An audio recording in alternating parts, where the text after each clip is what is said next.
Well, we got one person in the building. Yeah.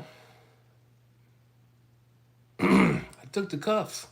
Hey, I took the cuffs. You read the I took the cuffs, man. I took the cuffs today. Well, today I took the cuffs. Okay, y'all got jokes. All right. I took the cuffs today. How y'all doing? I got to get some things off my chest. Y'all can donate to my little fund here. Cause I took the cuffs today. I got arrested. What do you mean? What does that mean? I took the cuffs. I got arrested. That's what it means. You hear me all the time tell you don't fight the police. If take the cuffs. I took the cuffs. How come I got 33 people in here and one like? Come on now. This is the kind of stuff y'all live for. Right? I got 35 people. Get them likes up, man. Break yourself for them likes, man. I mean, I took the cuffs. I mean, where's the haters in the crew? People who don't like me. Like, yeah, you took the cuffs, man. Yeah. Yeah, you got arrested, dog. You took the cuffs? Yeah, man, I took the cuffs today. I got arrested. Got fingerprinted, processed, photographed, the whole nine, man. I got 36 people and 11 likes, man. Oh no, I'm not Kevin Samuels now. No, I said break yourself for the likes. I'm Philip Seymour. Yeah, yeah, Philip Seymour. Sinful to P. Yeah, his name was Philip Seymour. That's what he used to say. Break yourself for the likes. So I took the cuffs today. So break yourself for the likes. I'm not gonna tell you everything. I'm not gonna tell you a lot of things, but I could have named the video something else. R.I.P. Sin. Right? But I took the cuffs today. Your favorite customer service agent, mall manager / security / customer service agent. You cut out security. But I took the cuffs today. I got 14 people. I got 14 likes and 49 people. What, y'all not feeling me today? I mean, you tuned into my live. How you not feeling me? Right? I'm not gonna go look you up, like who liked the video. I mean, I ain't got time for all that. Just break yourself. Okay. So, in about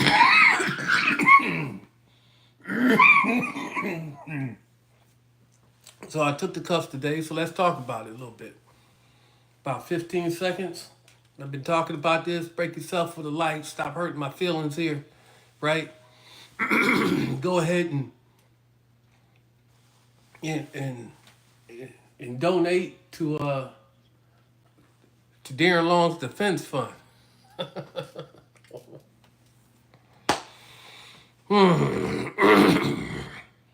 Yeah, you know what? I probably should get some water. I get in a few minutes. So I got arrested today. I could have been charged with a felony. I called it misdemeanor. It was what the Boondocks would refer to. If you don't know the Boondocks, it's a cartoon. You should look it up. But everybody who watched this channel should know what the Boondocks about that show. Watched the first 3 seasons. I don't know about the 4th. But the Boondocks would refer to it as a nigga moment. Oh yes, no doubt, Corey. You knew where I was going, didn't you, Corey? Nigga moment. For sure, nigga moment. Over something that really didn't have to happen. Now, they said I did something that I didn't do. I didn't do it. but they looked at the video from the building's camera and it appeared to them that I did it. So what did I say? Video kill, he said, she said, left nothing but cognitive distortion.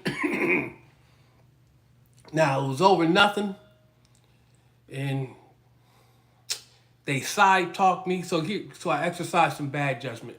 So they side-talked me. You don't know what side-talking is. Side-talking is you talking to somebody else, like I'm talking to Tom, but what I'm saying is really for Steve.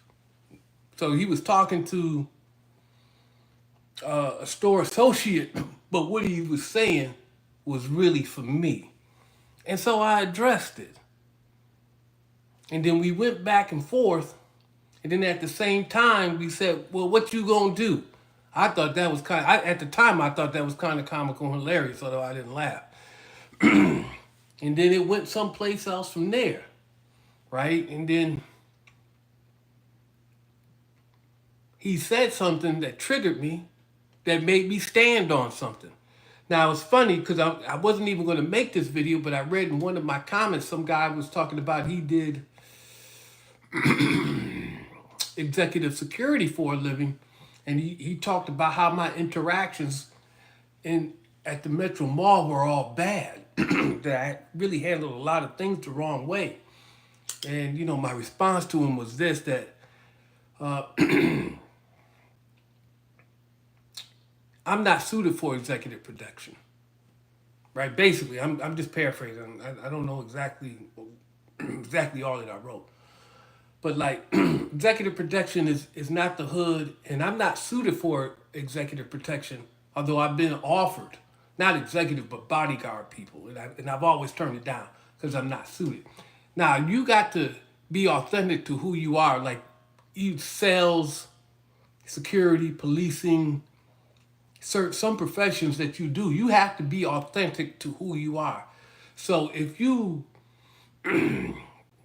authentically de-escalate in situations and more of a calm person, that comes across, people will receive it and respect it. But that is really not who I am. Who I am is generally confrontational, and I'll stand on it.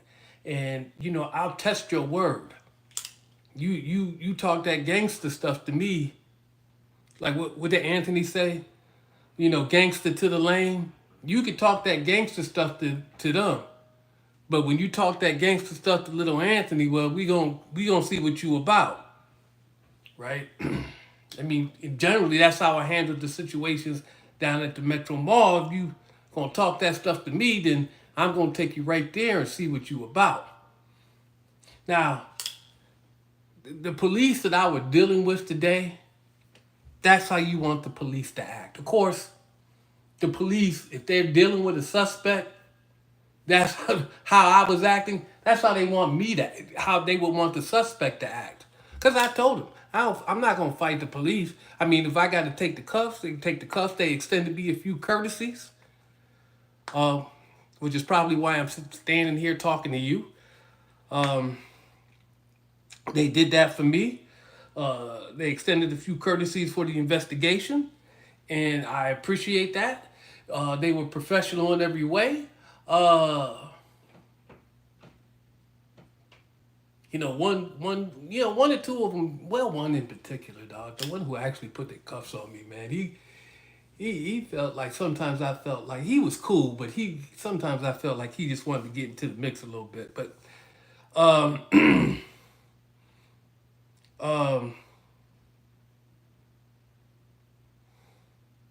I don't know. They just extended me some courtesies in that police department. You know, I'm fine with them. I ain't got no problems with them. In fact, one of the last things that I said to one of the officers is that I need some mandatory counseling. So whatever comes of this, I don't need no anger management classes. I need some mandatory counseling. You know, I've been resisting that counseling because I got that weapons permit, but I need some mandatory counseling. And then I think the last thing that I have to say about this, because I turned my back to the guy. I told the cop, he said, you watched the video. Did you see me turn my back to the guy? I said, that's because he wasn't a threat. I didn't consider him a threat. No matter what was said back and forth between us, what you think that I did as a result of that, going back and forth, you know, I turned my back to the guy because I didn't think he was a threat. He was It was just a nigga moment. Couple cats, older cats talking, just talking, right? He'd been 10, 15 years younger. I'd have never turned my back to him. But so I don't really consider him a threat. But I do want to say this, and I'm gonna leave it at this, and then I'll answer some questions. During this back and forth, he said he wasn't one of them soft ass niggas. That's what he said to me. He wasn't one of them soft ass niggas. But then he turned around and called the police. So I don't know if you a soft ass nigga or not. I don't even know your name. I don't, when we get discovery, I ain't never gonna see him. I just want to see the video. I may look at his statement and point out the inconsistencies of his statement, but I hope to never see the man again, right? But he said he wasn't a soft ass nigga. But then he turned around and called the police. So I'm questioning whether or not he's a soft ass nigga. And if you're not a soft ass nigga, and that's not what a soft ass nigga is, well, if you're not a soft ass nigga, I question whether or not you a bitch ass nigga. But I'm not mad at you because I'm gonna get the mandatory. I'm gonna make them mandate some counseling. I need some counseling. So that's what they need to do. They need to mandate it. So I make sure I get it done. So that's about all I got to say. I needed the arrest because I need the counseling. I'm gonna get the counseling. Cause I've been resisting going to get some counseling because I got my weapons permit. But I need the counseling. So and I didn't do what they said I did. I haven't seen the video, but I didn't do it. I know I didn't do it. So because there was no intent there to do it. But I did, but I will test it, but I tested his word for sure. And I've been out here too long and and I know what to do and not to do, and that's not something that I would do. So, okay. Now that I'm done with that, y'all ain't getting no more goddamn details out of me. Right? I got 57 people and 25 likes. You hurt my feelings, man. Break yourself for the likes. I took the cuffs. I could go get my pair of ass handcuffs and put them on. And then, you're like, oh, yeah, you gotta. I took the cuffs. So, with that said, who's got questions? What you mean I never had a gun permit? You're stupid. You're stupid. I've always had a gun permit. I've had a gun permit since 2007 or 8.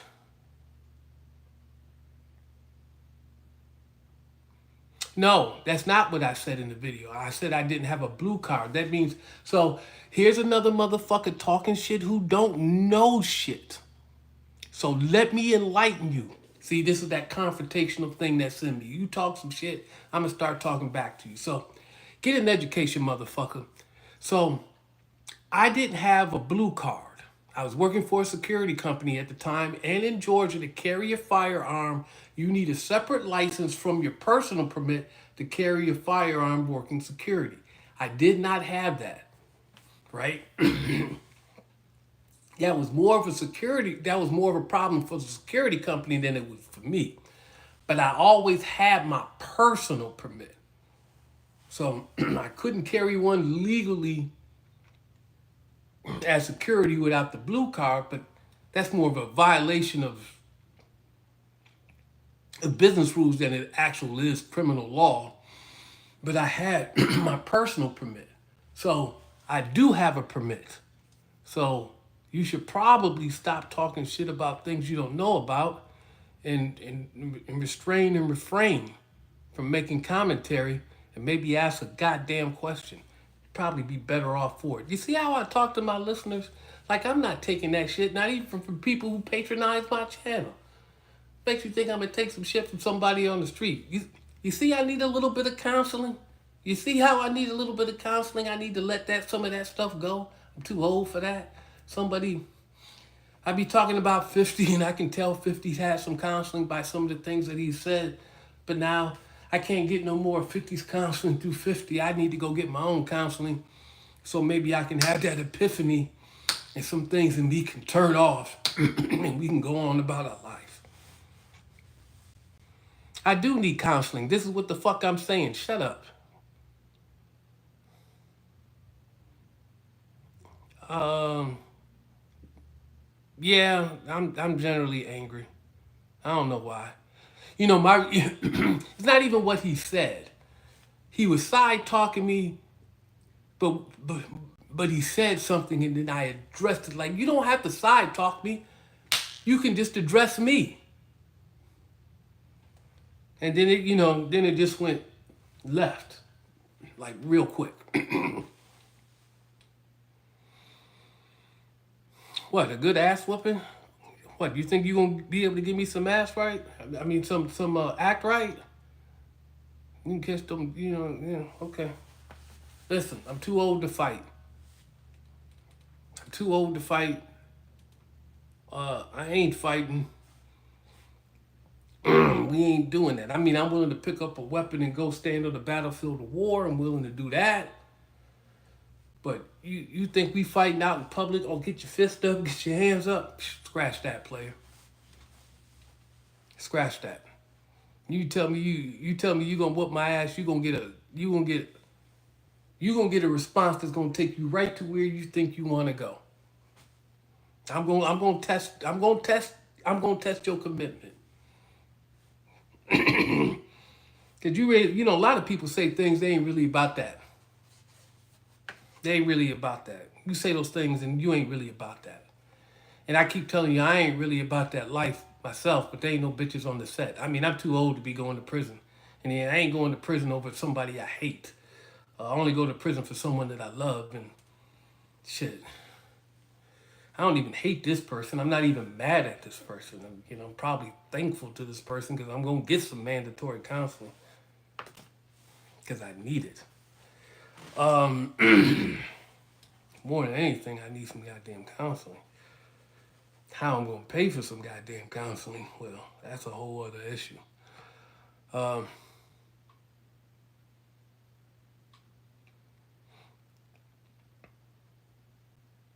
Mandatory counseling.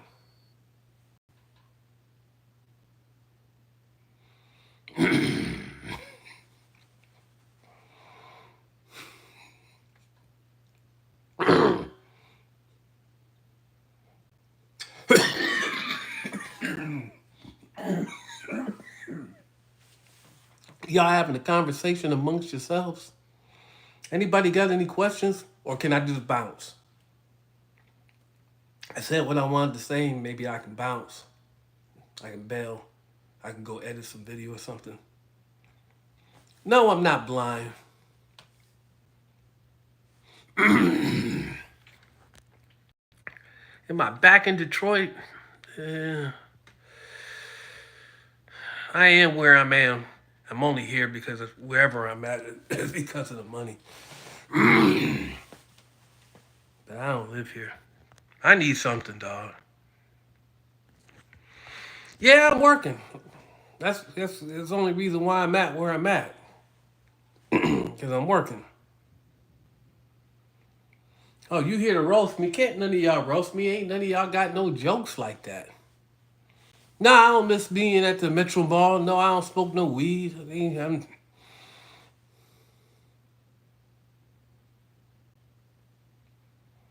I never abused anyone before. What are you talking about? I didn't abuse it. I didn't abuse anyone down there. No, I'm not homeless.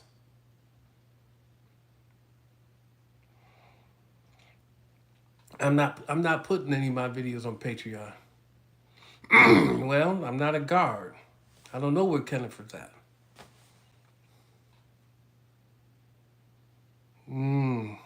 That's maybe, I don't know. You saying I need the softer side of Sears P Love? Is that what you saying? No, I wasn't abusing folks. You can't point to anything where I abused anybody on that channel for sure. I think you need to go look up the word abuse.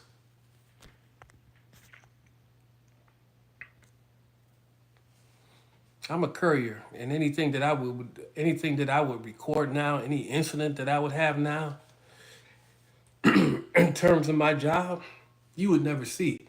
Like, listen, if I got to use my video while I'm on the job, there's a real real problem.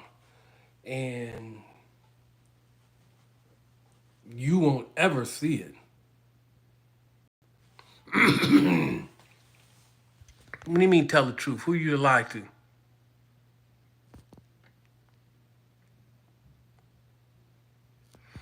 I didn't get off on being rotten to people. I did the job. I did the job the best that I knew how. And I was effective at it. And you got to think of all the commotion that went on down there. And you didn't get to see everything anyway. 0 people got shot. 3 people got tasered in a year and a half, and that's it. Uh, I refrained from doing a lot of things that I know I could do that y'all don't think that I could do. Shit, they changed laws down. They changed the state law because of me. So I don't know what you're talking about.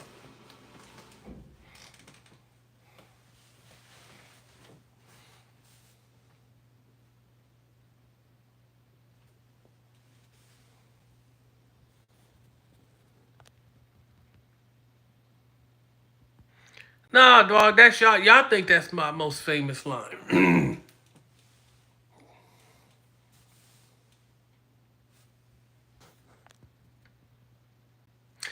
I don't know what happened with Fred. I don't know what happened with Fred in that charge. I don't think he. I don't know if it's went to court. I don't know if the thing has been adjudicated. I don't think he's an inmate of the state though. If it has been adjudicated, I don't know what happened to Frank. I think Frank got a job, but that was way back when. It's been a while. You could have had a job, quit, opened up a business someplace else. Who knows? I don't keep up with these people. I don't even try to look them up anymore. Every once in a while, there's some woman that I used to know down there, and I know her Facebook or Instagram. I may pop by and see what she's doing, but that's even becoming less and less frequent because some of those chicks down there just hood forever. So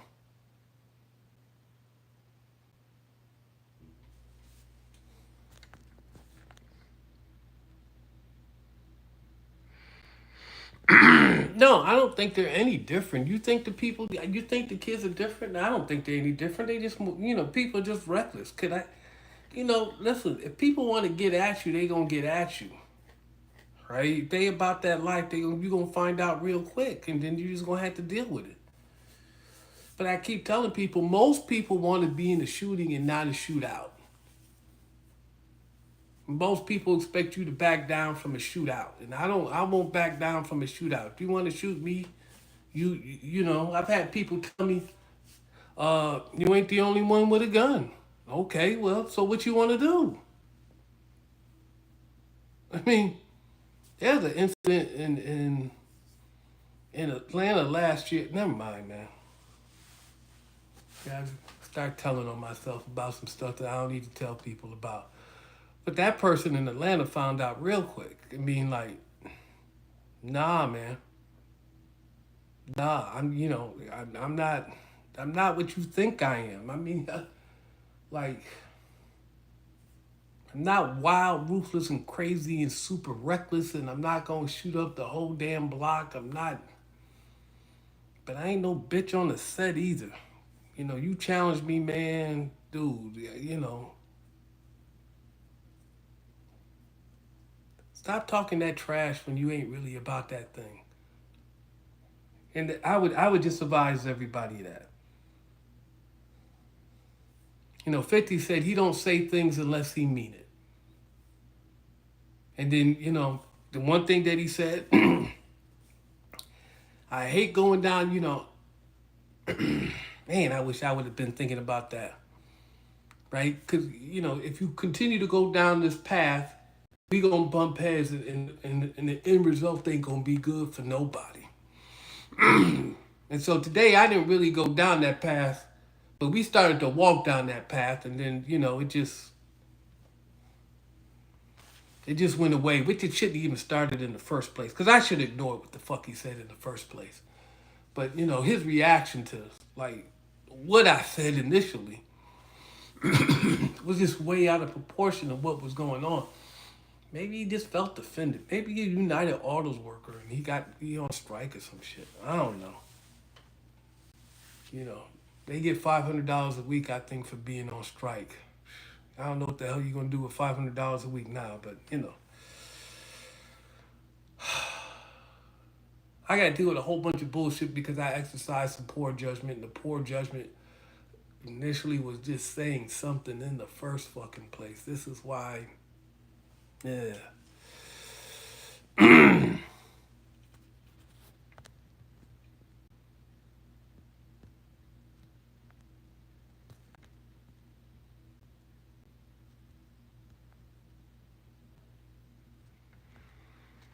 Uh,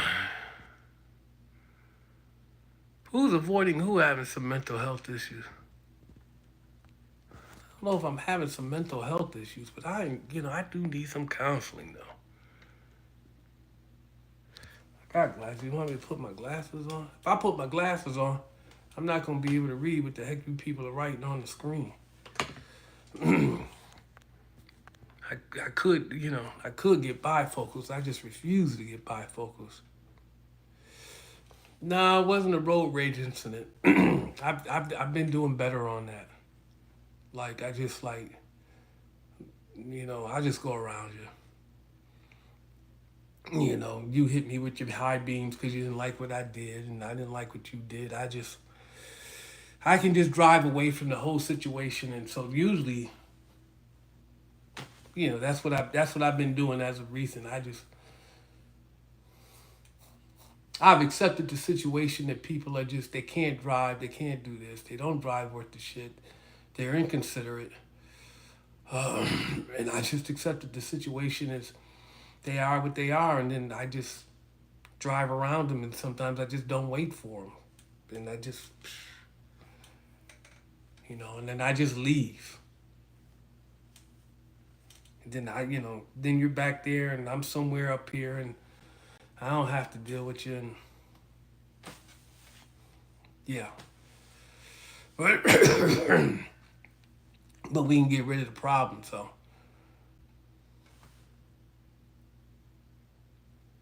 What do you mean? What do you mean blabbering, man? I told people I was a fucking courier. I've been telling people for a long time that I'm a courier.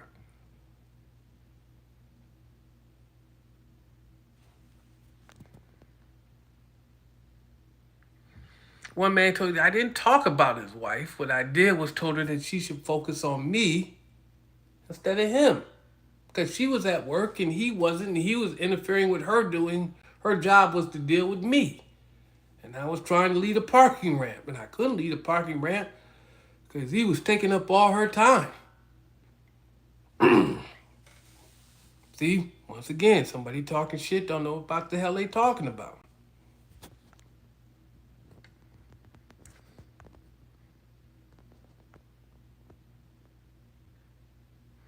What you mean, why did I take the steps I did at the ATL? You have to be more specific, Jerry Hobbs.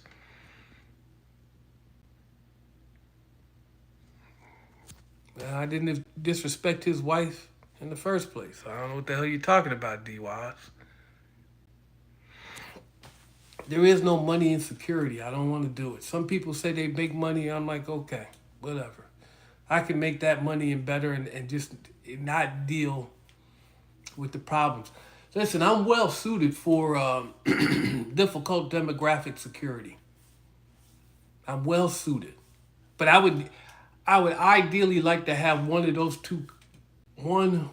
two of those cops that I dealt with today, maybe even three of them.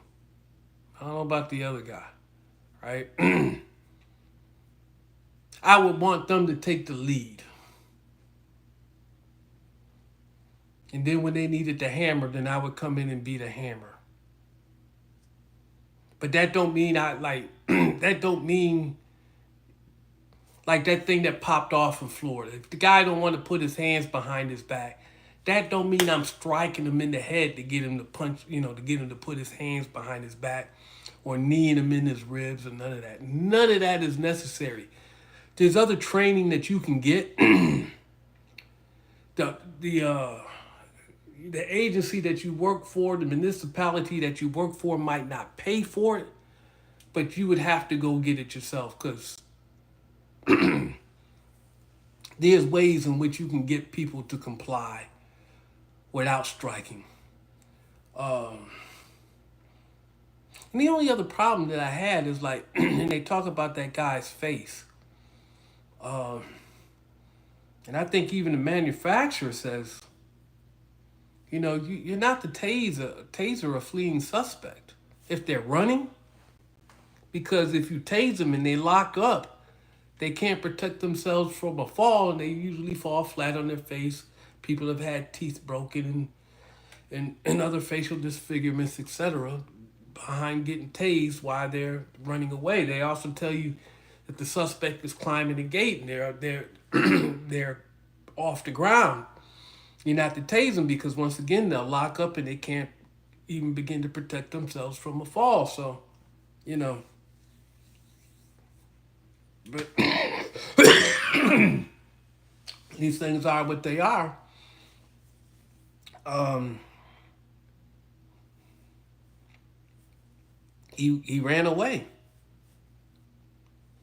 and then if you listen to what their lawyer says, they pulled him over for improper seatbelt. The guy had the seatbelt plugged in and he was sitting in front of it. And so he was the one who committed the infraction. The other guy just jumped out of the vehicle and ran away. Um,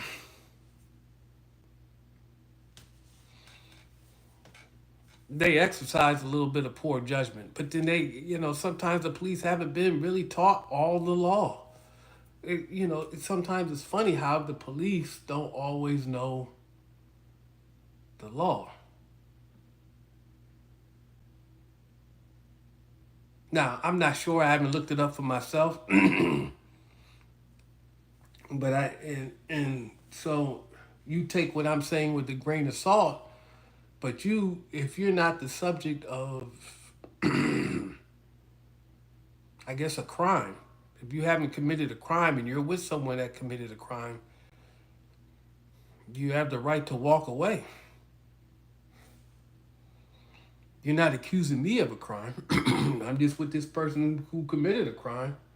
I'm just gonna walk away. I ain't even gotta listen to what you got to say. But there's the law, and then there's what's practical. So, if the Supreme Court says that you can walk away or run away, and you don't have to because they're not accusing you of doing anything wrong, but the cop told you to stay there. Well, that's the law is kind of like that's book learning, and then there's what's practical and what's really going out on the street. You probably shouldn't walk away.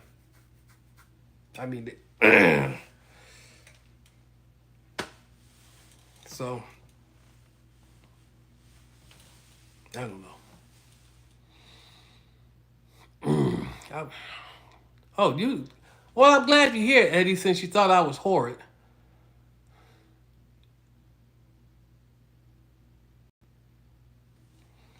I don't know. Leave Eddie be. He's got his opinion. Eddie, you pointed to nothing. I'm surprised you didn't get. So you want to be the star of the live, Eddie? Uh, uh, uh, Sued for what? What would I be sued for, Eddie? Nah, man. Nah, I don't need a moderator because moderators. You didn't point to anything. I point to enough. You didn't point to anything. And then I need something. Don't say, well, you did this. I mean, give me a statute. Give me a Georgia state statute. Give me some case law, either from the state or from federal district court or for Supreme Court that says I couldn't do. Okay, so I got arrested. I didn't get convicted actually, and I wrote my motion for my immunity hearing because I was immune from prosecution. I got arrested. There was no conviction, and guess what? I'm not on the team. What do I mean by I'm not on the team? I'm not the police. I'm not protected by qualified immunity. I'm not on the team. So,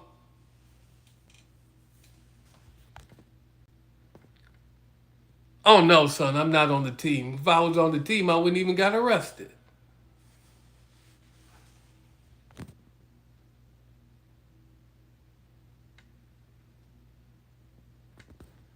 Why would I be scared of Charleston White? Why is he even in the conversation? That would have to come off the building camera, and that'd probably be the very last video that I ever post, and I don't even have all of it. So, Axon makes Taser. They used to be called Taser.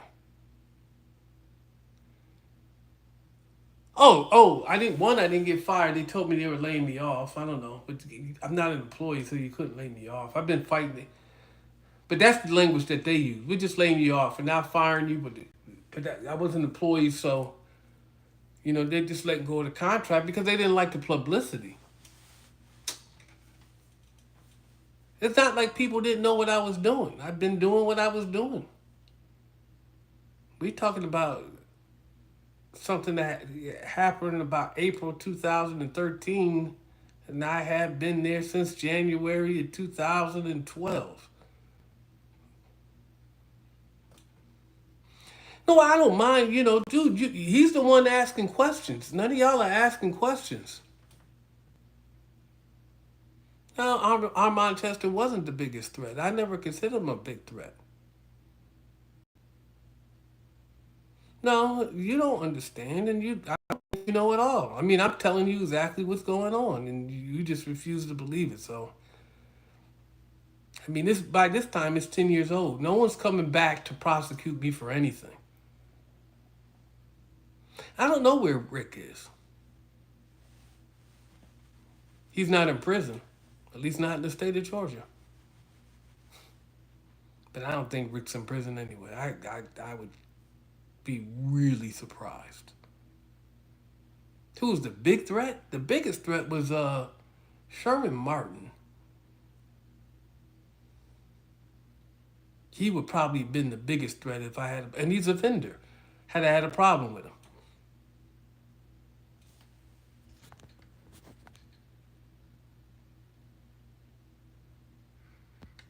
How long am I being held and where?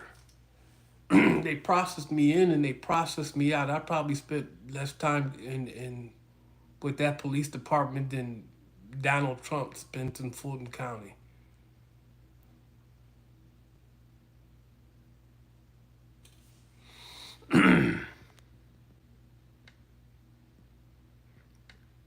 No, I don't even know who Blue Bucks Clan is. What's that? No, I don't think Fruit's dead. I don't. No, I wasn't scared of Rick. Why would I be scared of Rick? I know, but it's a nice Henley shirt. It's a nice shirt. Oh, yeah, the new orange. I mean, yeah, okay, man.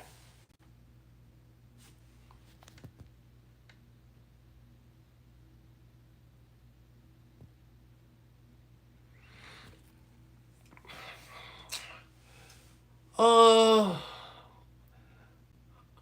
Carlos Glenn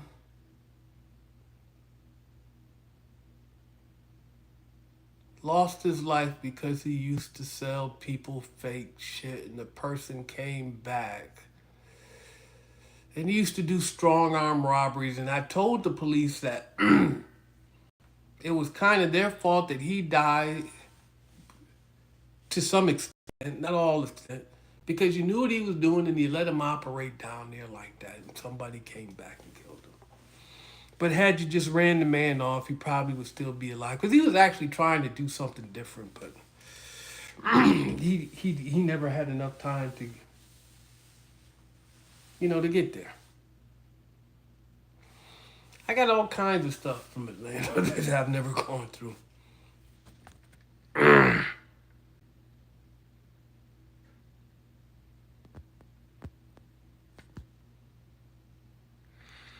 Is he signed to a record label? I don't know. Well, it's not Country Prison, it's Carhartt. So, and then it's got buttons on it. It's that Henley. I don't. I've worn county clothes before, and it's usually a V, and it's a hell of a lot brighter than this. And I got on a black T-shirt. I've never been to an institution where they let you wear black. It's always white.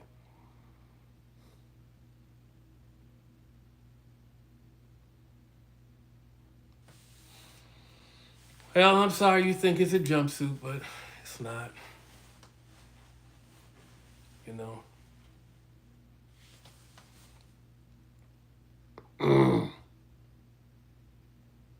Wait, does he actually jump? What do you? I don't even know what you're talking about.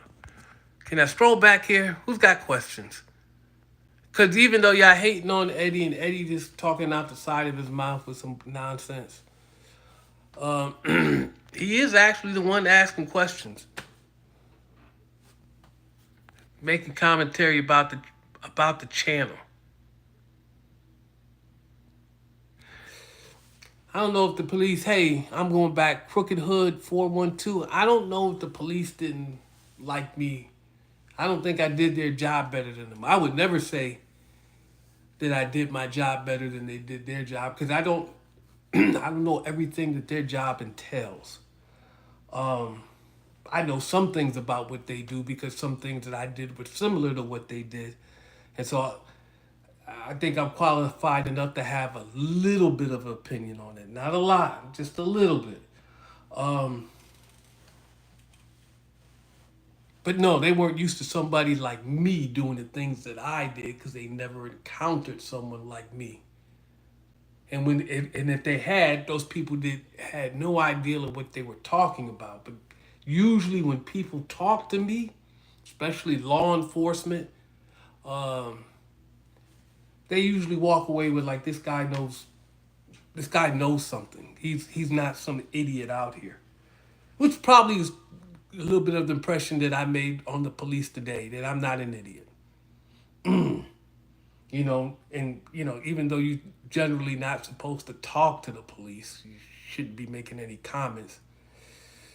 I talked to him freely, and we chopped it up, which is probably part of the reason why I got arrested because what I said and what that guy said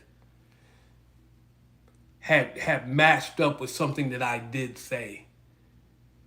But if I hadn't talked to him about it, there was like 15 other witnesses. I mean, they could have said what was going on. So, and everybody had on the body camera. They got on the camera. I got on the camera. So everything's being recorded, that conversation right there. So we all good, man. We all good. That's why I keep telling you I don't hate the police. I don't like bad police, but I don't hate the police. And really the police, like I keep telling you people, most of the time the police aren't your problem. The prosecutor's your problem.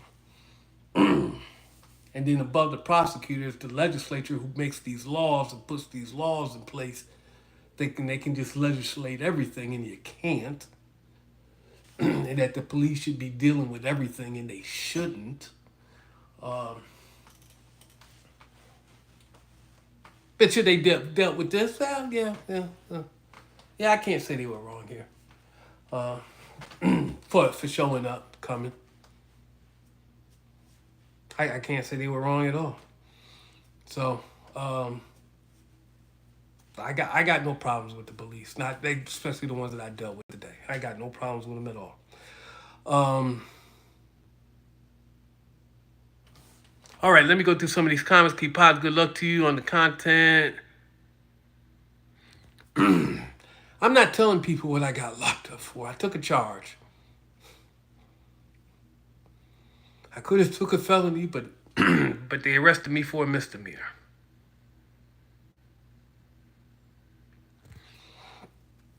Why did the other Metro Mall manager get arrested? Why did God? What is his name? Denoris. Drug charges. No, I ain't telling you what I got charged for. No, no, the case is ongoing.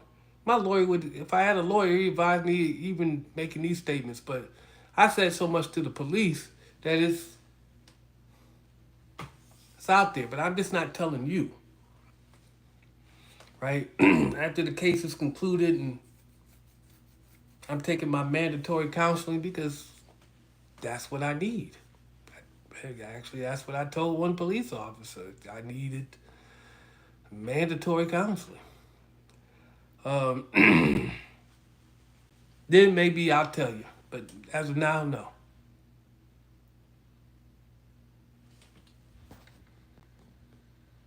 No, I did say too much to the police.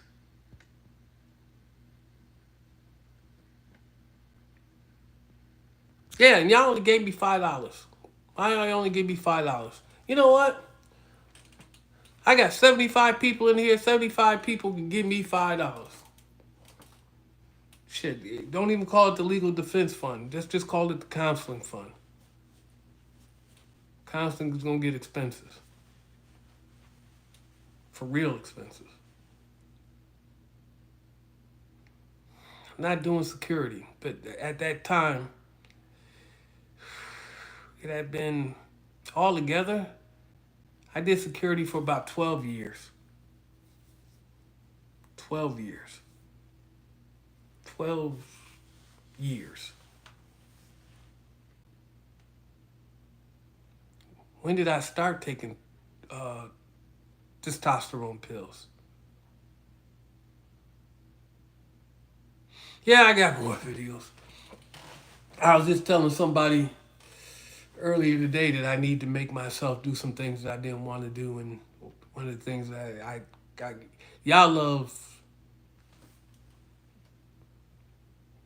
those videos, but every time I gotta go through and edit those videos, I gotta feel like I'm back in that. I gotta be back in that atmosphere with all that.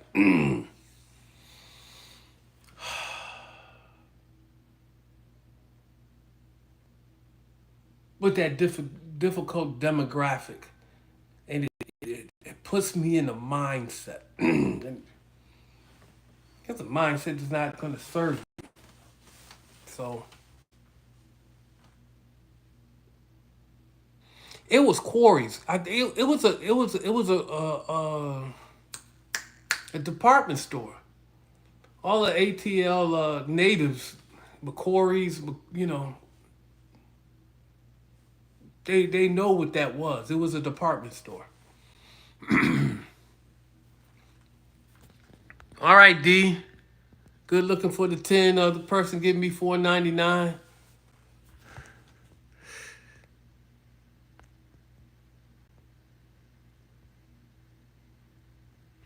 Was I legitimately scared? No. But I was concerned. There were times I was definitely concerned. So when I tasered Simone at the back door, I was definitely concerned. There's 50 people, all who probably don't like me, all around me in 360 degrees. There's somebody on all sides of me, and yeah, and it's just me. There ain't enough bullets in the gun to deal with all them people. If they all wanted to just. So yeah, that concerned me. Other than that, no. No. Oh, yeah, revisit the long 2012. The video was in 2013. I was dealing with the Thundercats. I don't know if I was scared, but I was definitely concerned.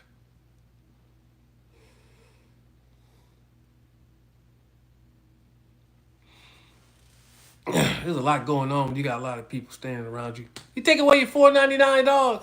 That's rough.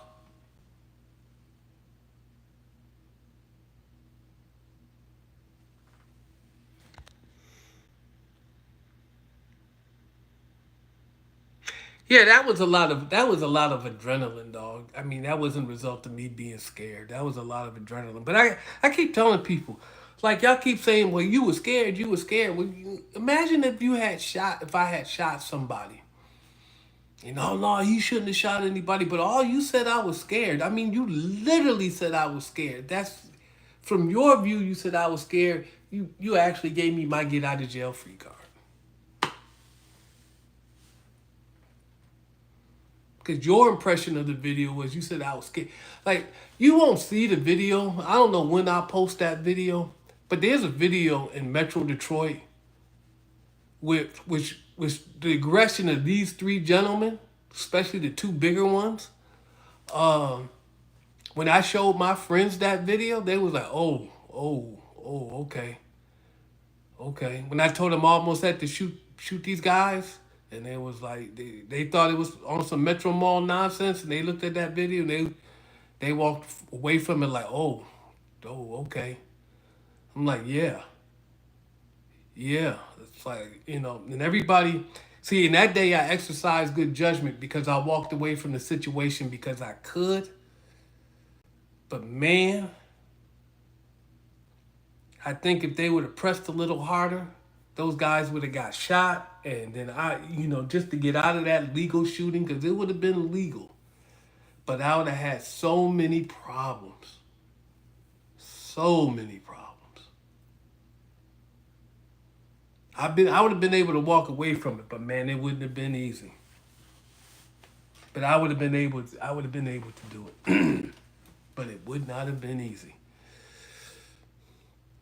I don't have to lie. That's the one thing I keep telling you people. Oh, you lying. You ain't nobody to lie to.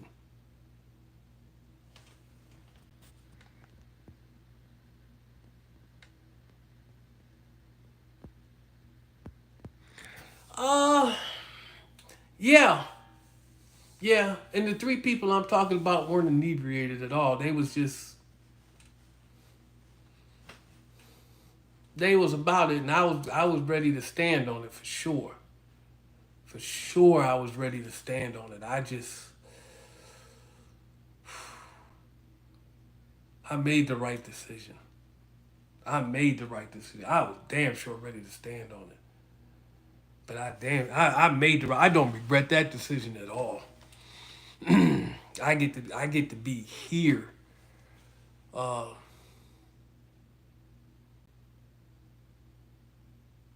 no, man, I don't regret that decision at all. Like I said, I would have got out of it. It would have took years too. It would have took years. Oh my God, it would have took years. The fight.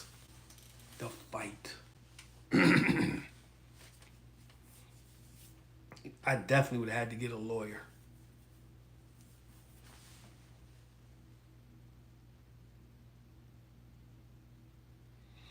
What are you talking about? You made the right decision, but you was about to get. No, we're talking about two different incidents. We're talking about something that happened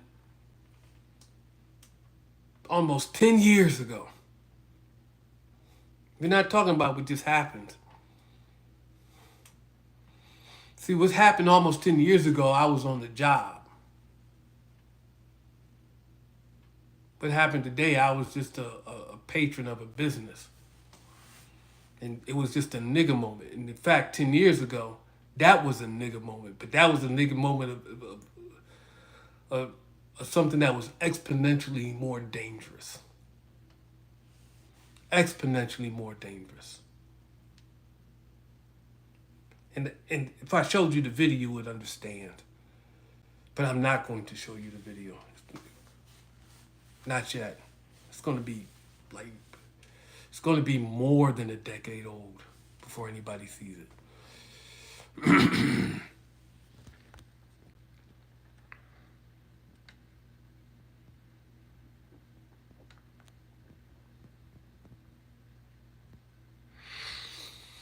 I wouldn't say I wanted to shoot somebody, but I think that would have been the result of what had happened if they had pressed any harder.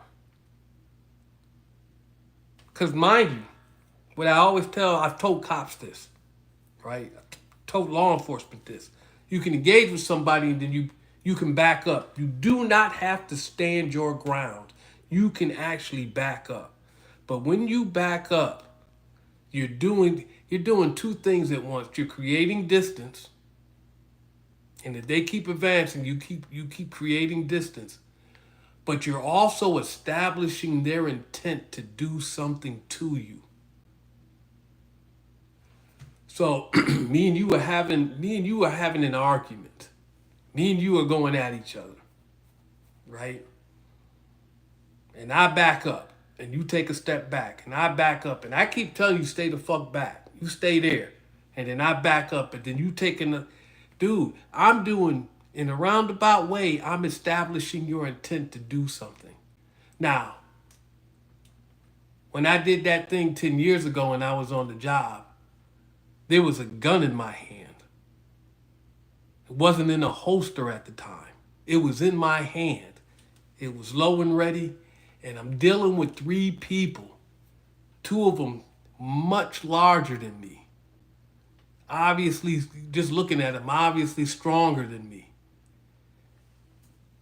And I'm backing up and I'm telling them this and I'm telling them that. Listen, if they'd pressed a little harder, yeah, might have had to do something. And then I just stopped. And I walked away from the whole situation because I could. They think they tough and they think that they won. They probably got evicted. But I don't know because I got another job someplace else the very next day that paid more money. But it was an extension from another incident, and I don't know. It didn't. Whatever. All of it didn't have to happen, and so I walked away from it, and good for me, good for them. Everybody lived, nobody died, and que sera. Come on, dog. What are you talking about?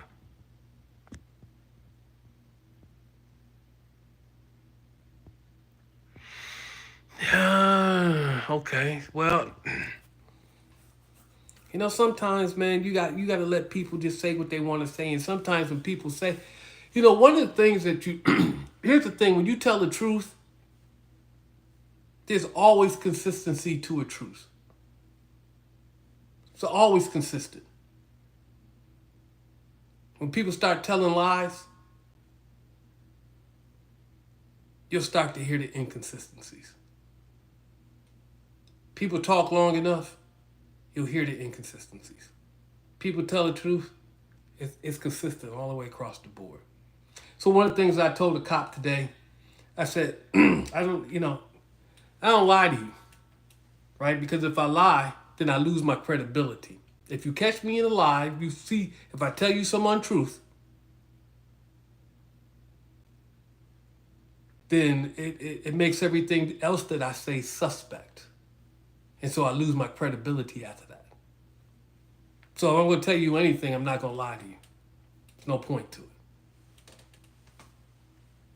And I said nothing to those people today that that I would lose my credibility.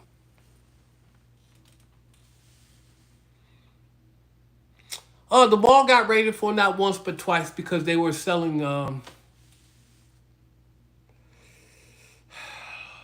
copyrighted stuff. So they were selling fake Nikes, fake this. All that stuff is copyrighted. Is copyright? Is that the right word? They were selling fake merchandise, right?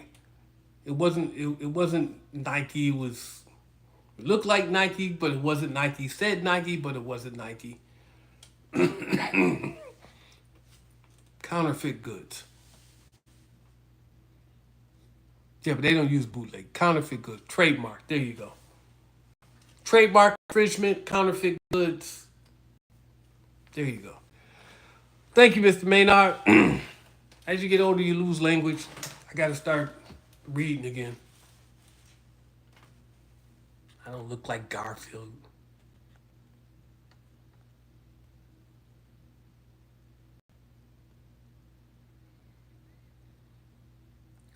No, they didn't cover it up for me. They didn't cover up anything. It's all on video. Listen, man.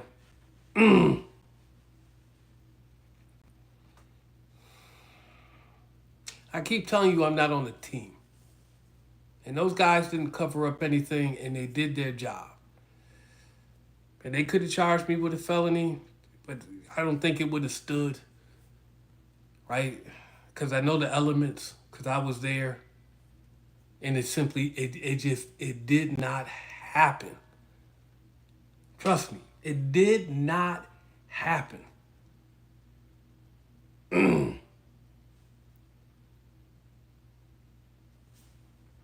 I don't know what to tell you. But if I said a thing, you've known me to own up to it. If I said it. But I didn't say a thing.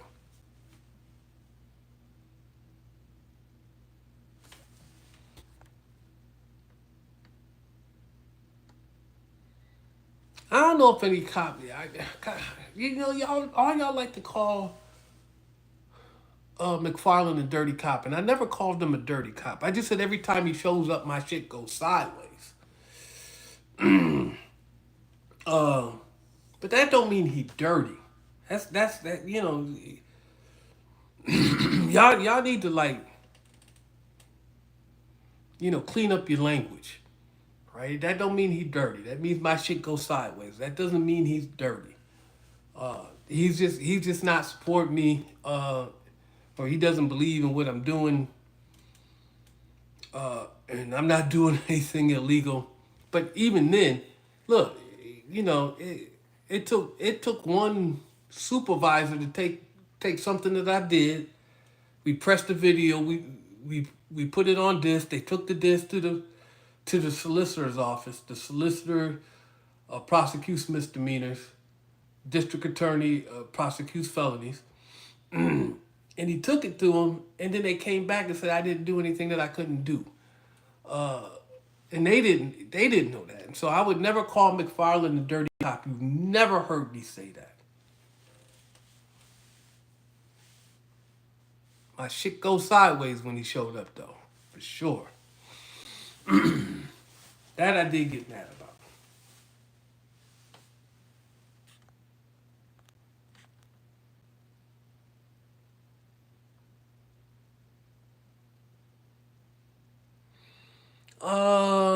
He wasn't. No, I'm not gonna put it on him. No, you never heard me say that. You never heard me say that. I've advised people not to say that. I'd be like, oh, such and such a dirty cop. I'm like, listen, don't you ever, ever, ever say such and such is a dirty cop without any kind of fucking proof. And even then, you better be careful. Don't you put that on nobody unless you damn sure can prove it. Because, man, your life can turn sideways real quick, real fast, and you ain't going to be able to do nothing about it. You better watch what comes out your mouth. You talking about a cop is dirty. You better watch what the fuck you saying. Man, that will go bad for you really fucking fast. Don't you ever do that. I'm going to advise you against it.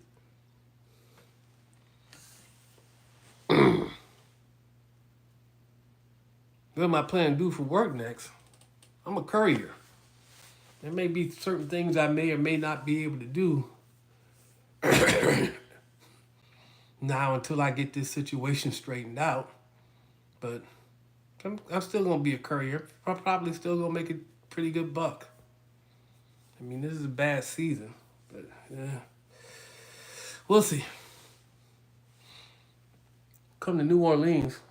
What's in New Orleans? What's in Louisiana? Louisiana is one of those states where I don't even want to.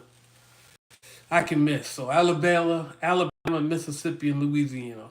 You can circle those three states and like, I want nothing to do with none of them.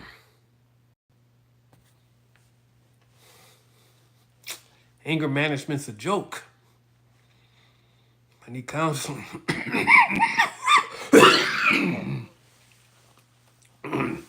I don't need tactics to control something. I need to kind of figure out what the problem is, and so we can cut the cancer out, and then we don't have to deal with what's not there. So if it's not there, then I don't have to deal with it.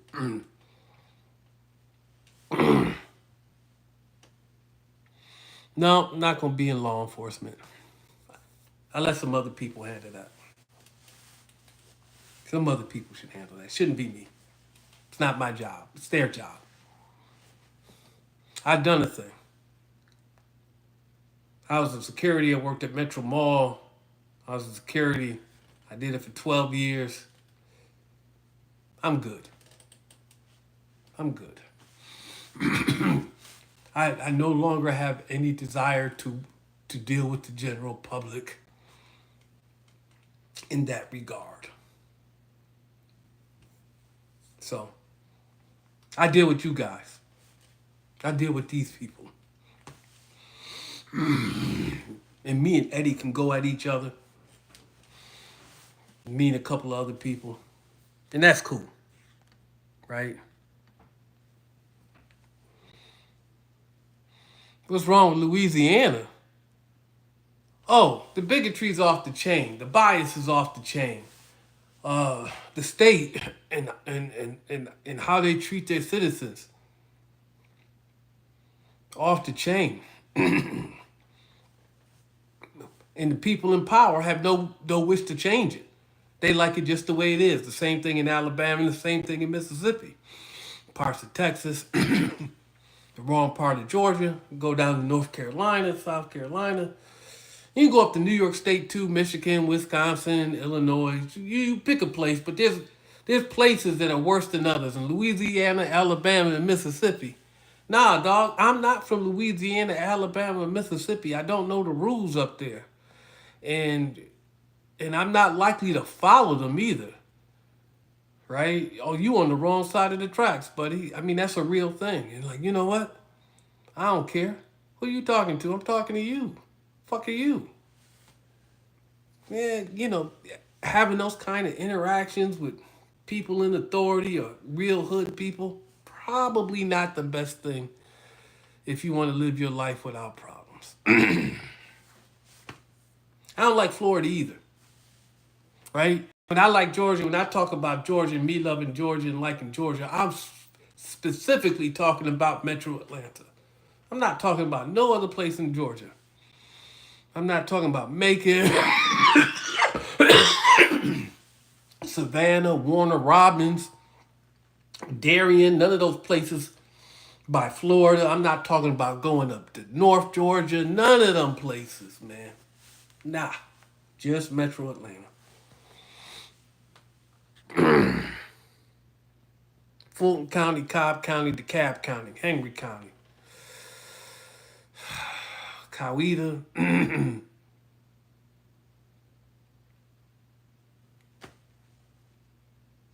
Pumpkin County. The fact that I don't know it, probably not. Let me grow some hair. I cut my hair off.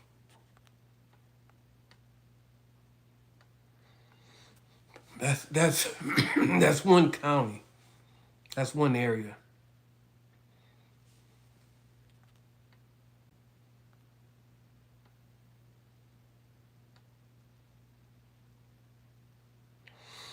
I ain't got cancer.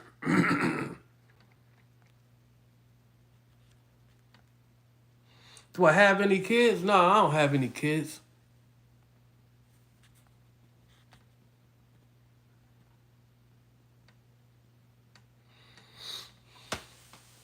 They took it. I don't know. I mean, y'all keep asking me about this money, this YouTube money. Stop worrying about this YouTube money. Check it out, man. I got 77 people and only 63 likes, and I appreciate it. I appreciate the 1999. In fact, the person I appreciate most, I don't have a wife. Yeah, somebody told me I should probably go to the doctor. I should probably go to the doctor. I should probably get a CT scan on my chest. Because I've been having this problem with the phlegm not leaving my chest for shit. I caught a chest cold before the summer and I've had it all summer long. This is real strange. It's not normal. It's normal to have me for a couple of months, but not as long as I've had this. Yeah, I still got all my police equipment. I don't really use it. No, I don't have COVID. I don't use it. I'm like, you want to buy a taser?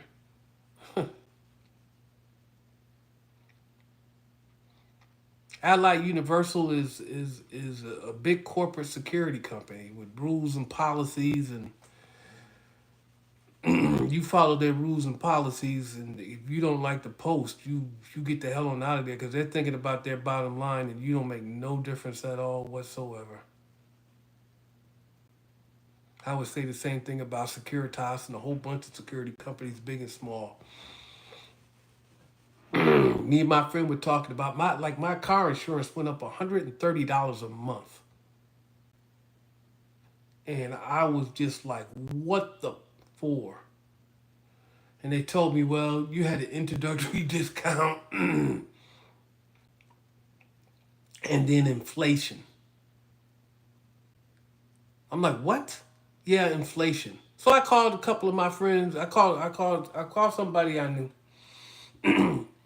and he said they're with the same company. He said when their policy renewed, it went up $80 a month too, for like no reason. And we both came to the conclusion because I asked, do you think it has everything to do with them boys, constantly breaking into them cars, breaking that glass and this and that and the other? Because one of the things the woman said is that we had to have the money to be able to pay out these claims, and they just constantly hitting them cars in Atlanta. In fact, my man said him and his wife went up to stay at a hotel. Well, not a hotel. Yeah, a hotel. Somewhere by the airport. Pretty nice hotel by the airport. And she wanted to drive there. And he said, nah, we take a lift. Let's take a lift. And she said, why? Yeah, because, them boys be, so they took a lift. And he said the TV went out and they was getting comp for that because the TVs weren't working in the rooms. And the manager was a little distraught. She said, because they don't have secure parking, so the cars got hit. The boys ran through, and they busted out all the windows looking for crap. So yeah, that kind of shit be going on, man.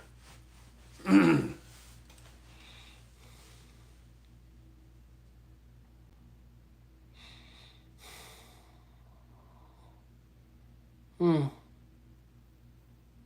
Yeah, I need something, don't I? Don't I, Dickie? I need something.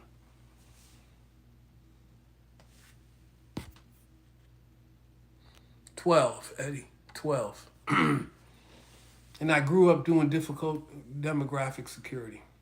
I grew up doing that. That's how I came in. I didn't eat anything yet. I got this supermarket that I like to go to. I ain't gonna tell you which one it is. Probably tell you where I am if I told you which one it is. But they got these pub burgers and these onion burgers, and these things are, you buy and you take them home, you cook them up, man. These things are friggin' amazing. I love these things. Saw my mother this week, and that was kind of, my mother's frail, like this pole now. I mean, really, just it's kind of hurtful in some ways. And I took her to Chick-fil-A, and I gave her sandwich in the bag, and she picked up the bag, and she tried to chew the sandwich in the bag, like, and she didn't know that. She couldn't. I had to take the sandwich out the bag, and I handed her the sandwich, and she picked it up, and she asked me if she was doing this the right way. So that's kind of hurtful. And we drove around the city, and I put on Miles Davis because my mother loves Miles Davis. And we drove around the city for 2 hours, and she got to listen to Miles Davis for 2 hours, and she was happy. But I was my mother, and she recognized who I was the last two times that I saw her because the time before that and the time before that she didn't even know who I was.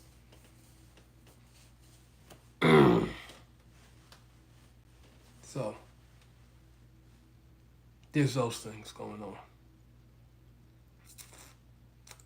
Yeah.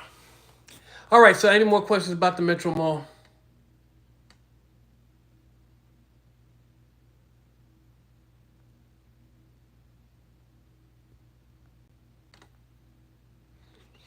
I don't know what happened to that ring, Matthew. For the life of me, I have no idea what happened to that ring. I got that at a art fair in Buffalo, and I wish I knew what happened to that ring. But one day I took it off and I never put it back on, and I don't know where I put it. I don't have no clue where that ring is at. As far as I know, it's just gone forever. It's one of those things, man. It's one of those things.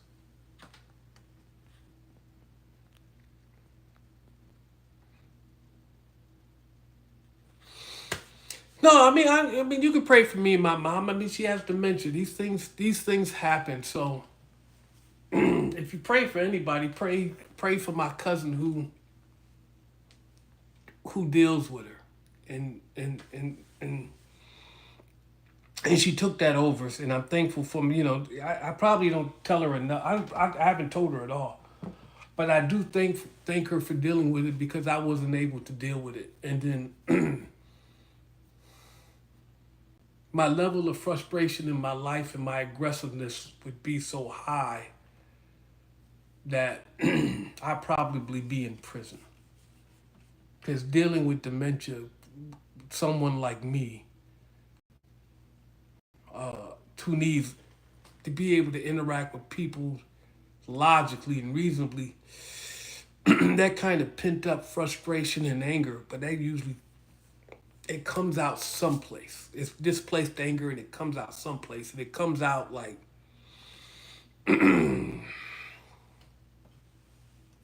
it's explosive. I will tell you that much. It is explosive when it comes out. And so I am thankful for my cousin for dealing with my mother. And that I really do need to go back down there and go there and see her more often. And my cousin said sooner than later. I asked her if she was in any poor health, and she said no. It's just her mind, but she's basically taking my mother off the sweets. And I took her to Chick-fil-A and I gave her a large lemonade. Chick-fil-A's lemonade is crazy, and she drunk all of it, but this much. So a big sugar dose. And then I took her home, and I said we was gonna walk around the block, and then she forgot I was even there. So, um, yeah.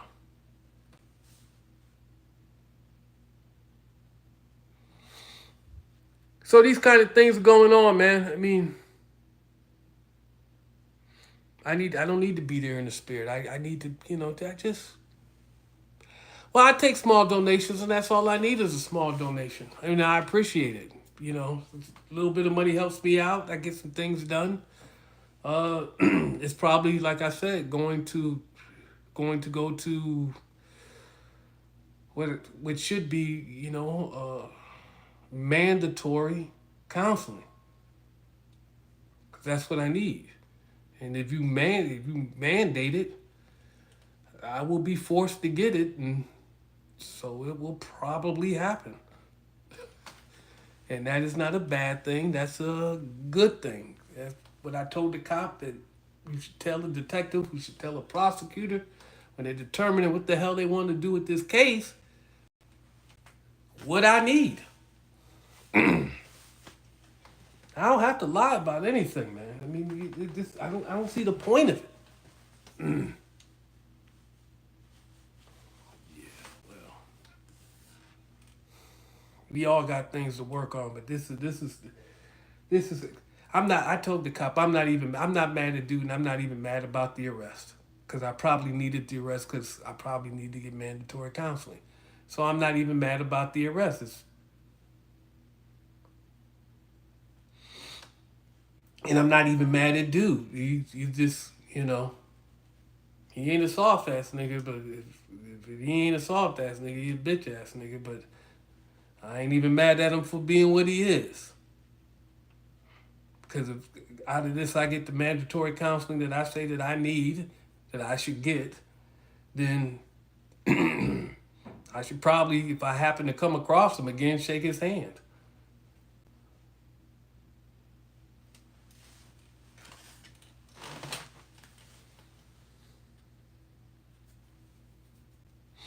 Yeah. Yeah, I know. I've been knowing this for a long time, Dickie, but I got a weapons permit, so I just be like, I don't know. Counseling and weapons permit sometimes don't go together, all depending on what you're talking about. So I don't know. So I have it, but it needs to be mandatory. But find a way to get it. It's gonna be expensive though. I don't think it's nothing I can get on the cheap. That's for sure. I may be only be able to afford to go once a month. Now, unless y'all got some other system in place.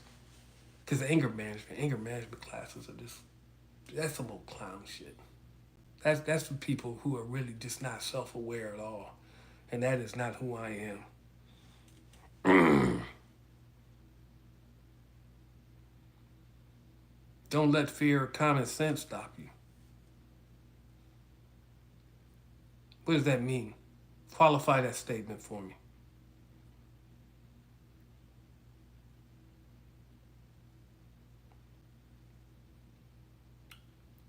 All right. So is that what we doing, Beaufay? Stupid chemical comments today? Is that what we doing? Ooh, that is not a good look.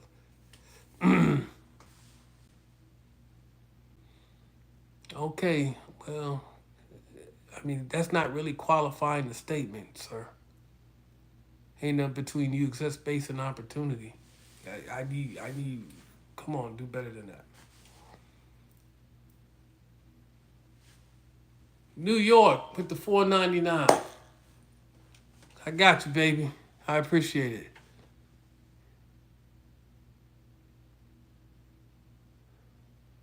Yeah, I'm still on live slide money. Why? You know what? You clocked in and went away. Like, listen. I mean, clock in, step out. I'm the one. I'm the one. You be the one leaving. Yeah, that's a good line. I do have those lines in there, don't I? I do have good comebacks. Yeah, I must admit to that. Maybe that's a part of the entertainment factor that y'all get from this channel. That I got the right comebacks. What do you mean? What were you live now? Come on. Oh yeah, they'll make this into a movie. Maybe not, maybe in my lifetime, maybe not in my lifetime, but yeah, somebody will do it. Because people are legitimately fascinated by this stuff. It may be a period piece, because this is a historical document.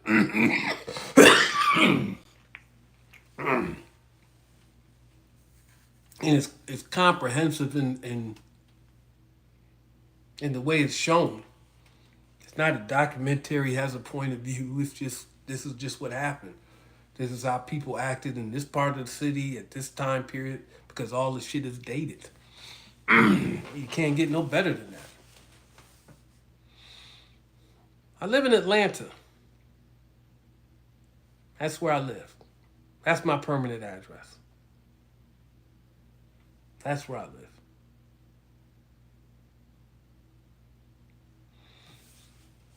Well, I give up the ghost. Somebody else will upload it for you then.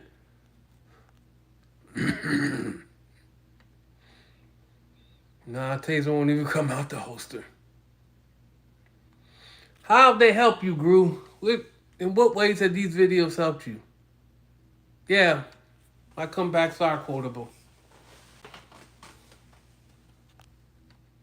But y'all ain't none of y'all buy them t-shirts y'all wanted. Oh, you just using my quotes? What's up? Nigga, please. What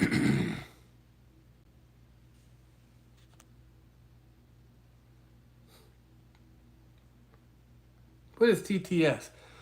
Listen, I don't really do this to make money. But if I can get a buck, fine. But I don't really do this to make money. You know, you do You do a good. You're good at what you do. The money will come. I haven't really picked a direction for YouTube other than the stuff that I've been posting. But if I was to do something for YouTube, it would probably be to give you good game, really good information.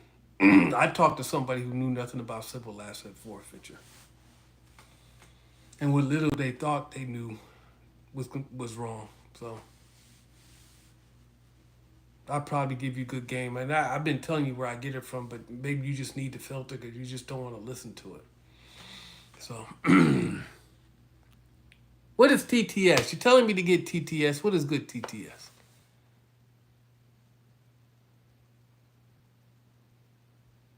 It's text to speech. What?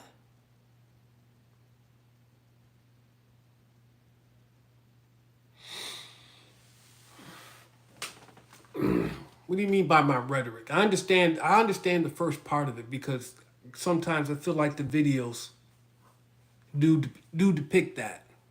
You know, it,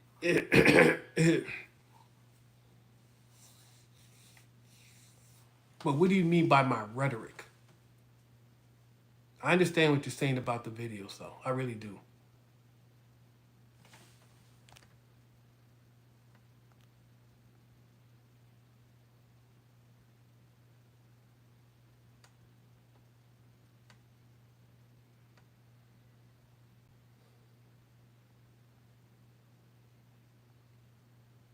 I don't think downtown Atlanta is better over the years. In fact, I saw some chick who took video of downtown Atlanta within the last say month. Man, and it was just it was not lively at all. It was really really horrible. And there's two parts of Atlanta: the vibrant side and not it's the non-vibrant. Oh my God, it's so bad.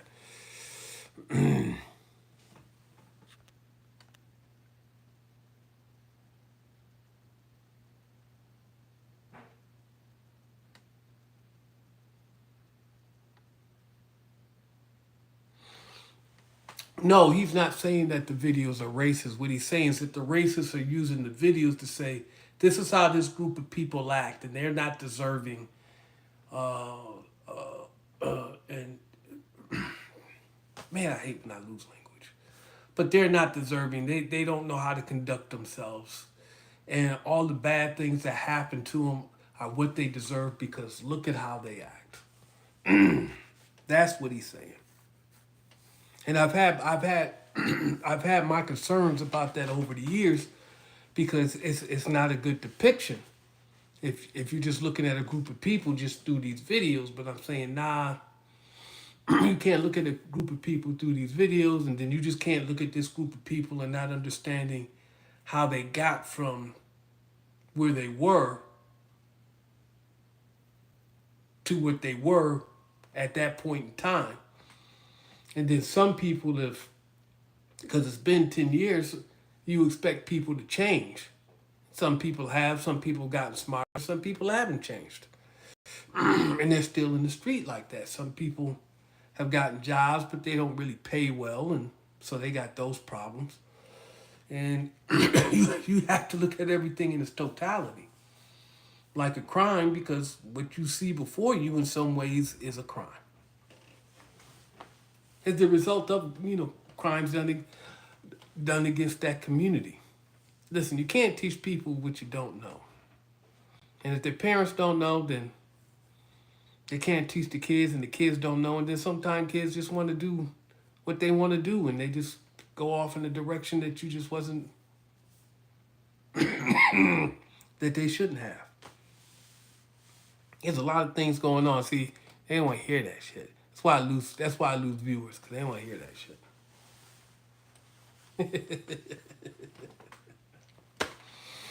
It's okay.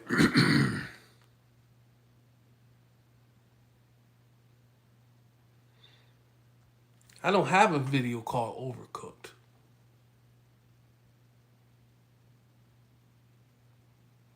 I ain't never say that either.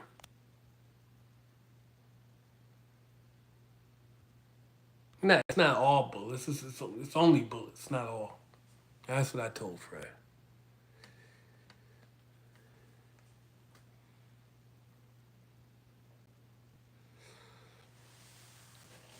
Because they want to promote a narrative. That's why. So reality TV wants to promote a narrative, right? So and they want to promote us as dysfunctional. That's the big argument about Sexy Red and Cardi B and Megan Thee Stallion. But Sexy Red has brought it to a head again. Like you're promoting this dysfunction, this horrific this horrible depiction of this community of people. And so I don't have any problems with the videos being what they are. It is what happened. It is what it is. But I will not allow you to use it to promote this community as this way and that dysfunction. The channel is what it is. That's what it is. But I'm not going to let you use it in that way. And so I don't. Sometimes you can leave the money on the table because it's not about the money. Everybody always talking about the bag. So they're talking about making the most money you can, but making the most money that you can at the expense of what and who and why. Well, you can't say you about the community and then do certain things. Like I said, the channel is what it is. I have no problems with it. I put it on YouTube. You get to see it. You make whatever opinions you want. It's a historical document.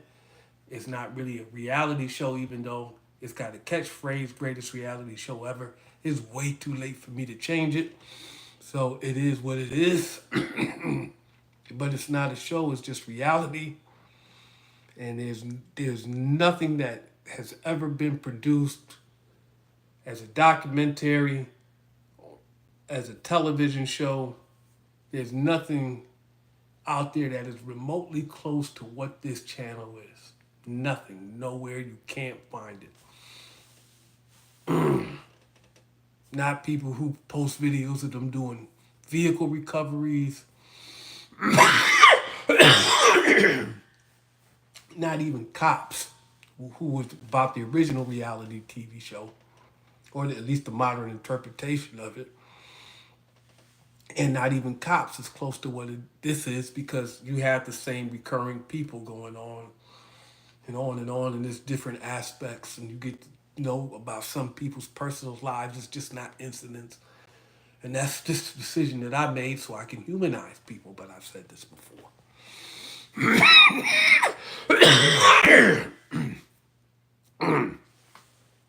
How did the camera, wearing the camera, I got that from the police. I got that from the police. So, the police, well, I used to read Police One magazine. And the police, so I think Cincinnati was conducting a trial for Axon first generation body camera. And I think the first generation Axon Flex 2, and they had been running trials. And the thing was, we can use these cameras that help dispel false claims against the police. And then we can also use these cameras to collect evidence against the suspects, the possible perpetrator. Good investigative tool. Video killed the he said, she said, left nothing but cognitive distortion. But I do want you to understand, and I reiterate this because I said this on many times. I've said this many times. The camera is used to protect them and prosecute you. It's not there to protect you.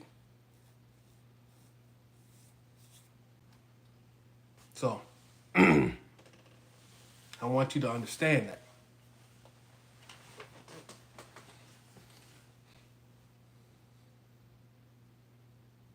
Do I see myself as one of the good blacks? Okay, well, right now you say something like that and I see you as a bigot.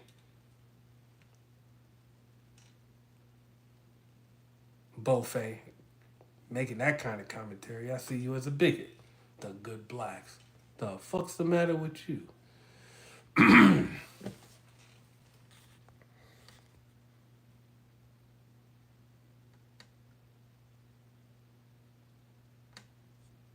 Yeah, I needed that camera. That camera helped keep me safe. The most valuable tools that I've had, and I said this before. The camera was number one. The taser was number two. Notice the gun. The gun was number three. It's not the first thing. It's actually the third thing. Camera, taser, gun. In that order. Kept me safe. Camera, taser, gun.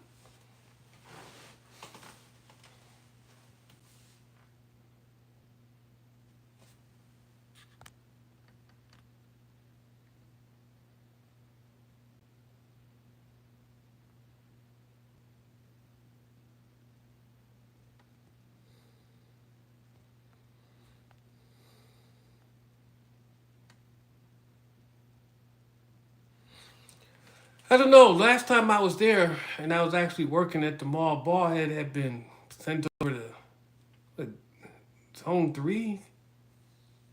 I don't know what happened to McFarland, but I think Ballhead was just driving people around. He was transport. I think they said he was transport. Do I ever talk to any of the people in the mall? I talked to one, and only one. So, and who that one is? Oh, well, I talked to Nakia. That's who I talked to. I talked to Nakia.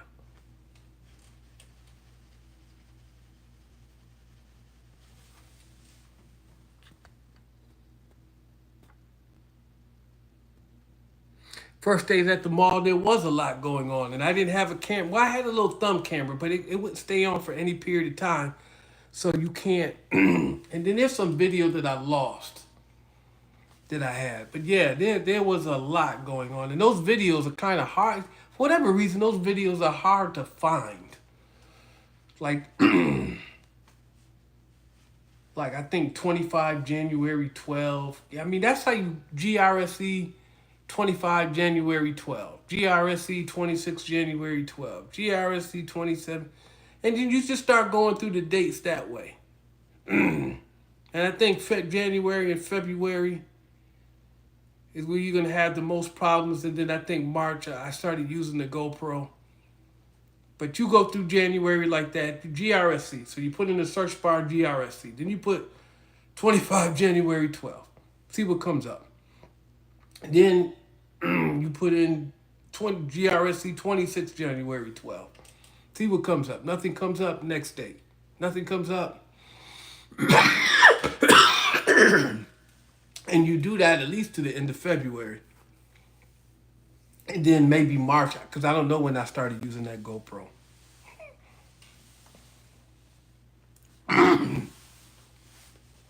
But there won't be much for January and February. If it will be, it'll be off that thumb camera. And then the first day that you see, that you type in that the GoPro hits, then there's probably no more use of that thumb camera. So there that is. I know what happened to Jay. He had a kid though. I know that much. But than that, I don't look him up. You guys have to be internet sleuths, and you guys have to find them. And somebody will one day. Somebody with some resources. Tanisha might get married.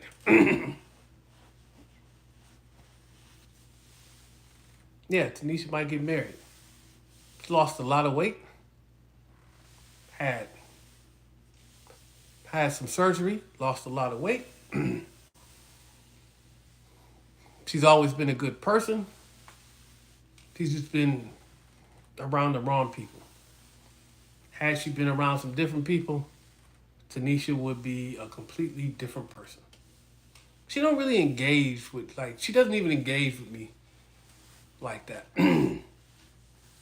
Like, I don't, like, I probably ain't said nothing to her in over a year. Because she doesn't really engage. She's just not interested in anything like that anymore. She doesn't even want to be around it. Stresses her out. She doesn't like it.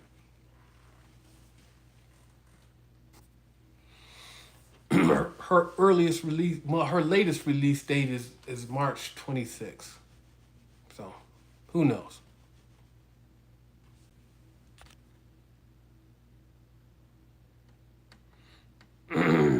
uh, I didn't have the same energy for Jay because Jay never gave me the same kind of problems that Fred did. Fred had that kind of energy, so Fred got that kind of energy. Jay didn't have that kind of energy. He didn't get that kind of energy. Cops I dealt with today, I didn't give them that kind of energy. Therefore, I didn't receive that kind of energy. Had I given them a problem and a whole bunch of shit, they would have gave me a problem and a whole bunch of shit. It's what you put out there. The guy that I had a problem with, he side talked me. He gave me some shit. I gave him some shit. And then it went too far down the path. It shouldn't have went down. And I was done with it. But he decided this not soft ass nigga, because that's what he said. I ain't one of them soft ass niggas. So this I ain't one of them soft ass niggas decided to call the police.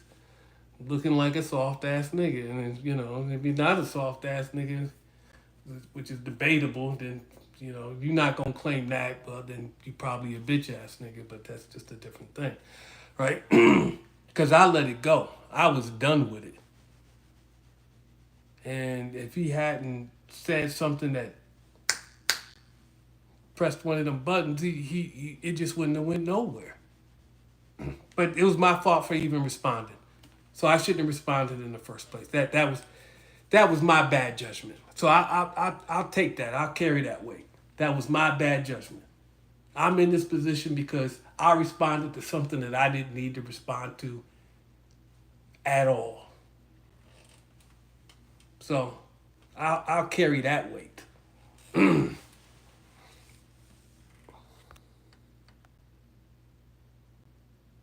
I don't know what happened to David Lee. David Lee was a pastor for a church. Some kind of Korean church. So I don't know. Maybe you look up Korean churches in Atlanta and look up David Lee Korean church. Maybe you find them, maybe you don't. Who knows? Then you could ask him some questions. Oh, I doubt he would answer anything from anybody. I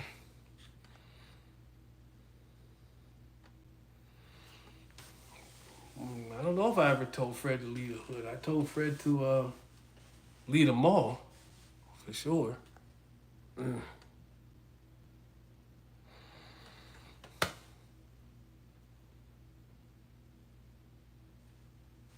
I don't know. I didn't know I had a bedtime. What do you mean it's past my bedtime? What damn time is it? Hey Siri, what time is it? It's 12:04 a.m. Oh, okay.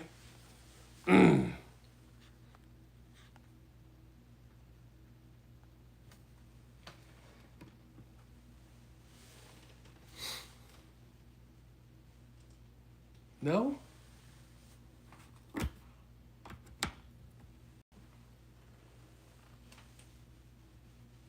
What? How about that one? No? Really?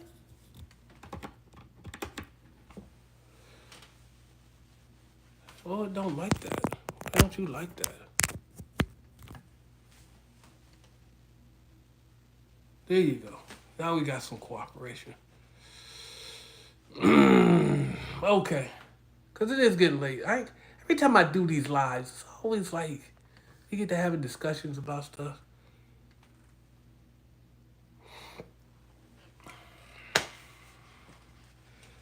Well, that's Kennifer's doing it, and I'm not mad at Kennifer. Kennifer's not really interested. There's no reason for her to talk to me, right?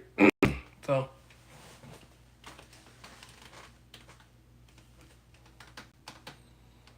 Not, not that I'm, there's no reason for her to talk to me. She don't want to talk to me, she don't want to talk to me. What can you do? Can do nothing. Gerald is still cutting hair. Well, he was a professional barber, so if he's still working, maybe he is still cutting hair. That's how he made his money. That's how he made a living.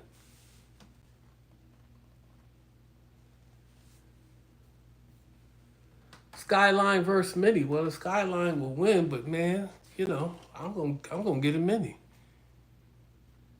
2008 to 2013 or 14.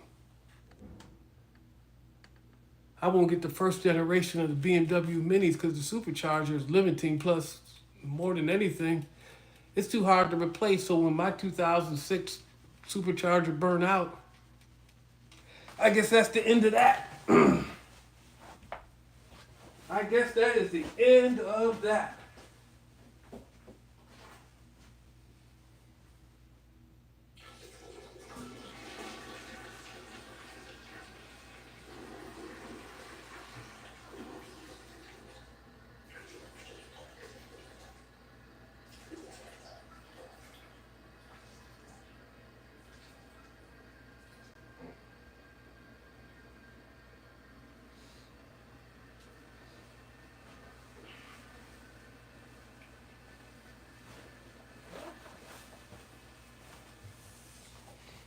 How you like the way I do those lives? I just randomly get up without saying anything and I go use the bathroom because that's what needed to happen. Sitting there shaking like a leaf, gotta use the bathroom.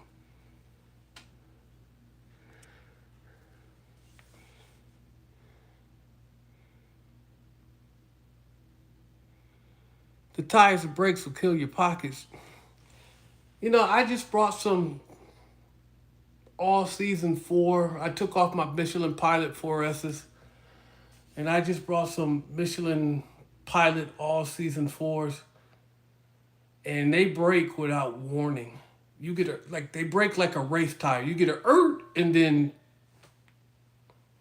your stability control was kicking on, saving your ass.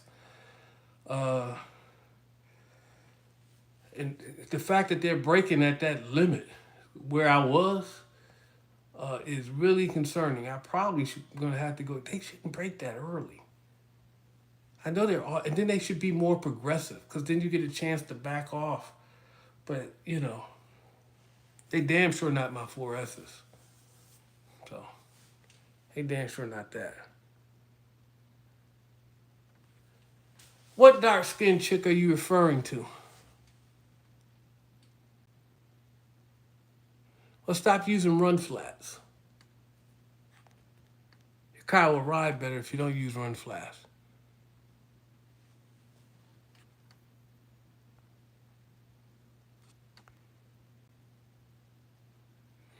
What do you mean, why I don't think white people act ghetto? I think they do act ghetto. Y'all just don't call it ghetto. All these videos of these people being entitled and all these little confrontational videos that they call Karens.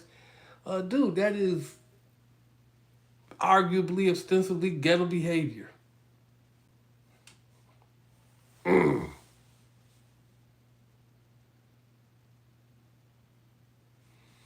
Nothing ever happened about that. He broke into his house. His people broke into my apartment. Nothing ever happened about that. The detective asked me about something, but I don't know if anybody ever got prosecuted. Nobody ever contacted me. But you know what happened? The internet set me straight. They gave me $23,000. I gave $5,000 to somebody. I got $18,000. They didn't steal $18,000 worth of anything. So the internet set me straight. So it's all good. That's why I told, and I hate to say this. That's why I told, I get the counseling that I need. I'm thankful for the arrest that I got today because it takes me down the path that I need to go. I need the counseling, not anger management classes, waste of time. I need counseling. takes me down that path. Mandatory. Then the rest, then today's arrest will have turned out to be a good thing.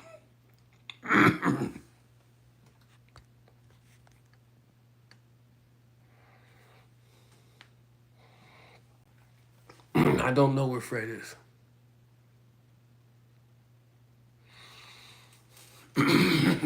Not current celebrities. I talked to one celebrity. Man, I can't even remember what music group they worked for, that he was a part of. And we communicated, and he wanted me to do it and run it by the other members, and I told him no. I told him I wasn't qualified. Not something that I should do. Had one guy told me he would train me, he'd teach me some things. I told him I still wasn't qualified. It's just not something I'm qualified to do. But he did teach me something, and I heard it from another guy. You know, if I deal with a celebrity that wants to do something that I advise him not to do, and we do this once or twice, and he said I stopped being his bodyguard. Had a security company guy tell me I don't take certain kind of contracts because they become very problematic and it's not worth the money. And so, you know, I always took that, you know, with those two things to heart and acted accordingly.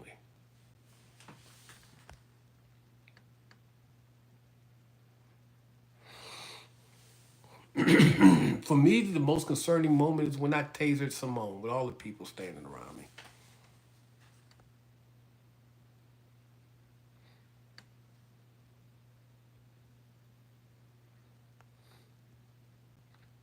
What do you mean Fred locked up? Is he locked up? I don't want you to read some newspaper article. I want you to show me which county or state or city that he's locked up in. Same thing with Anthony. But I don't know if he's locked up.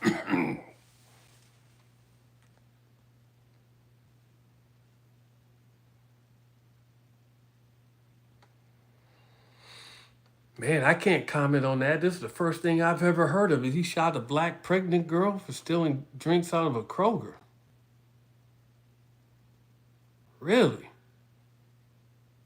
No, man, this is the first time I've ever heard of something like that. It's got no national attention.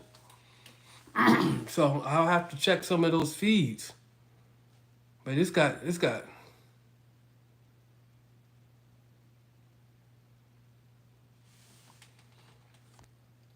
How about the guy who pulled the fake gun? Oddly enough, somebody contacted me on Instagram and showed me a picture and showed me a couple of videos of somebody who I believe to be Marcus Tolbert. And if it is Marcus Tolbert, geez, not going to be good for him. He's not having a good life.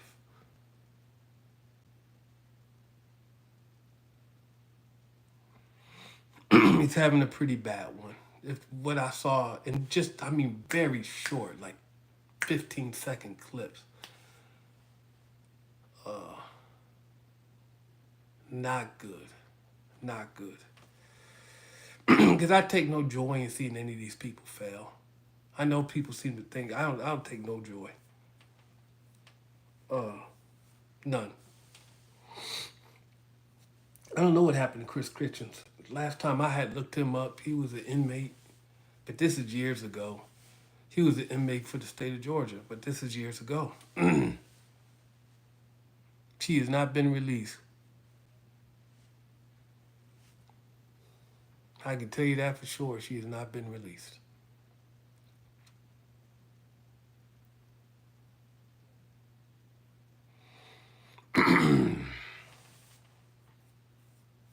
No, there's something, Marcus Tolbert, there's something clearly wrong with him.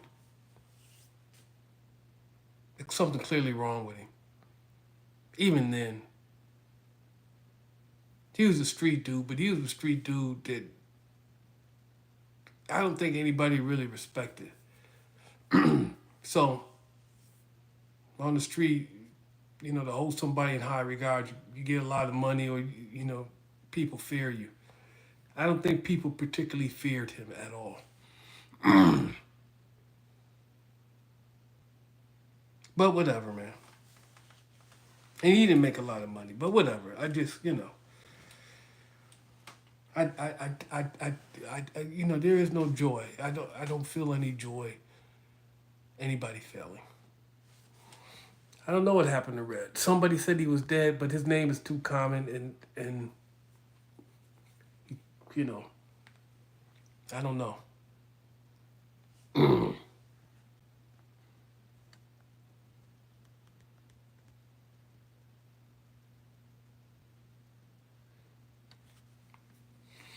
March 20 of 26 is her release date. I mean, is it's her latest release date. But remember now, see, because I listen to these podcasts, and from people who Joe Budden has a podcast, but that's mostly opinion. He may know some things, but it's a lot of opinion. I listen to podcasts, people who are in that profession. They do these things, and they talk about, you could have a release date of, say, January 1st, 2024, and you still might not get out until 6 months later. It's a strange thing how that works, and how people are being done, but it does happen. So the key is, the latest she's supposed to be in there not longer than March of 26.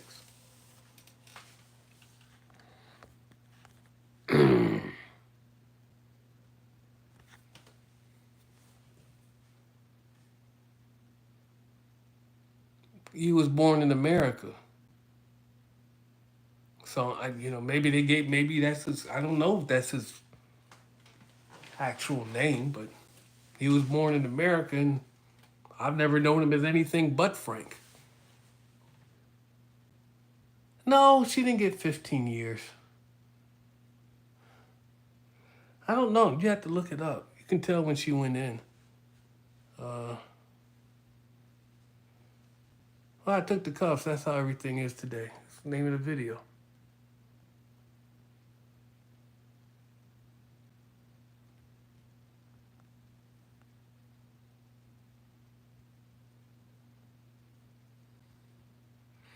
No, I'm in an orange Henley shirt made by Carhartt.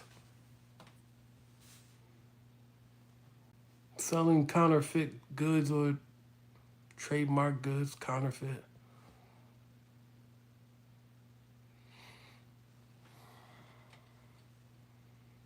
I always thought, at the time, Detroit had more potential to be more dangerous because people in Detroit don't talk. The city is vacant, uh, but now maybe not so much. Maybe Atlanta can be just as dangerous as Detroit, and maybe in some cases more so. But Detroit is still kind of vacant, so stuff can happen to you here, and you can end up someplace and nobody not know about it for months. I don't have a favorite video on my channel, so I would tell you none. I don't have a favorite video. I don't find any of them to be particularly enjoyable. That's for you guys. You people find that stuff enjoyable. I do not, which is why it's always so hard for me to go through these videos and edit them, because I don't particularly enjoy looking at that stuff. Well, back in 2014, well, one, I don't live in Detroit, so you cross that off your list. I live in Atlanta. Uh, Back in 2014, I went to Detroit because I got evicted from my apartment. And I got evicted from my apartment because I didn't pay the rent. And they wanted $2,000 and I had $2,000. But I didn't know where my next cent was coming from. So I'm not giving you this $2,000 if I don't know where my next cent is coming from. And then my mother's in Detroit and now she's in New York. But I came to Detroit because of my mother. She has dementia. Somebody needs to look out for her.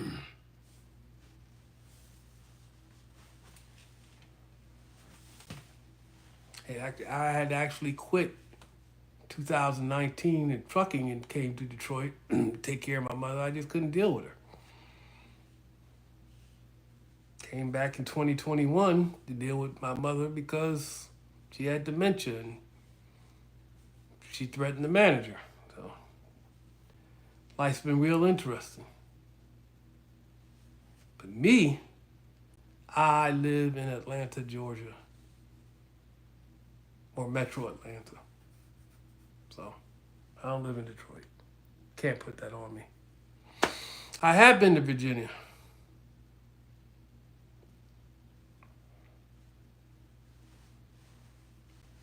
I don't know if New York is more dangerous than Atlanta.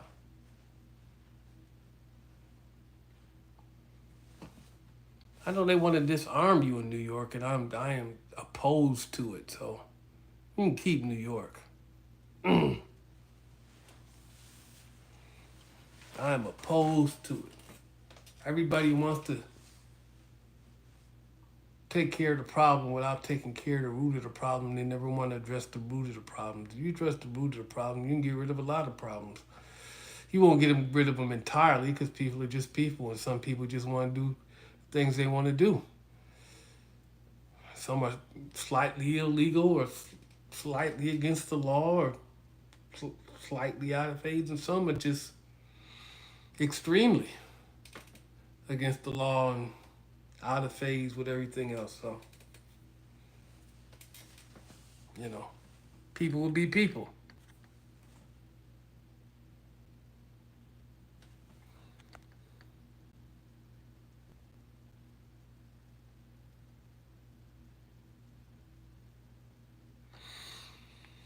Yeah, now look at me. Yeah, you are. So I mean, I understand your point.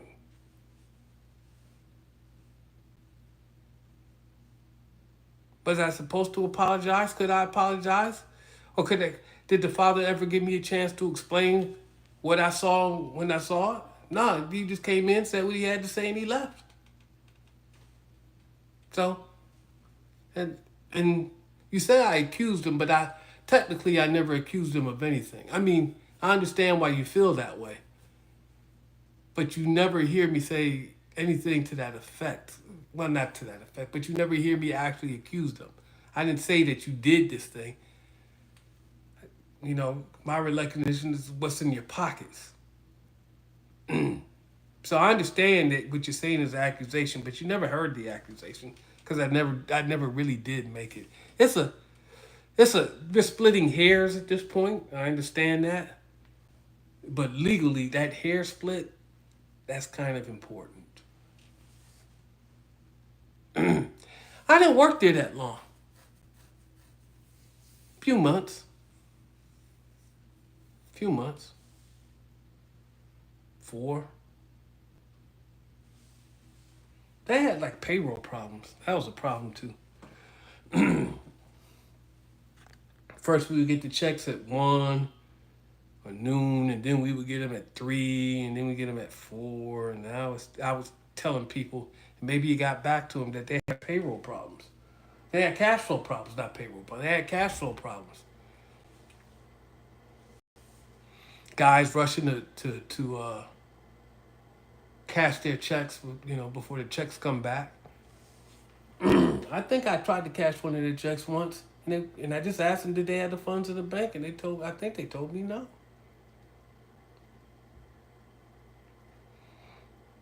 I was able to cash the check within a few days, but that was kind of concerning, right? Yeah. Anyway, it didn't work out. They let me go behind some other shit, so it's okay.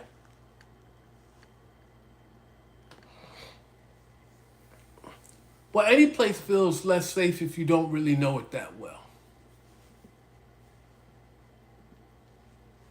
and be careful how you promote yourself. You hear me say that? Be careful how, because people will treat you how you promote yourself. Detroit people, or at least black people from Detroit, promote themselves as X, Y, and Z. That's the narrative. So don't get upset with me when I treat you that way. Especially if I didn't grow up here and I don't know where to stand, where not to stand, what areas is more dangerous than the other. Who's talking? Who's about it? There's a lot of things you don't know. And if something do pop off, do you know where to go and how to get out of it? Well, I can tell you for sure in Detroit, I don't. I do not.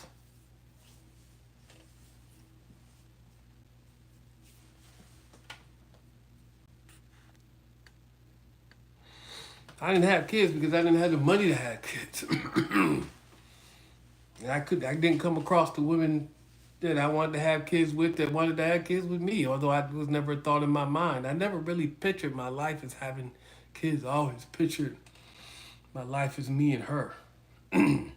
So I didn't have a problem with a two-seater pickup truck or a Honda Del Sol or MR2. These are all two-seat vehicles because I always just pictured me and this woman. But then that all takes money, and if you didn't have the money, I couldn't get the kind of woman I want. So why even bother talking to her, wasting her time? And I'm not talking to some woman that I'm just have no interest in. It's a waste of my time. It's a waste of hers too. I ain't gonna do nothing with you anyway.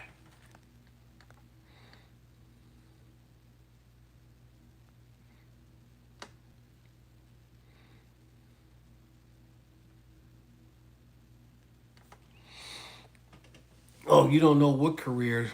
You don't really know what Rick was doing. Rick was doing more than selling CDs. Just don't know what he was doing. Just don't know what he was doing. But don't you ever sell Rick short. Rick's a whole lot smarter than what you think.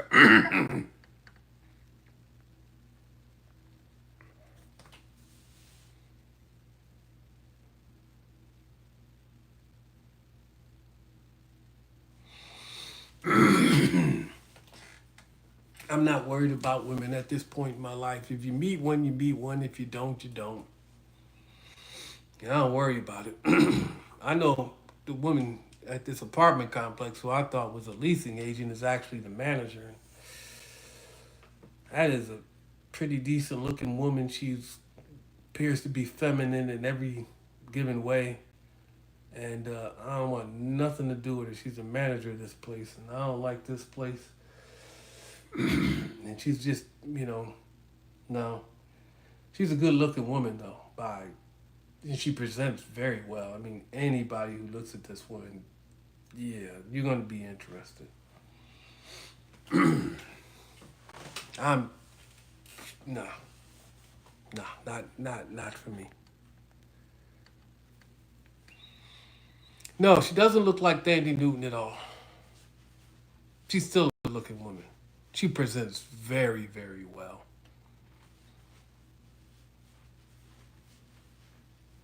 She presents very, very well. She is a good looking woman that presents very well. No, she's not old. She's probably in her late 20s, early 30s.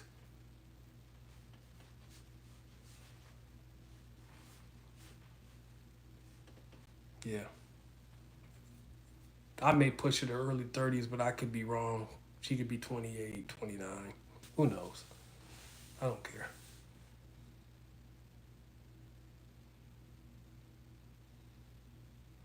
I don't know.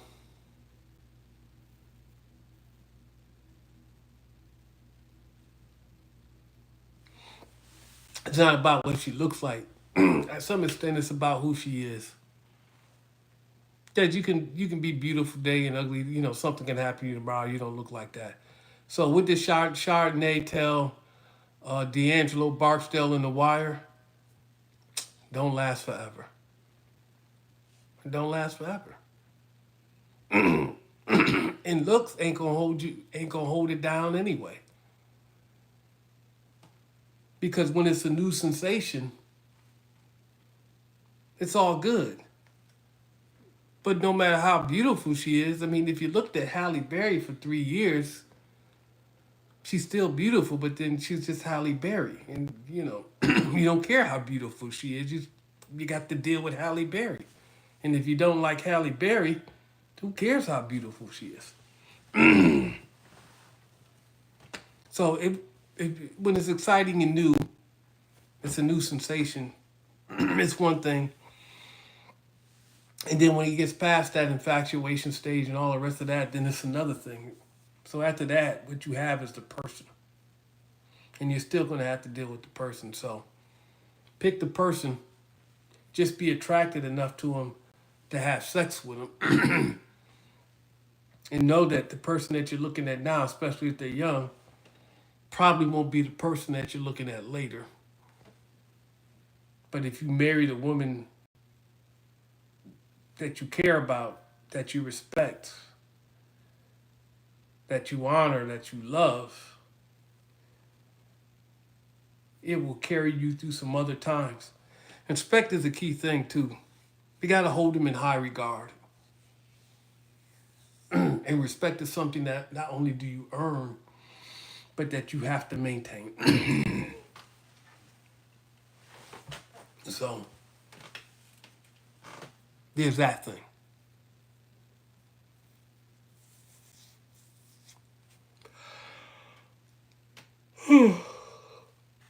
Oh.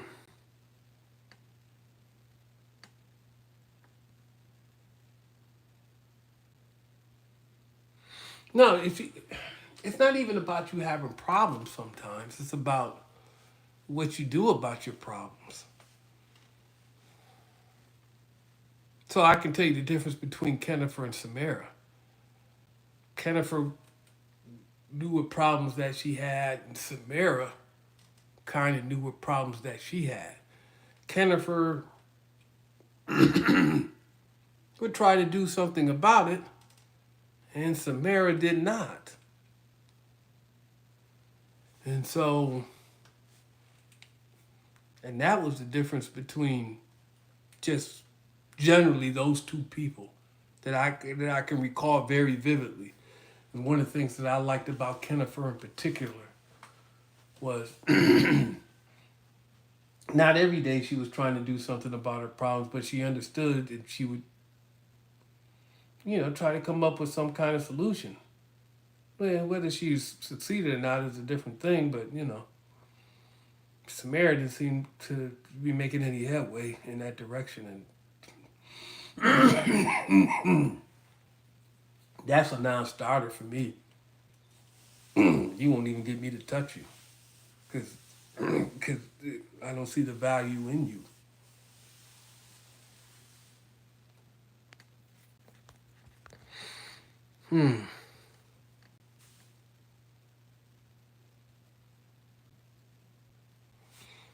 Yeah, okay, bro. Everybody has problems.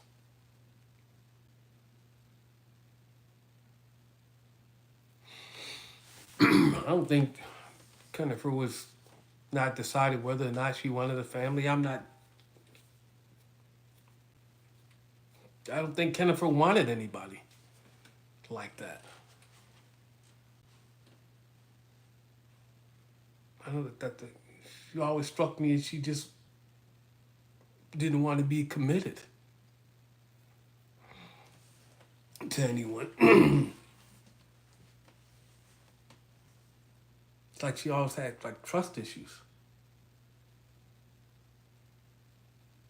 But whatever. I mean, she's her own woman.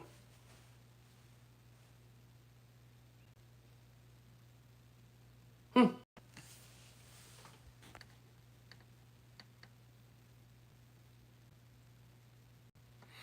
But Jennifer wanted to cook too. That's why, you know, that's why I was, get her the food truck. You want to cook? We get a food truck or trailer, the F-250. See, yeah, see, I damn near wanted to marry Jennifer from the first time that I saw her. So that's just that little lust thing going on and that little physical attraction. But she outgrew that rapidly. So just go watch the videos. You'll find out.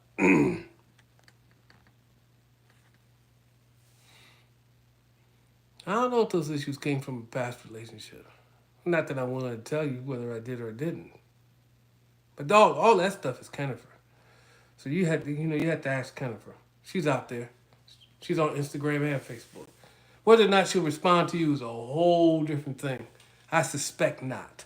But you can always ask her. Don't ask me, ask Jennifer.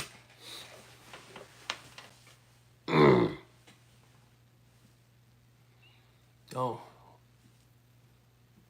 I know y'all niggas always worried about sex. The only thing I tell you about Jennifer is that I wanted to marry her. That I wanted to do. I thought her and I would work well together. It would be a difficult relationship, but it would be beneficial for the both of us. And that was wifey. That's who I wanted her to be. Did not turn out to be that way. Life goes on, buddy. I got other problems now.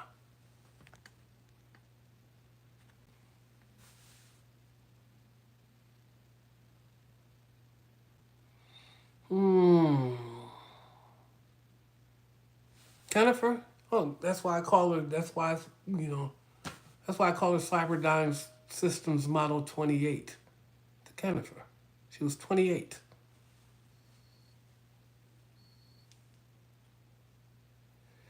I don't know if they got better. I pay no attention to what goes on in Atlanta. I spend almost no time in Atlanta, and I'll go through Atlanta on my way to someplace else. You know, maybe out to Fulton County. You go through Atlanta. I'm going out to Cobb County or DeKalb County. Spend almost no time in Atlanta. I have no idea. I'll pay no attention.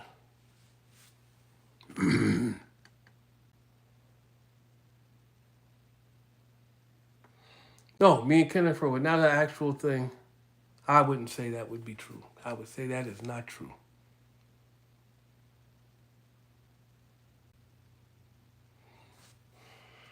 I don't know. Do you want to deal with a whole bunch of minor stuff?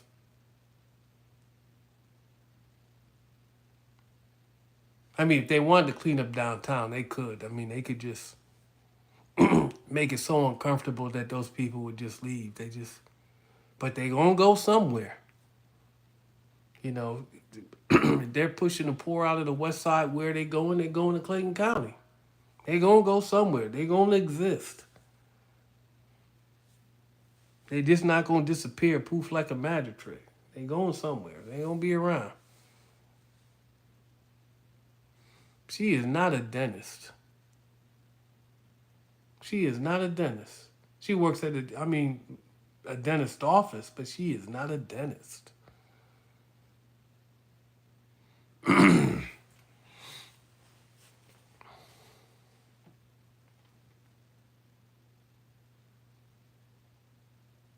No, I wouldn't go back. Why would I want to go deal with a difficult demographic? Listen, man, I won. Ice-T said it best. If you make it out the hood, why you want to go back to the hood? You the ones that make it out. Everybody fighting to get out the hood. And you want to go back? Go back for what?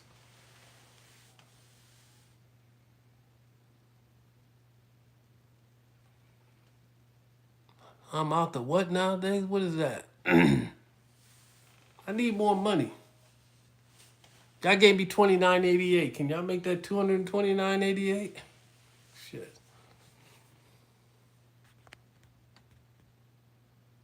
I didn't win? I thought I won. What makes you think I lost?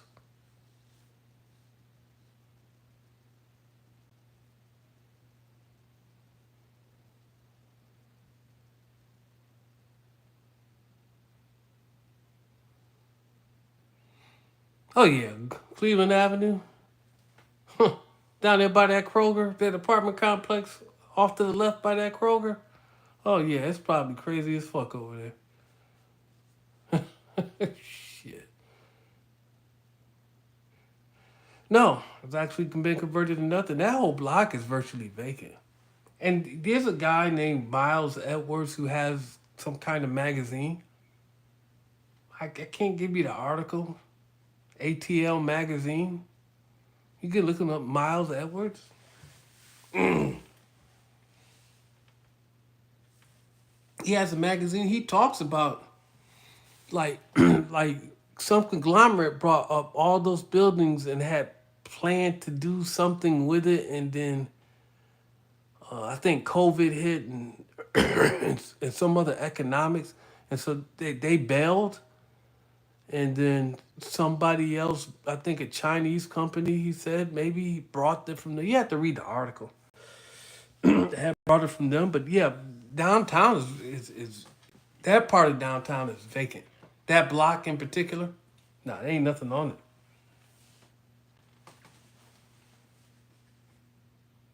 Yes, what I'm saying is some investors wanted to take all those buildings and do something, but it never came to fruition, and so they bailed. So they sold it out to somebody else. Cause dude, you're not talking like you're talking hundreds of millions of dollars in investment to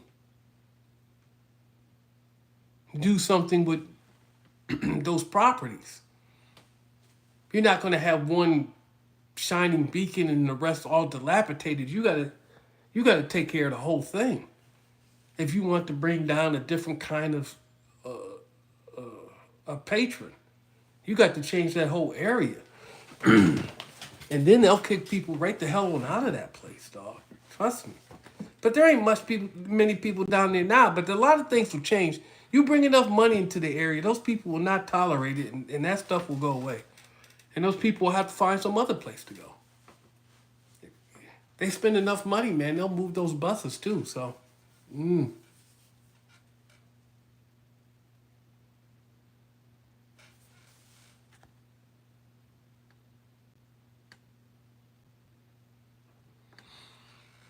no, I think the channel came online at the right time because in a couple of years after that, there's other things that you had to do to just even get your channel monetized. I mean, I just monetized the channel. I didn't do anything.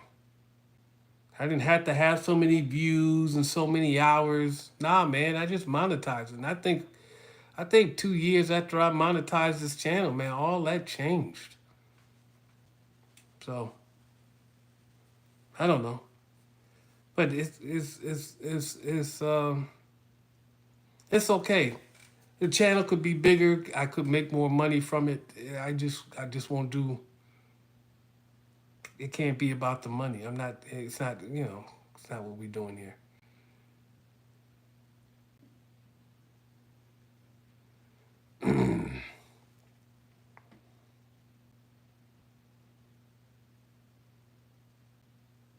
Well, there's a couple of people that tried to do it. There's a couple of people that tried to monetize their channel. They contacted me. I advised them not to do it. I told them why they shouldn't do it. And no, those channels got shut down by the people that they were working with. They had a contract with, or the client where they were posted at. Because I told them you can't do it. You shouldn't do it, and you damn sure shouldn't do it in relatively real time, like it happened yesterday, and you're putting it up today, or happened 2 days ago. I'm like, nah, man, they're not going to go for that. And both those people came back and told me, yeah, they're not going for that. They told me to shut it down. I'm like, yeah, I told you. And it's like you were doing it for the wrong reasons anyway. So it is what it is. Oh, Rick, get out my. Stop trying to get in my pockets, Rick. Stop trying to be. That's what it always comes down to in America. How much money you making, how much money you getting. Why are you even concerned? That none of that's got nothing to do with you. If I could make a real buck off of this, I would be this would be it. This would all I would be doing. This right here. But I don't. I'm not. So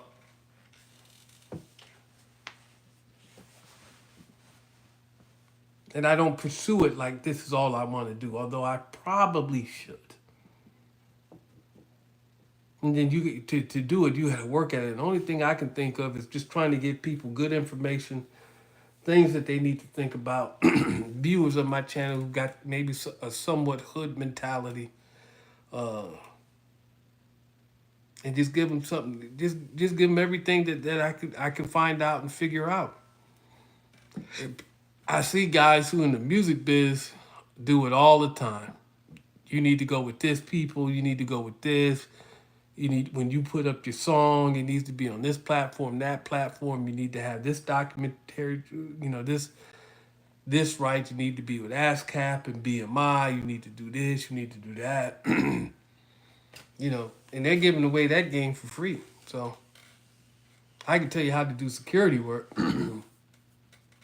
I definitely can tell you how to do that. I can tell you how to do difficult demographic security when it comes to black people. I don't know difficult demographic security when it comes to Hispanic people.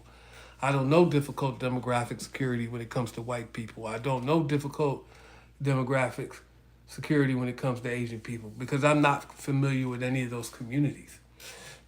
But difficult black demographic community, I got you, baby. I know that. And then you just have to learn that specific area. So.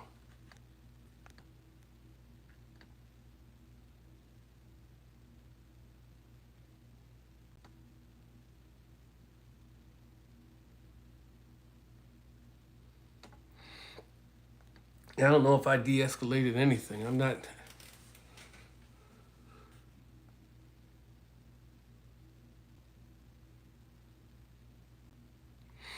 I didn't de-escalate situation. Why would you think that I would? I rarely de-escalate. That's not my strength. I am confrontational, and so I confront things.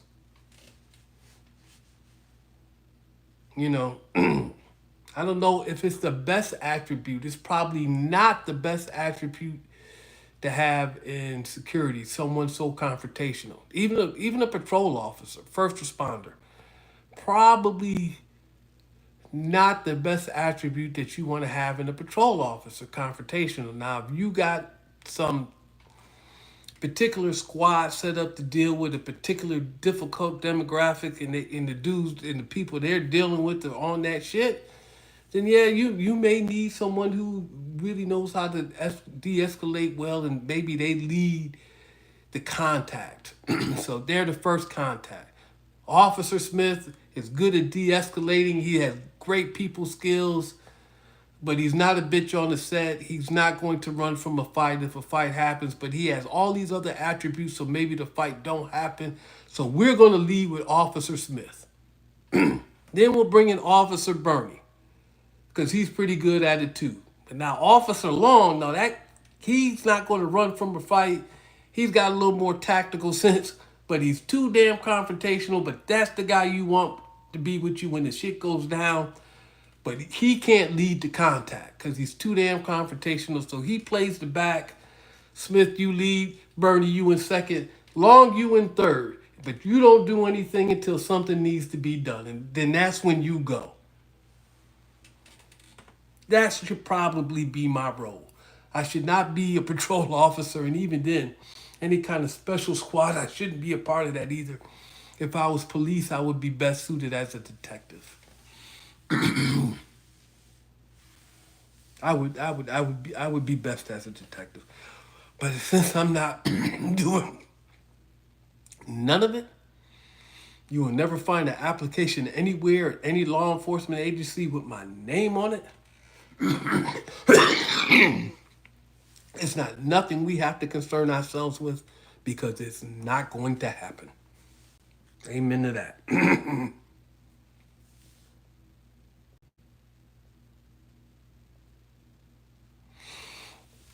Well, well, sir, ITH, you can't be a bitch on the set. And so you need to be concerned, but you can't be scared. Scared people shoot. So one of the tests that they should have for police officers, I believe, is is how they assess threats to their personal safety. So one, you don't want an officer who's looking for action because they're looking for fights and all the commotion. Nope. Pull him out, put him in Pleasantville, where everybody's pleasant, or just don't put him on the force at all. But you can't put a super scared person in there, and damn near everything that says boo makes you jump, or if somebody's too aggressive and you can't handle it. And the first thing you want to do is not just draw down on them, but then actually pull the trigger and shoot them. That's a problem too. You don't need that person either. Slow your roll, right? You need somebody who can be more calm in the situation. Like I said, I'm far too confrontational for it to be on regular patrol. I was good in that atmosphere because all those people were confrontational. So I'm confrontational with them because that's what you need to be in that atmosphere to deal with those kind of people. You need to be confrontational, not a bitch on the set. They need to know you're going to stand on it. You're going to say a thing, you're going to back up a thing, you're going to do a thing, if that's what it takes. But, like the dude I was dealing with today, I didn't consider him that much of a threat. We said what we said and this and that and the other. And then I continued on what I was doing. I turned my back to him. I didn't turn my back and walk away. I turned my back to him. I continued on doing what I was doing because I didn't consider him a threat. He wasn't a threat. If he'd been 10, 15 years younger, nah, I wouldn't turn my back to him. But in this case, nah, the guy wasn't a threat. Because I already tested his gangster. He wasn't about that. He was, he switched up a little bit. He wasn't about that. So, you just running your mouth. Once again, he said he wasn't a soft ass nigga, but then he called the police. So, I may have to dispute that you're not being a soft ass nigga. And if you can't hold that, but then hold this bitch ass nigga, because you either one. You one or the other. But it don't make no difference. I'm glad you did it because once again, I'm going to get the mandatory counseling. I'm demanding give me some mandatory counseling. I won't even, I cop a plea if I can get some mandatory counseling and something else to go my way. And then we won't even have to go through a whole rigmarole.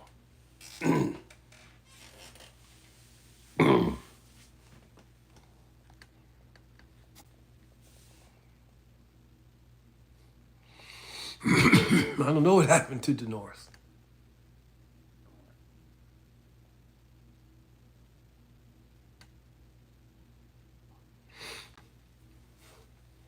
What was my course of action?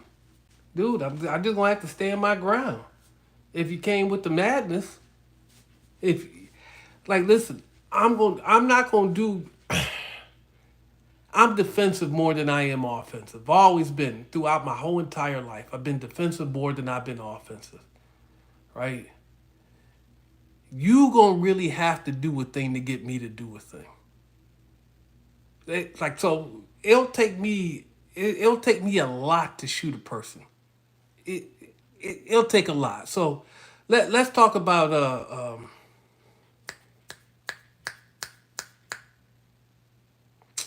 that Purnell incident where the guy, I'm standing here like this. I got my feet spread. I done drew my weapon. Is high and ready, and Fred's off to the side, standing on the little thing by the glass roof, and this guy is talking shit with his hand in the bag, talking about he stole my gun, yada yada yada, right? Did he get shot? He didn't get shot. He lived. Now, if he would have came out that bag with a gun, oh, he would have got shot. What about Santana Woodard? We had the brick in hand. And every time you hear me tell a story, right? Because remember, the truth is consistent. You tell a lie, you'll hear the inconsistencies over a period of time. That's how you listen to people. Are they consistent? You tell the truth is consistent, right? Now, sometimes people forget things, which is why they tell people not to talk to the police, by the way. Because then they'll at times misconstrue that as a lie, right? But the truth is consistent. But anyway, right? What did I tell people about Santana when he went to draw back that brick to hit Steve? What did I tell people? I was waiting for that hand to move forward. So I had my gun high and ready, pointed at the ground, because you're not allowed to point. The police are allowed to hold you at gunpoint. The average citizen is generally not allowed to hold you at gunpoint. You know, they don't necessarily have to prosecute you for that, but if they wanted to, because the laws are generally on the books of most, if not all, the states, that as a private citizen, you cannot hold a person at gunpoint. That's why my gun was low and ready. As he had his hand back, and as he was approaching Steve, the gun started to come up, but it was still low. His hand didn't move forward, which means I didn't pull the trigger. And as soon as he withdrew, the gun came down, and I withdrew because the law requires you to do so. And see, that's the difference between me and everybody else when people keep calling me a security guard. You're a security guard. You're a security guard. How many security guards can tell you that? The law requires me to back down and withdraw as soon as that person became a non-threat. That I held my gun low and ready, or high and ready. Should be low and ready. High and ready. And it didn't point it at him because I'm not allowed to hold him at gunpoint. There is no statute or case law that I have ever seen that allows me to do that. Now, whether a prosecutor prosecutes you given on the totality of the events going on, whether they prosecute you for it or not is another thing. But technically, legally, you cannot hold another person at gunpoint. These are just the laws. You work with that however you want to, but you got to know these things, right? So, and I know more about the law than what most people think I do. So,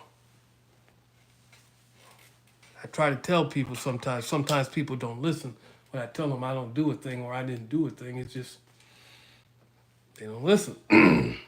But I understand.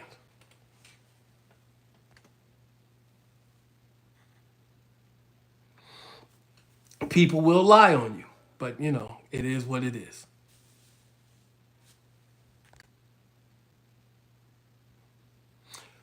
In 2012,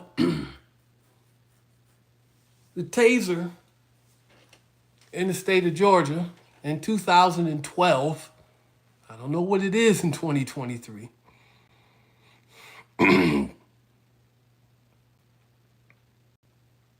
was not classified as a lethal weapon. It wasn't classified as a less than lethal weapon. It was classified as a non-lethal weapon, which is why I felt free to point it at people all the freaking time.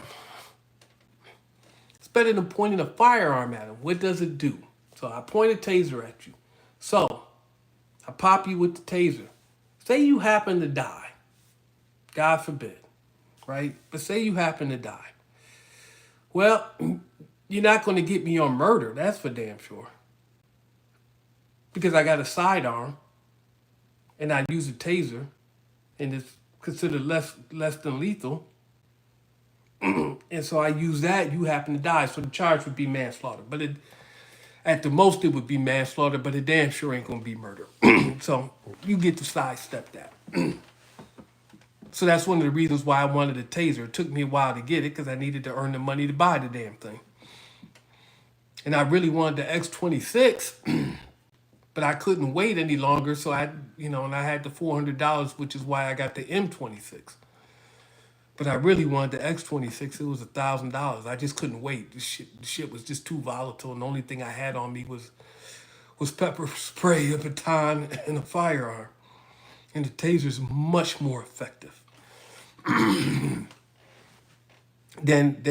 OC spray. Some would disagree, but I think people have a certain amount of respect for a taser that they don't have for OC spray. And the baton is a less lethal weapon because if I crack you right, trust me, you're not getting back up. Not now, not ever.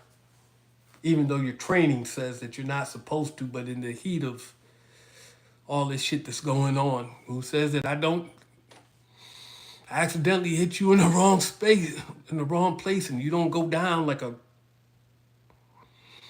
ton of bricks and never get back up. One of the things I like to say is that you'll never discover, that you'll never recover.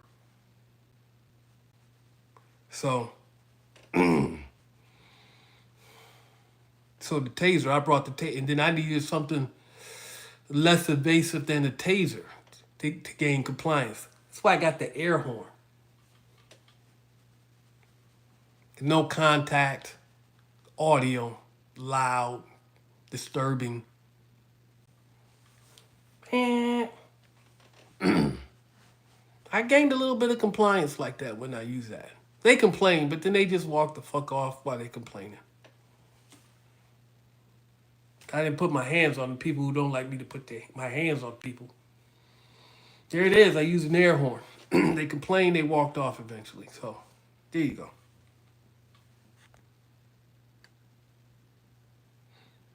Well, that wasn't Santana. That was Marcus Purnell. And I don't find any of it particularly funny.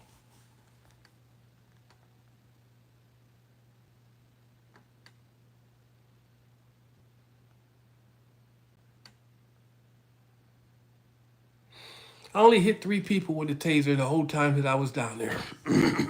Only 3.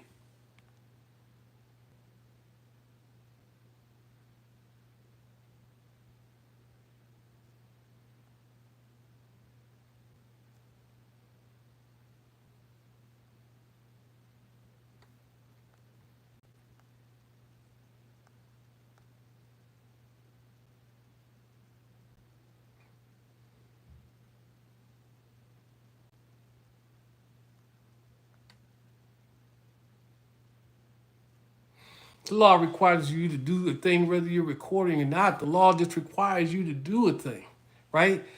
Like, listen, it's, when you talk to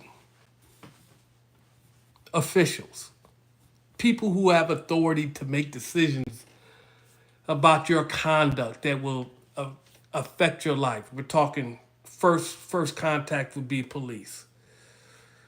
Then you may or may not have to talk to, and we're talking patrol. When I say police, we're talking patrol. Then you may or may not have to talk to a detective. Then after detective is going to make his recommendation to a prosecutor. The prosecutor is going to look at and when you're talking to these people, right, you rather not be he said, she said. Because it's definitely going to become a credibility issue, right? So the video will help with that credibility issue. Or not have to have that credibility issue, but say there's no audio in that video. So now we're talking, who's credible and who's not. And I have a history of being consistent about the things that I've said and that I've done. And so I am credible. When I say something, I'm credible. Because, well, he's always told the truth. I got no history of him telling this. There's a lot of videos of Darren online doing all kinds of stuff, saying all kinds of things. Some of them I don't, well, most of them I don't really agree with. That's just not a part of our professional protocol. But I don't see where he told a lie. because I watched all his interactions with the police, and I watched the video, and yeah, he was consistent about what he said. He was consistent. He was consistent. He was consistent. He didn't tell a lie. It was the truth. So my credibility is good. Unlike, say, someone like Deborah Dunbar, she has no credibility. She lies. So she might as well stop talking because she lies.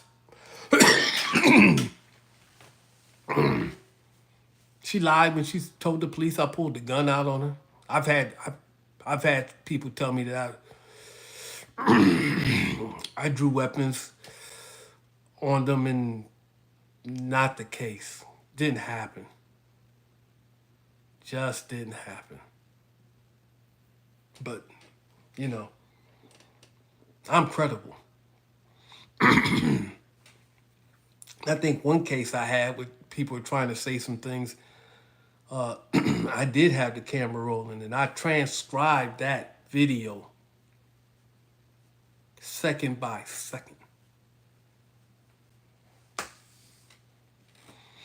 But anyway, if you end up in front of a jury, it's all about who's more credible than the other. And I will tell you this, and this should be no surprise. Man, sometimes people just want to believe what they want to believe. And there's a lot of people that have been convicted because one group wanted to believe this thing about this group over here and believe that about this person. I think the last time I did a live, I said something about some guy getting convicted and doing time in Ohio for murder that he couldn't commit it because those people on the jury just wanted to believe, even though the alibis came in and said that he was in New York. And and the district attorney said, well, he could have drove here and flown. I mean, like, dude, he made it. It was so well, you couldn't say he flew there because it would have been record. So he could have drove here. But it was so fantastical that it didn't make any sense. But those people really, really, really wanted to, they just wanted to believe it. They wanted him convicted. Yeah, and the truth didn't matter.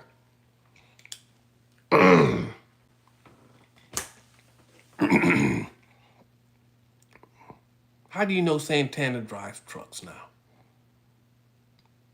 How do you know this thing?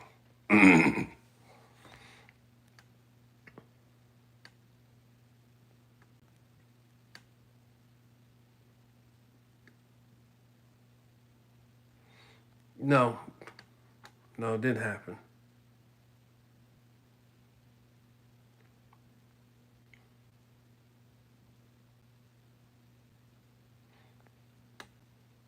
Hold on a second. Let me do this. Let me do this.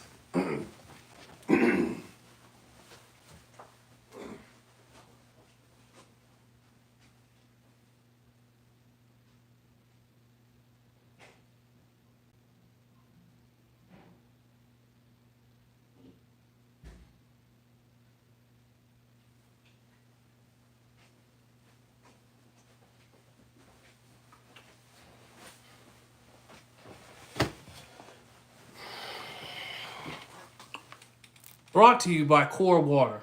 Not really. Right? That's what I drink now most of the time. Other times, yeah, get back to the old classic. Right? I didn't hate anybody. There's some people I didn't like, but Red was more annoying. He didn't counter. I didn't hate Red. He was just annoying. I wanted him to go away. I wanted Bobby to go away too. But I didn't hate him. People I definitely didn't like. I don't hate Marcus Purnell. I don't really like him that much, but I don't hate him. Hate's a different thing. Trust me. Hate is a different thing. That's a seething kind of anger. And I don't have it for those people. That don't mean I'm fond of them, but I don't have a seething kind of dislike for them that would develop into like actual hatred.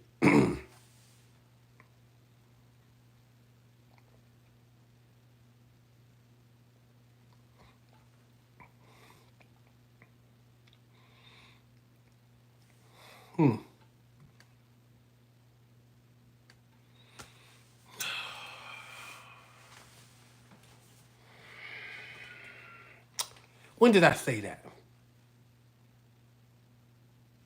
When did I say that I wanted to shoot and kill Bobby? When did I say that? Yeah.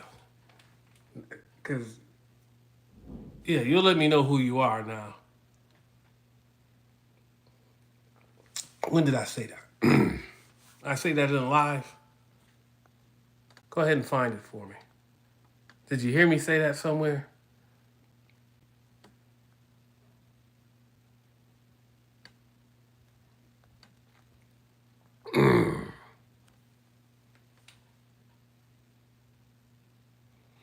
Yeah, that was always the point, using their legal names. In what video, Frank? What video did I say it in? I mean, please enlighten me, Frank.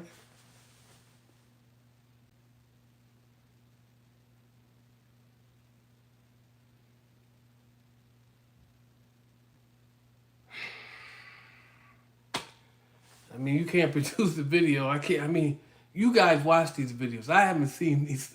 Like when I go to comments online and you making comments on the video, sometimes I have to, like, actually go back and watch the video to see what the hell y'all talking about. Because I haven't looked at these things in a long time. So some of this I'm just doing from memory because I was there.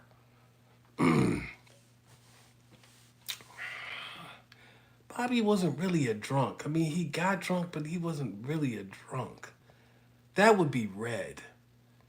He was always inebriated, not Bobby. Bobby was just an annoyance.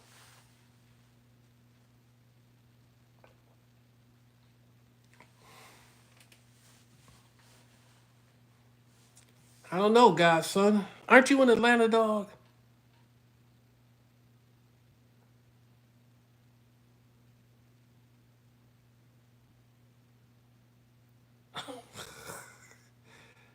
Y'all just be on some stuff, man. I swear to God.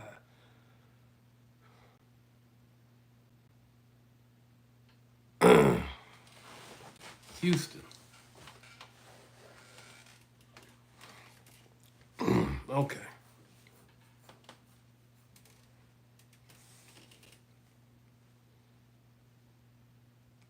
Hold on. You think that's actually Frank? You think Frank would be on this live? Man, dude, ain't nobody on that channel on this live.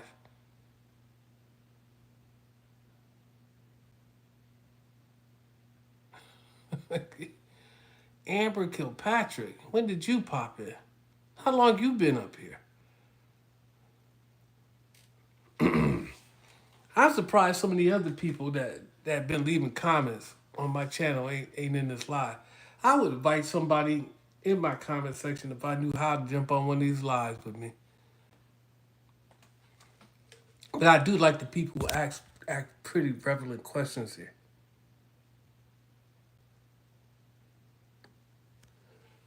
The women never had competition. How many videos did you watch? Because that's not true.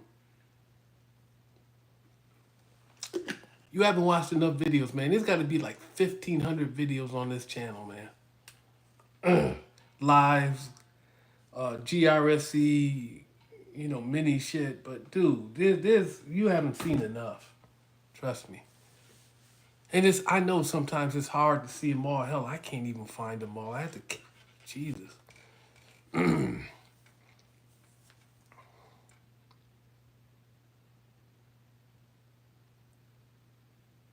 Oh, then you haven't seen because that's not true.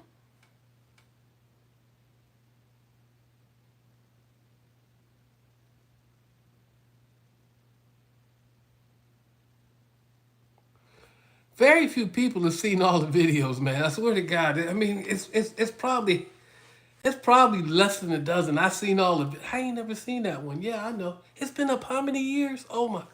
How come I never seen it? Because you just never went through the playlist. You never went through this. I didn't add it to a playlist. It's, you know, or you just didn't, it's hard to watch them all. I'm like, I don't even know how you get to them all half the time. except to go by each day.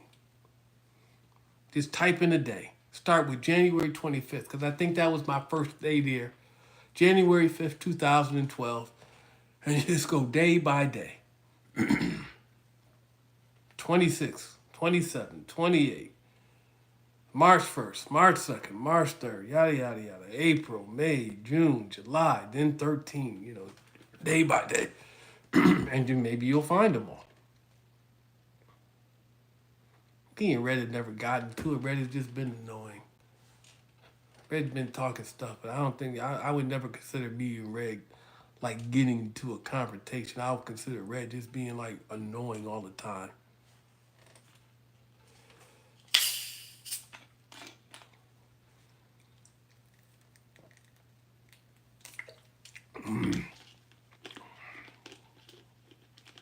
How was my first day at Metro Mall? It was interesting. Because I was just standing around trying to figure out what the hell was going on in this. It was a zoo. And there were so many people in there. So many people. There had never been that many. Dude, when I started cleaning that stuff out and people started figuring out who I was,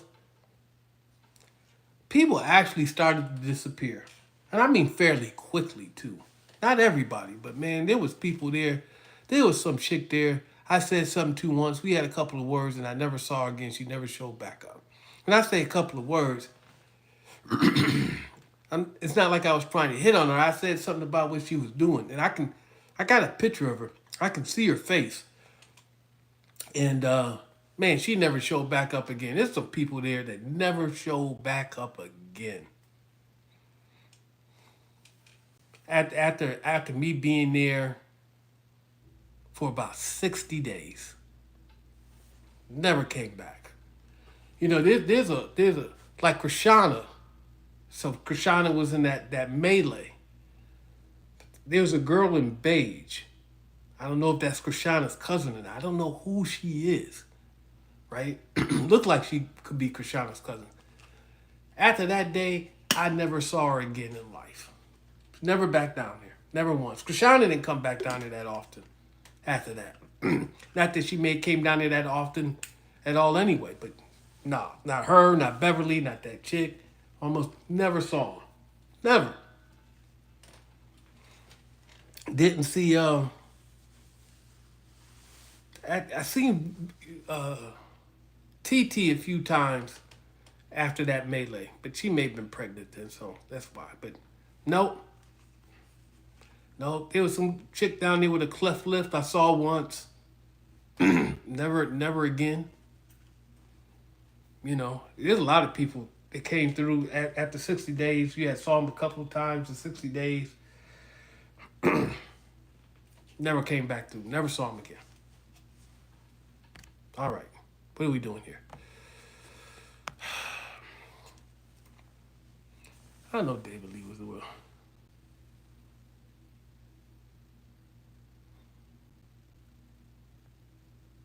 Well, you tell me who. I don't even know. Miso Torrent? My S Torrent? Well, you tell me who passed away. Because I'm not checking on Deborah's Instagram. So you tell me the names. And I'll find out, see if it's true. But if I get one bad name, two bad names, I'm just going to, whatever list you give me, I'm done with it. I'm not looking for it. Because you're wasting my time.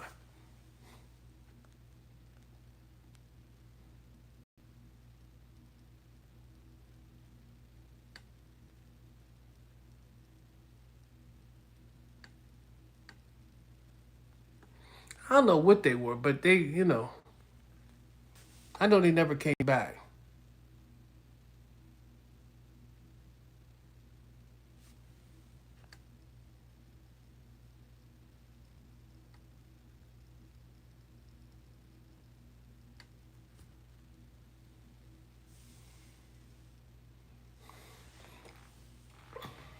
I don't know, because it's funny that you say that because, you know, I'm telling one person that something is unacceptable, and then I go and have my own nigga moment. And then that's unacceptable. And then I'm talking to my sister's husband, and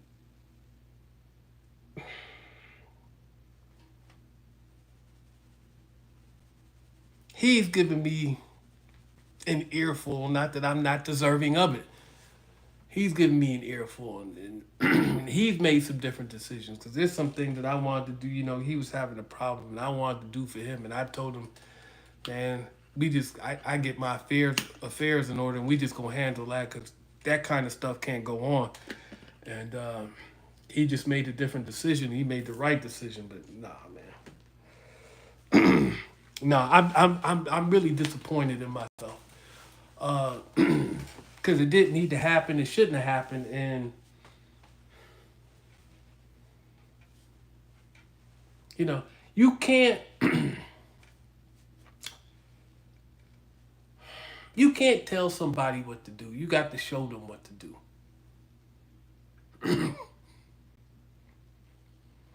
And I told this person, in order to make you a better person, I have to become a better person. And today, I was not a better person. So I can't make them a better person if I'm not a better person.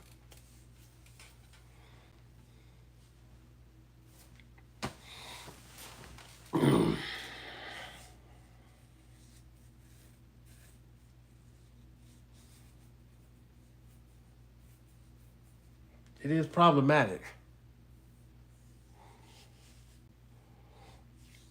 You see why I need the counseling?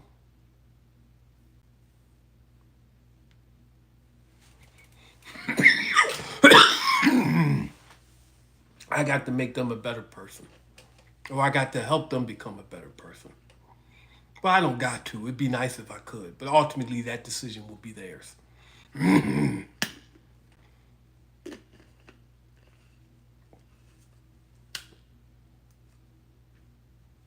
But I can't be getting arrested for stupid shit. Right?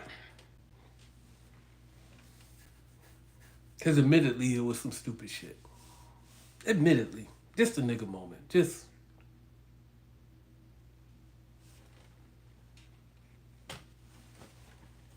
That's what it was.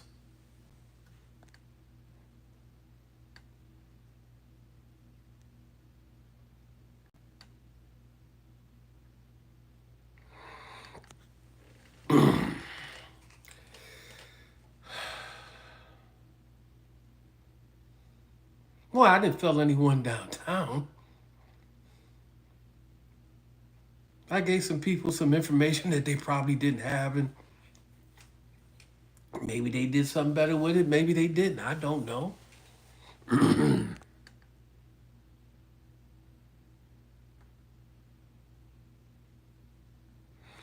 Yeah, that time the Santana had that brick. That is the closest that I came to shooting someone down there. That is the closest.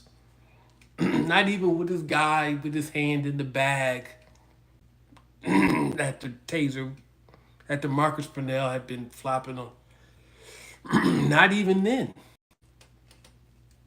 did I feel like Santana was the closest I almost ever came to having to ever shoot anybody pretty much in my entire life. He was the closest. There was some other job that I was on that I came pretty close. Oh, and that thing in Metro Detroit, that would probably top Santana. So it was that, Santana, and then that thing in Metro Atlanta. All three of those things I was on the job too. So out of 12 years, and then if you want to count that thing with Marcus Purnell, out of 12 years, 4 times where I almost had to shoot somebody. And I didn't. Good for me.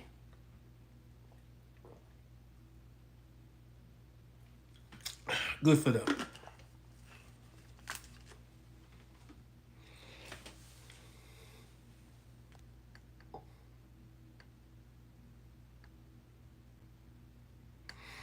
I told you the 4 times.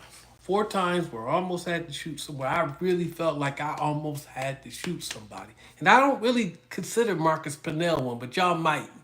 But I don't really consider that guy's hand in his bag and me standing there high and ready. I don't really consider that one. Detroit, Metro Detroit, Metro Mall, Metro Atlanta. 3 different jobs, 3 times in my total 12 years doing security. Those would be the top 3. Oh, there was another incident in Detroit too. But I don't know. I didn't feel any particular kind of way, but I would definitely, that would be 4. And then Marcus Pennell would be 5, but I don't really count that. So, but yeah, it takes a lot to get me to pull the trigger because I understand what goes on behind that. I understand all the problems that I will have if I pull that trigger. If I shoot somebody, man, the problems are coming. Even if you legally could do it, all the problems that come behind it, it just, oh. I think there was a Detroit police chief that once said,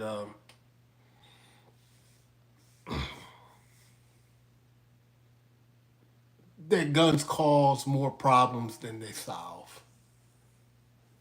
Yeah, it was a Detroit police chief, and I was like, yeah, he's correct.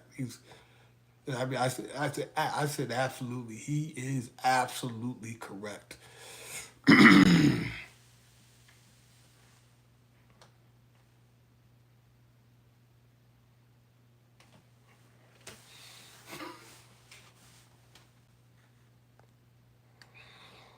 What do you mean VV had a heart attack? How do you know VV had a heart attack, Miss Kilpatrick?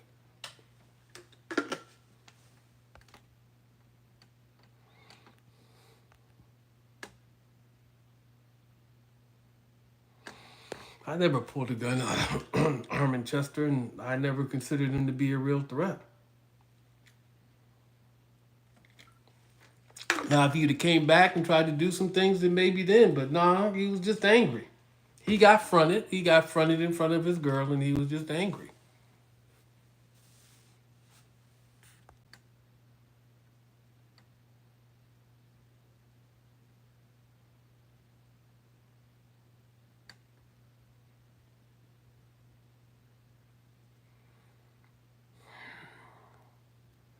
Well, why mute the video? I mean, that's just kind of defeats the purpose of me having a conversation here, right?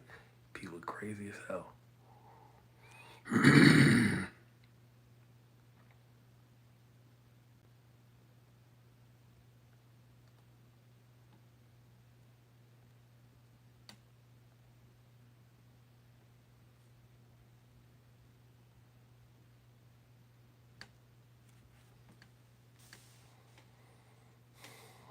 One guy in the red shirt telling us, oh, that guy. Well, he was coming through anyway. That's all he was doing. He, he wasn't no permanent fixture.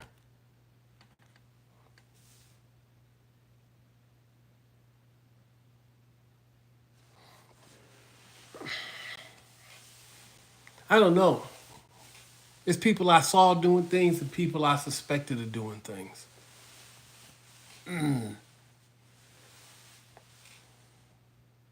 So, but I had like 300 mugshots, and then I had people separated into the con artists, people involved in drugs, people involved in boosting, and then just random people that had been arrested whose names I found.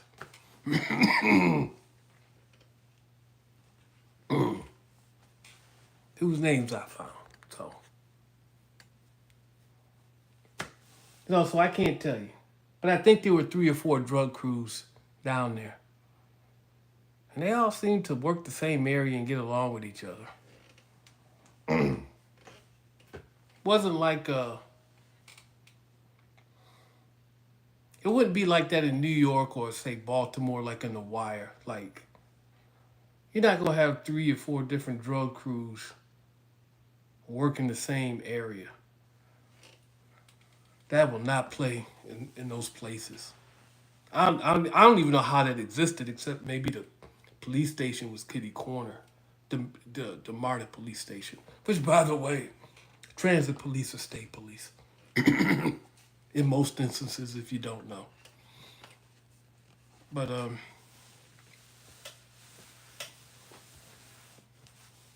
it just existed. Who knows, man? Yeah, Baltimore is something different.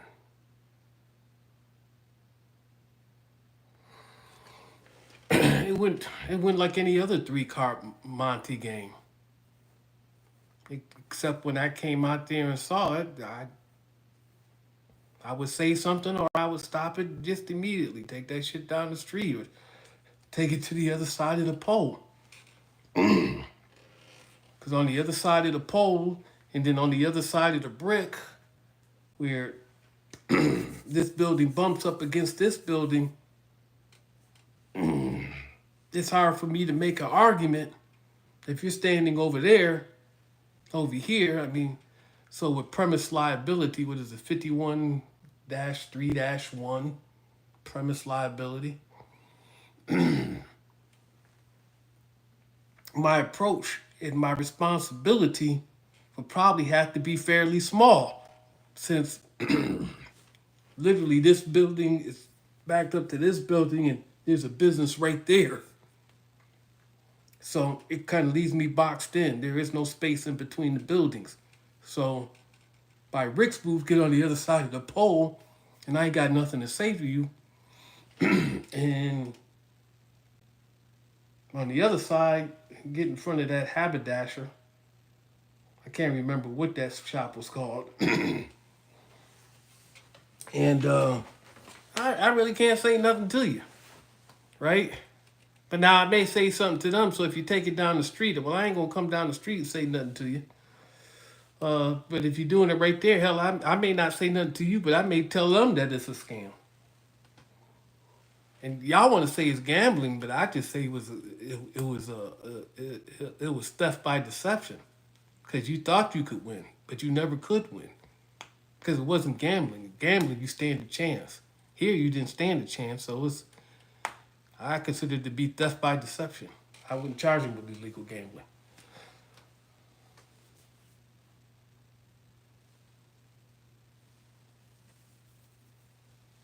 Because I had a nigga moment, Amber.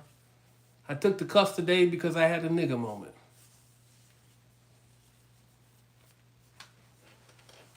You're going to have to go back to the beginning of the video where I not give many details.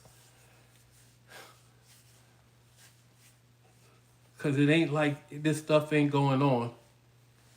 And I just had a nigga moment. So I had. Didn't have to happen, but it did happen. And I'm going to need some mandatory counseling. I'm going to be real consistent about that. Mandatory counseling. You got to have it. I got to have it. That's what I want to hear a prosecutor tell me. You got to have it. I got to have it. Not no anger management classes or a joke. Garbage. Mandatory counseling. You got to have it.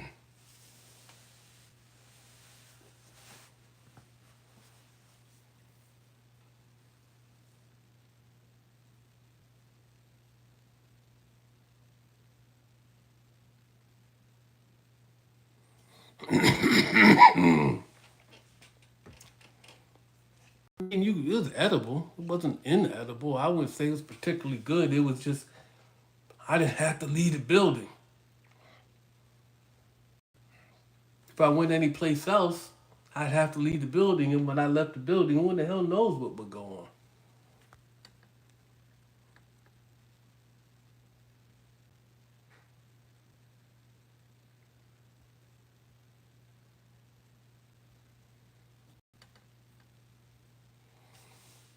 What store? You talking about the liquor store? Or are you talking about the restaurant? Because Dollar Tree's a corporation, so there's four retail places that I worked at. I worked at T-Mobile, I worked at Dollar Tree, and then another Dollar Tree, and then I worked at some restaurant. But Liquorville burned down. That's why I stopped working there. Burned down.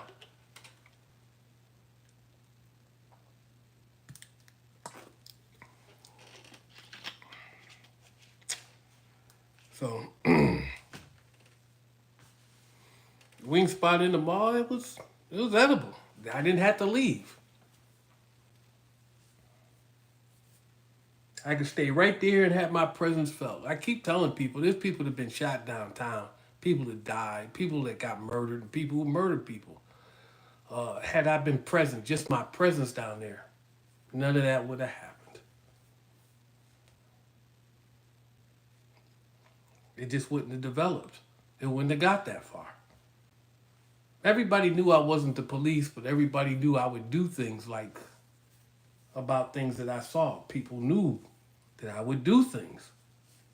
They see me do it. People knew that I knew things because I said what I knew. Not all the time, but some of the time I just told them what I knew, and they just look at me like I'm crazy and like, shit. How the fuck did he know this? How the fuck does he know that? Sorry. Remember, Wendell Lowe's dead now, but I don't think he expected me to tell him about the time he stole old boy's 45 out the car. I think that caught him off guard. Or like when I called Terrell Ball and Jamonte, I can't remember Jamonte's last name, but that video's up there. When I called them by their first name, but I called them by their entire names. Not just their first names, but their last names as well. Like the people in the street say, their government names. Caught them completely by surprise. The first time I told Armand Chester his name, he's like, "What? How you know that?" Or I told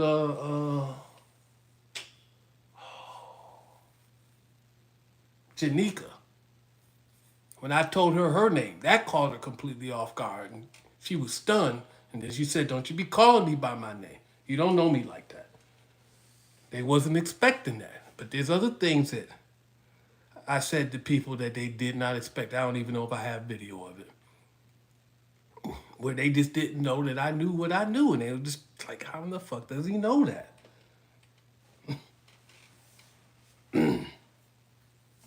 Yeah.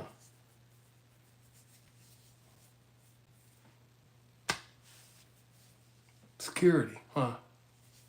Yeah, security knows all those kind of things.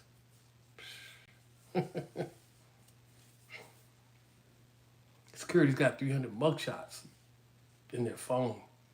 Yeah, that's what security got. No, not no security you ever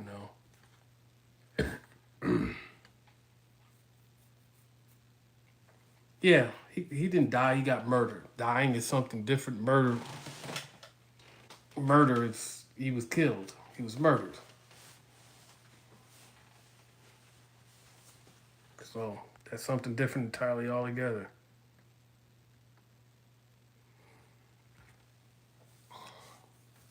Then the Metro Mall?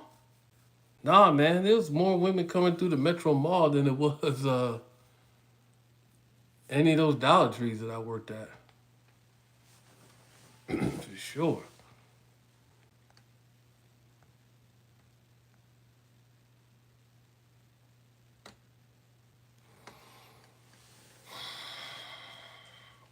The manager was cool.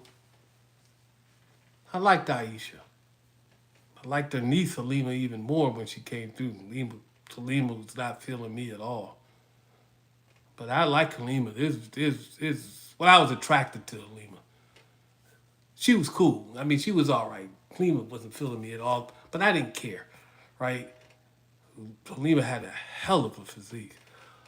And I just talked crap to her when I was there because it didn't make no difference because I wasn't serious about her. Um, Yeah, I was at odds with the employees there. I didn't need to be at odds with people. And then, my duties were clearly prescribed, so I was all right. Nothing happened. Life was good. Now, when I went to that other Dollar Tree, deeper on the east side of Detroit, oh well, yeah. And there's a video. My camera had died, and I wish I had that video. Oh yeah, that place, and I wasn't there that long, and I didn't work there. That place was a little different, but man, that assistant manager there, ooh, that girl was 21. And I was just talking to her, but I wasn't trying to get at her, but she was, Jesus, that girl looked good and hot as fuck. Um, she was right. She was right, but I wasn't trying to get at her. A lot of people think I was, but I wasn't. But she was right for sure. But anyway, life is what it is, right? No, no one's ever pulled up on me on the way home. Really, nobody. Never.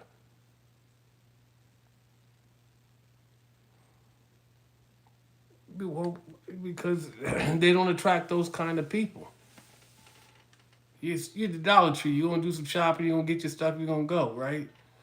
You're not hanging out at the Dollar Tree. You ain't got no drug dealers hanging out in the Dollar Tree, in front of the Dollar Tree.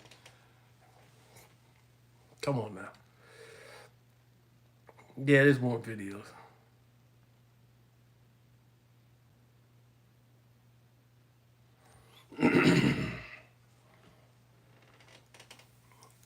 I quit.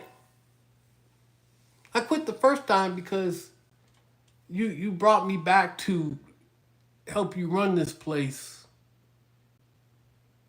and then your vendor, who ain't paid you by the way in a couple of months, giving you some pushback. But I'm trying to get rid of these boys, and you gonna side with him. Well, then, what the fuck am I doing here if you're not going to listen to my counsel and let me run this place? If that's the case, then I don't need to be here. Find somebody else. And then I came back. But then we had an argument about the payroll, and then he didn't pay me, and then fuck it, I don't need to be there, and so I quit. It's probably the best decision I made in my life at that time.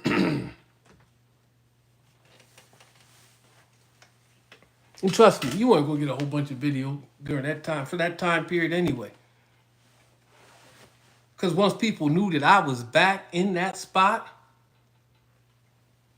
man, that spot became ghost real fast. So that channel had really, this channel has really been effective. And then at that time, you did something stupid on Monday, you can see it on Tuesday.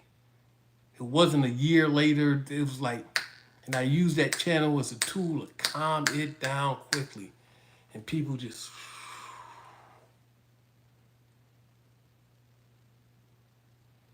now that was the time to attract new vendors and try to get new people in there.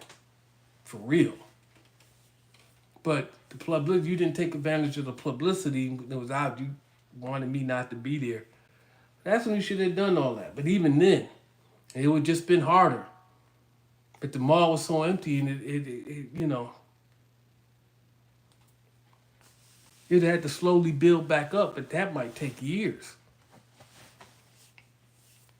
Well, hey, it is what it is, man.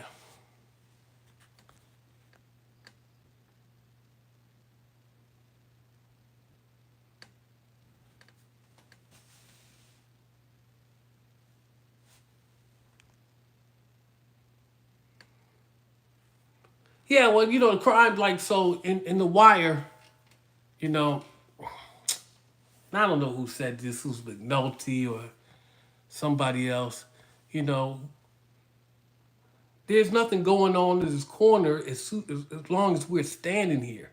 But as soon as we leave this corner, the boys are just right back. So when I got arrested, the boys came right back. If not the same day, the very next day. Like I had never been there.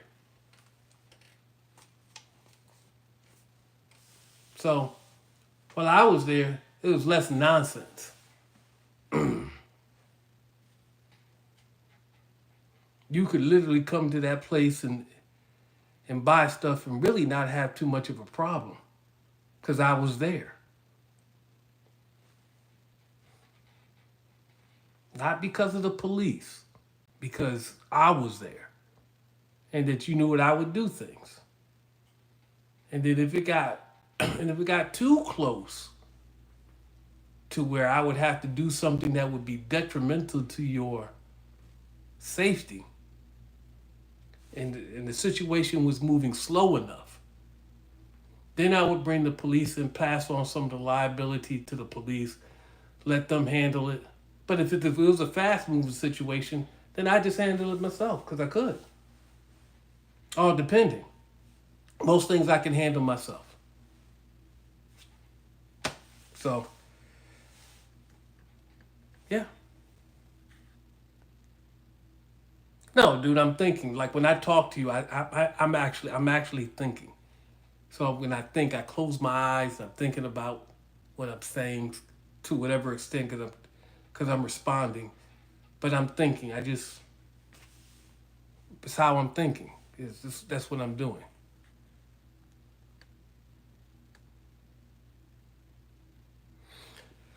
Yeah, there was a lower level. No, I don't have any footage. I only been down there once, man. Stunk all the hell. So no, I wasn't going downstairs at all. But yeah, there was a few. You could see where the department store had like different areas down that escalator.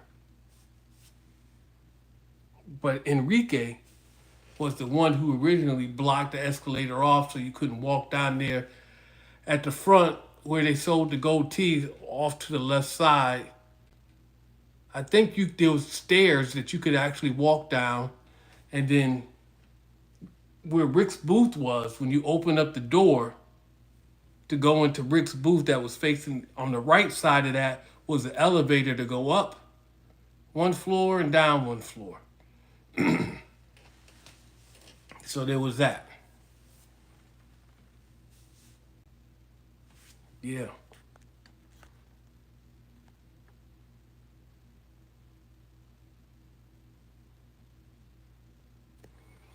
I don't think intimidation would be the word. So there's a guy down there named Bear. He worked security at the Bear was Jesus Christ.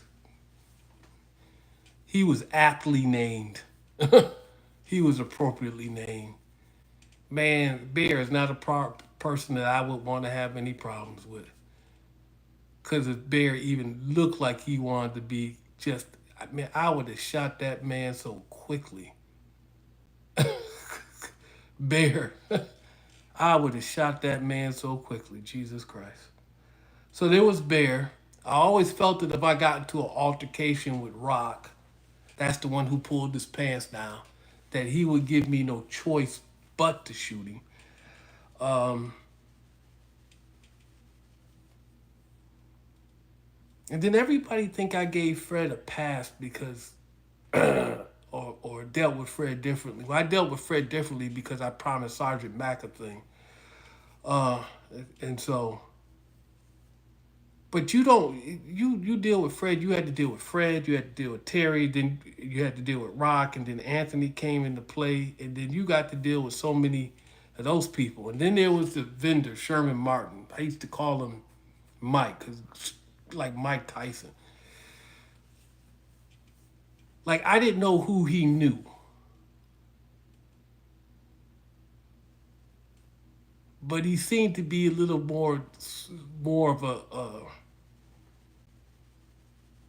If we got to some kind of altercation, it would be more of a threat.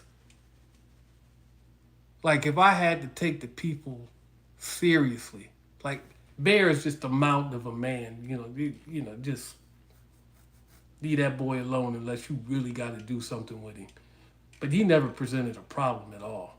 But yeah, you leave that boy alone unless you really got to do something with him. That doesn't mean you let him do whatever he wants. But yeah. But between Fred and Sherman Martin, no, Sherman Martin was definitely probably the person you needed to be more leery of. And then Rock, between Fred and Rock, Rock is probably the person you need to be more leery of.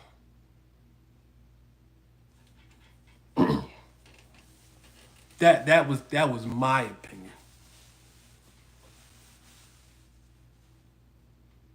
Okay.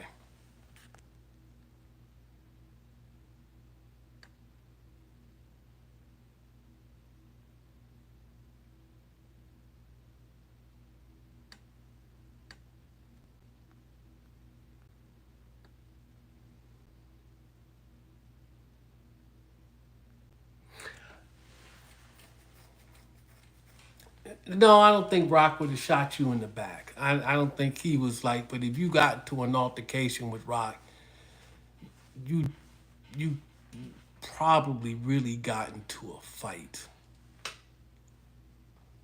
I mean, you wasn't gonna be. I don't think you would have been able to back that boy off you. Uh, Very good possibility that I would have had to shoot him. Sherman Martin just got a different kind of skill set. He had a skill set superior to my skill set. Any kind of hand to hand combat, far superior. Shoot him right away. That was always my thought with Sherman Martin. Shoot him right away, immediately, without delay, without hesitation. That man makes a move towards you in a hostile manner.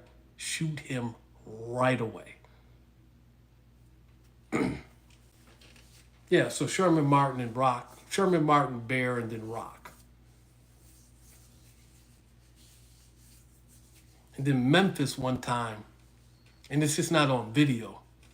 He had an altercation with somebody, left and came back with a big, what we refer to as a Rambo knife.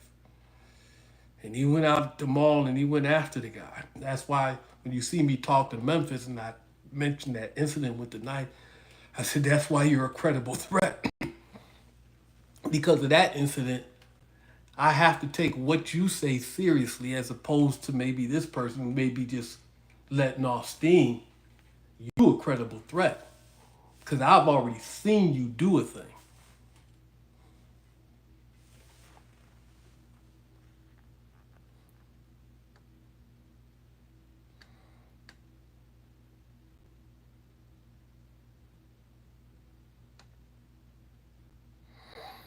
I don't think anybody down there was particularly tough.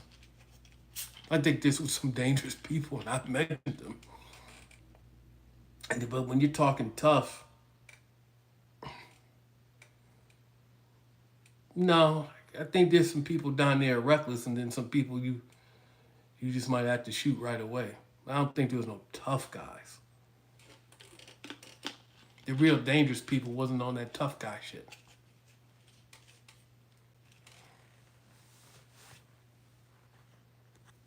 Bloodsaw said he was Golden Gloves. Yet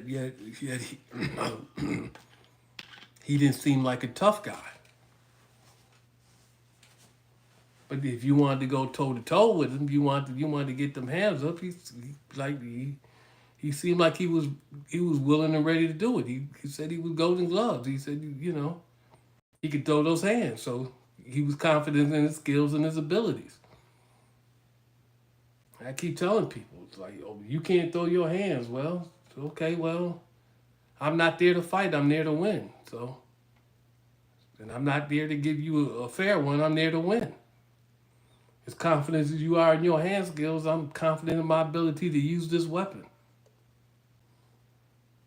So, it's just, but like I said, I've always said, it takes a lot to get me to shoot somebody. It takes a hell of a lot because I know all the things that go behind it.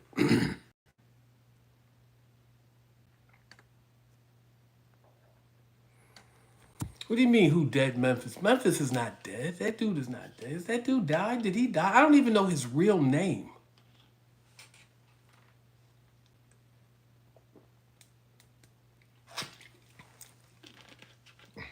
I never learned his real name. I could never find him.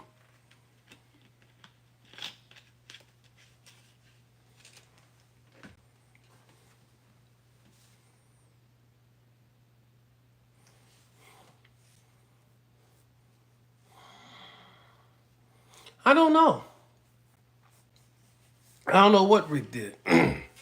If he did it, he ain't telling nobody. He sent me some pictures though.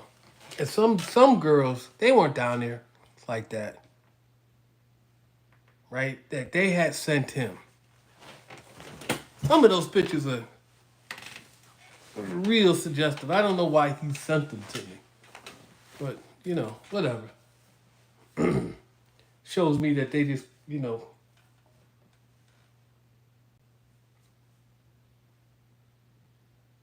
misplaced their trust because because he sent them to me. So no.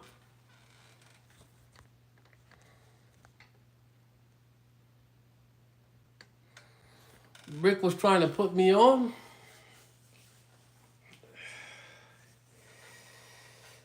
Yeah, maybe in some cases, but for what reason? Rick seems like the kind of guy that wants to corrupt you. Why would Rick do a thing? Rick didn't do things for no reason.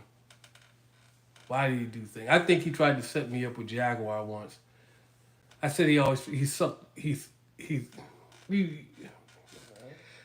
The terminology is bad, but like he would sick a dog on somebody. I think he sick Jaguar on me, but I peeped that early.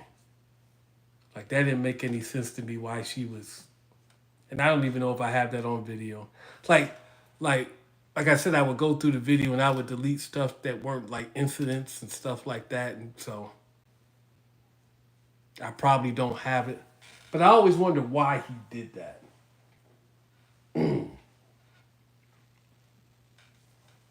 You have to.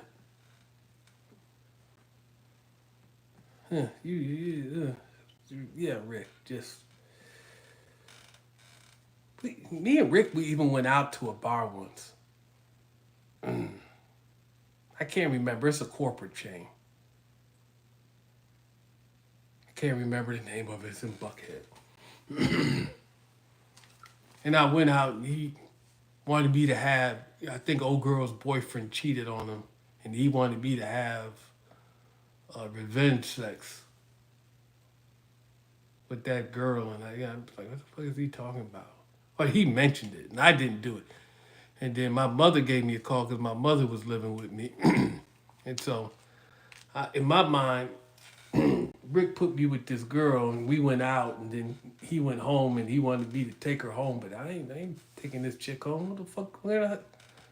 So I took her to a train station,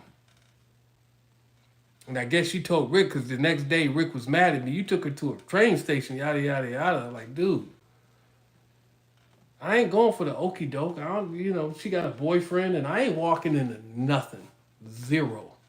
So I took her to a train station. She can get her ass home from there. Wasn't I was trying to be mean to her, but my mother was asking me where the hell I was and what I was doing, and I told her I went out and yada yada yada, but nah, man, I ain't walking into nothing.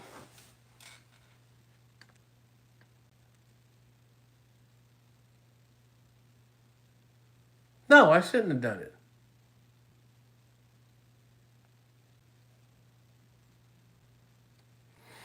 How many people did I put in cuffs?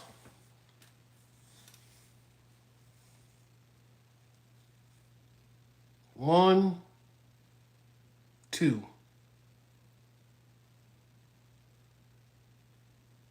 Two.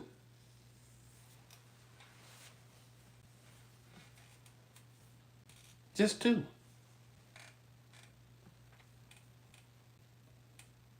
That's it. Just two.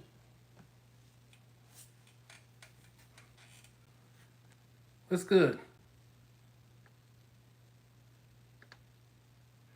No, you shouldn't have took her to a hotel. Okay, so you don't know me, dog. So if she's worth touching, she's worth keeping. If you don't want to keep her, you don't touch her, right? Too many people have kids by people they don't want them by. So you can do a thing, stuff can happen. You can have a kid. Listen, dude, I would be, and I learned this. Some guy told me, some Indian guy, not like like from India, but Native American. So we'll just call him Native American guy. His name was Gibson. Damn shit, I can see his face now, kinda. And he told me, he's a few years older than me. He told me, you never invest into a pussy bank. The only thing you get out of it is something that you don't want. And there it is. He told me that when I was about 19, 20 years of age. No, you touch her temporarily. If she's not worth keeping, I don't want to touch her. Why do I want to touch somebody that's not worth keeping? What happens if you get her pregnant? What happens if you get a disease?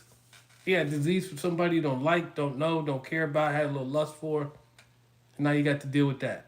You got a kid by somebody you don't like, don't know, had a little lust for, and now you got to deal with that. You want to go through all that for somebody you don't like, care about? Really? Was it really worth the time? Please. It's about worth as much time as what I got to deal with now behind this little nigga moment that I had. Not even worth the time. It's just, there's no benefit to it. There's no value in it.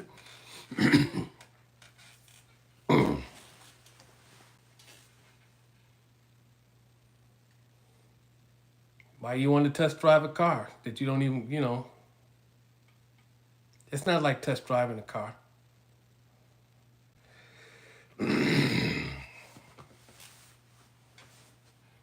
There's a little more involved in that.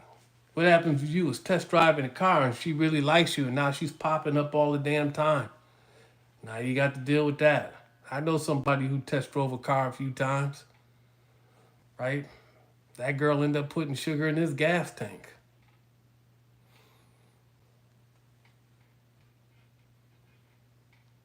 I don't know what that cost him to fix. I'm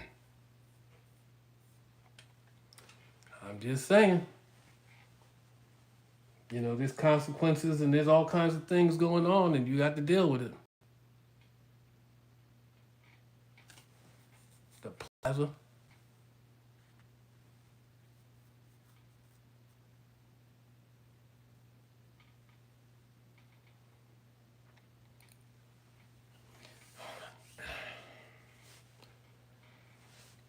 Some things aren't worth it.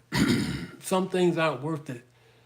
The time or energy. There's too many other things that you got to deal with. Okay, so once again, we back to this nigga moment that I had today. All right. So now for however long I got to do this, I got to show up to court. While I'm showing up to court, I can't make no money. I got to get this mandatory counseling that I'm gonna have to pay for. This is a good thing. Trust me, it's a good thing, right? And I'm assuming that's the way it's go because I keep telling the universe mandatory counseling, right? Right? And so I got to deal with all this shit here, right? Over something that shouldn't have happened in the first place. That had I just ignored it,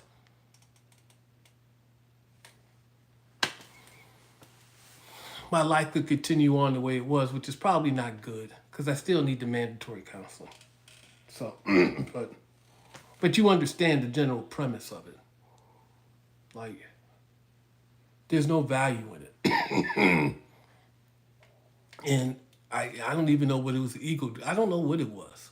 He side talked me and I was just unaccepting of it. I'm standing there, you could just address me directly. What the hell's going on with you? I don't know. I didn't even take time to think about it, which is the other part of it. So there's something else going on with me, man. I need some counseling. No, I am. Listen, Philly Styles, my nigga. Nah, man. Ostensibly, financially. Hey, Siri. What's the definition of ostensibly? Ostensibly means apparently or purportedly, but perhaps not actually. Okay, I was halfway right. You could arguably make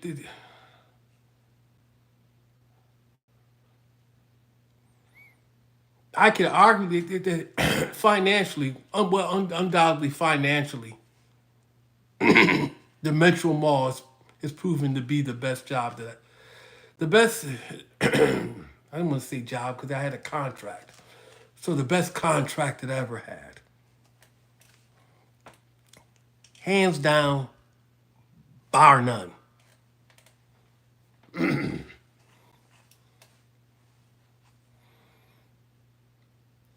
In any other way, it's probably the worst thing that I've ever done, that I've ever had to deal with. And so, was it worth it? It all depends on what you value more. If we're talking money, sure, absolutely. Anything else? No, no, no. It wasn't worth it, and then by any other metric other than maybe money. No, it wasn't worth it.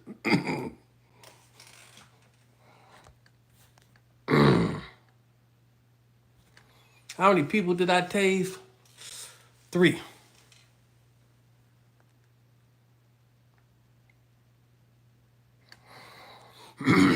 The mall did not give me experience how to deal with people.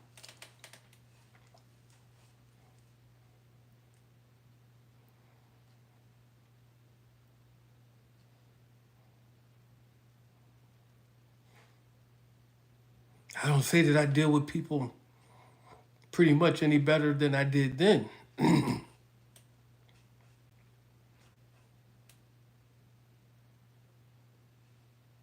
just too confrontational. Right now, especially right now, I feel like I'm too confrontational. I need to cool my jets. I need some counseling. I don't need anger management classes. I need some. I need to cool my jets, man. Like something else going on. I need to figure out what the fuck it is. And to figure out what it is, I need some goddamn counseling.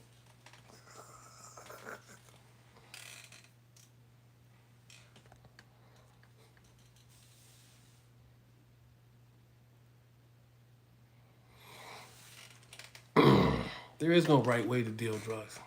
It's a lot of risk. And if you're talking street level drug dealer, too much exposure.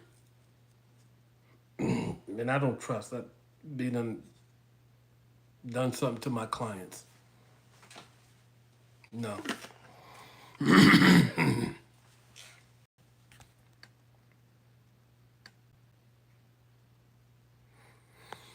No, it didn't give me de-escalation experience. That was just me being me. Uh, there's Wayne State University in Detroit, and I don't know if they still have it, but they teach a class on de-escalation. If they still have it, they teach a class on de-escalation.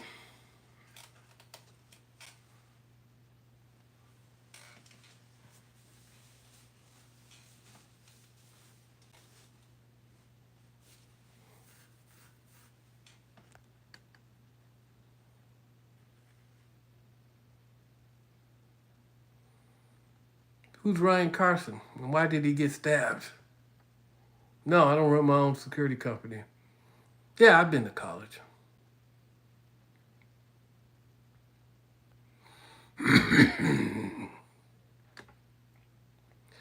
Well, Woogie Boogie, I thank you for the $2, man.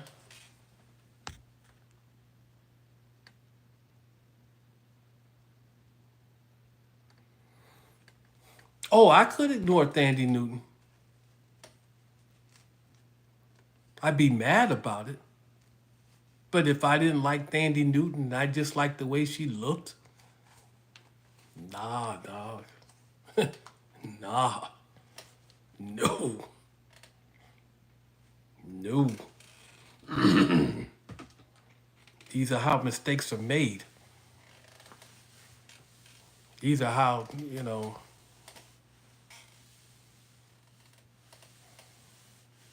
how many dudes are hooked up with Instagram models, a chick that looked like Instagram models, and saw love and lust, or lust and love, or, you know, and they all cool, and and then they get together and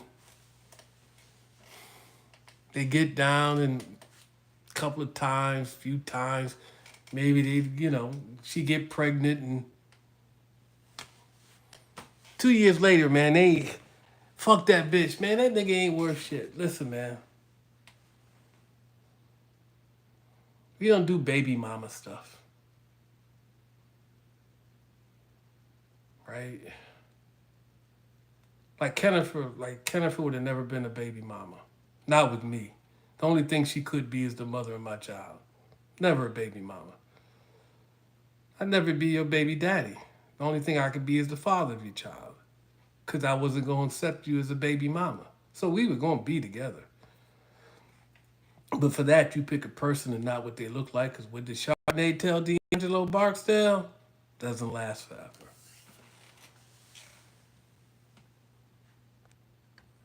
No, I haven't seen either one of them. None of them. I'm a courier. Why is that mistake worth it? Right? I mean, clearly you're not rich and famous, so you won't be paying $10,000 a month in child support. But say you do pretty good. Say you make 80,000 a year. You're doing all right. You're not doing great. You're just doing all right. But you got to pay her $15,000 a year, or what is it? Somebody told me once. I think the first. Hey Siri, what's 13% of 80,000? 13% times 80,000 is 10,400. Yep, you got to give her 10 for a year for child support. Right off the top, I think before you pay taxes, I don't know because I don't have child support. So now you was doing all right at 80, but now life's a little bit tougher at 70. You just giving her that just because. And just because you made 80,000 doesn't mean you take home 80,000. Right? You're about 25% less. So you're really taking home 60. And if you got to give 10 of that up, either before you get taxed or after you get taxed, now it's 50,000. You really want to get out of the way? I mean, if you was making $250,000 a year, if you've given away $10,000, it might not mean anything. But if you're making $250,000 a year, 13% of $250,000 is, well, that's a whole lot more. But you might be able to deal with that. But at 80,000, that's a significant amount of money at that level. So it's up to you. I suggest you change the way you think, but I'll let you have that. CB, I appreciate the love.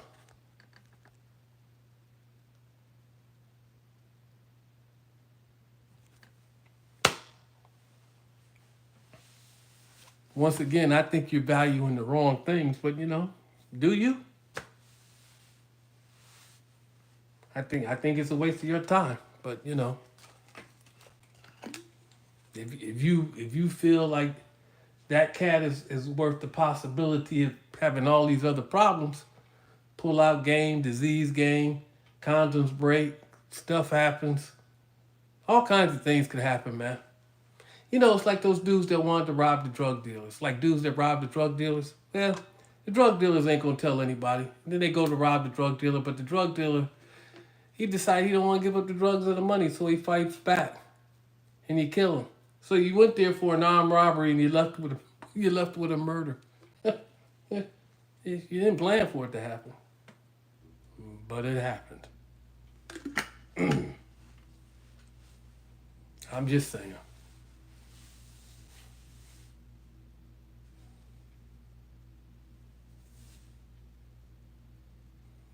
I got a simple everything. What do you mean by I got a simple everything?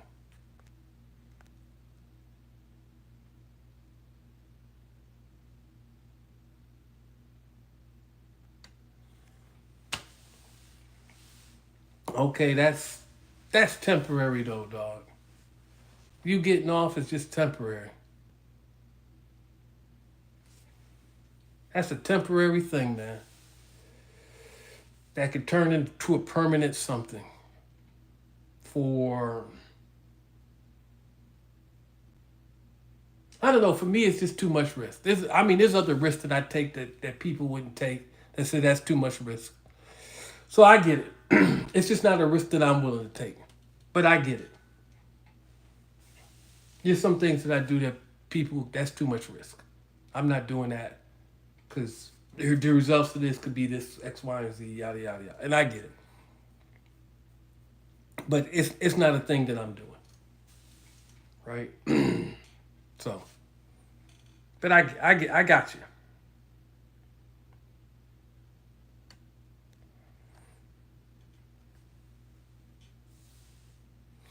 Yeah, the Breakfast Club wanted to interview me. Sure, I go on the Breakfast Club. That might be a great thing. I'm not starstruck. It would just probably be a great thing. Charlemagne would be a pain. Hopefully, there'd be somebody there asking me some, questions. So I've been on so long that other people are getting off work in other countries across the world, and now we on this live with somebody from Thailand. How many times was it on the news?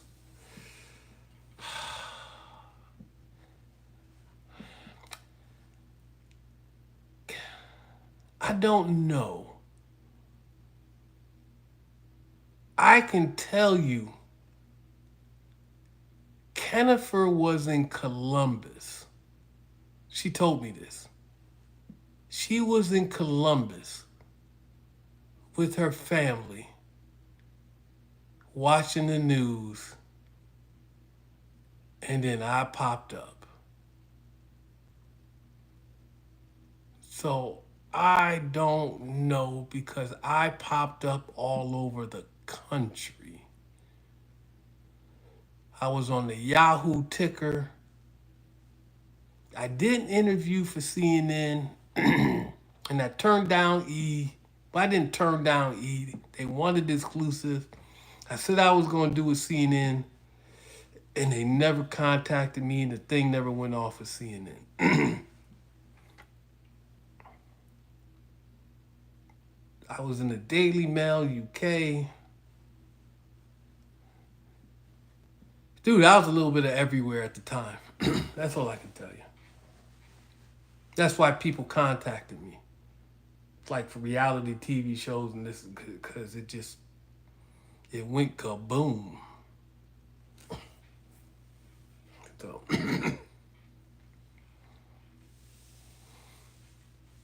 World Star is really what started it. Because somebody sent some videos that they edited, and they sent them. They didn't send them to World Star. They just didn't make them private, and somebody else sent them to World Star. And then World Star, because at the time, World Star. And they started the whole thing.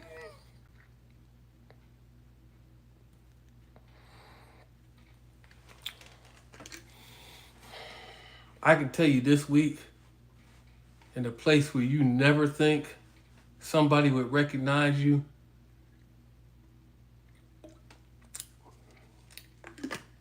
guy kept telling me I look familiar. What the fuck? So, and then I told him I don't look familiar.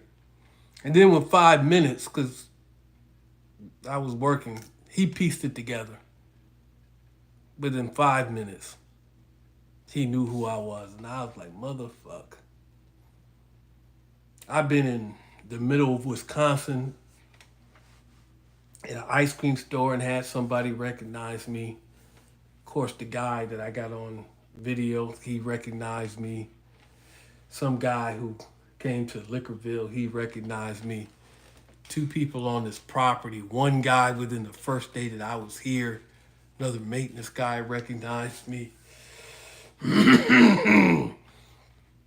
I've been in a few places in the land. No one's asked me for an autograph. Recognize me, and no one outside of me being at the Metro Mall has ever wanted to take a picture with me, which is, good. So, a few times, not a lot of times, but a few times. But considering all the hate that I get on this channel, I'm not Michael Jackson or Madonna, so I'm not beloved worldwide. I find it very disconcerting because I don't know who you are and what you think of what I've done. So, yeah, I hate to get recognized.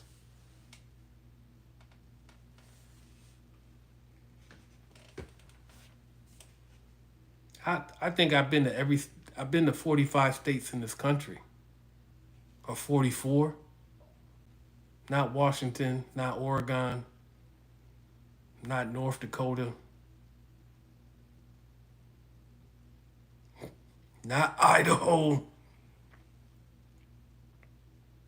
and somewhere up there around Rhode Island and Maine. I haven't been to one. So out of the lower 48, I've been to 43.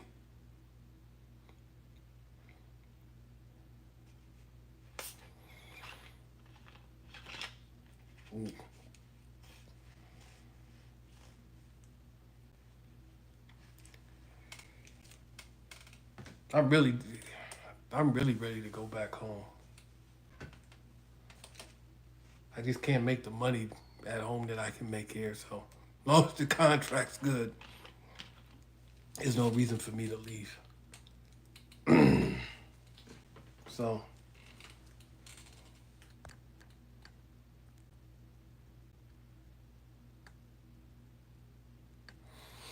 well, it used to be my daily routine. I got in the car, I went home.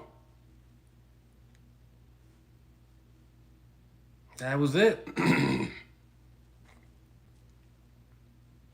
Up until they broke into my house, I would take my equipment back to the house, and if I had to go to the grocery store, I would go. Maybe I would go to the grocery store. Maybe I would go to the grocery store and my equipment. But usually, when I got home, that was it. Unless I wanted something to eat, and there was nothing to eat in there. Where was I going? Nowhere. I went out with Kennifer a few times, but nowhere. The place was exhausting, not physically, but mentally.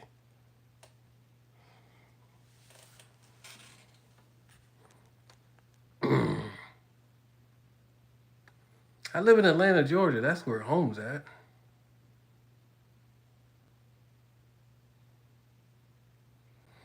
I am not a celebrity.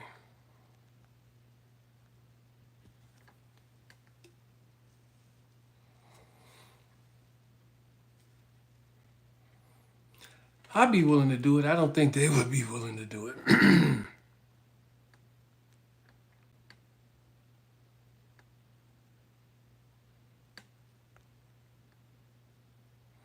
No, I don't like getting recognized, Frank. Not at all.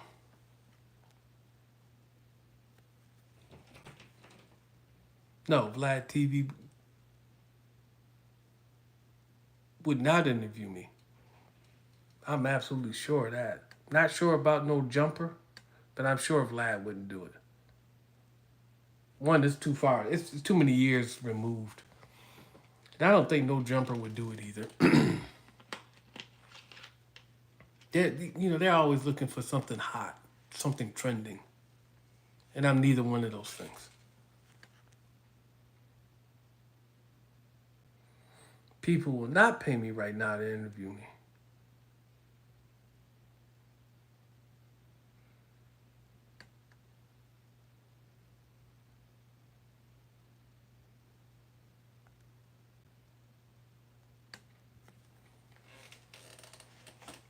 I don't know. Nothing happened. I mean, things come to an end. It's contract security.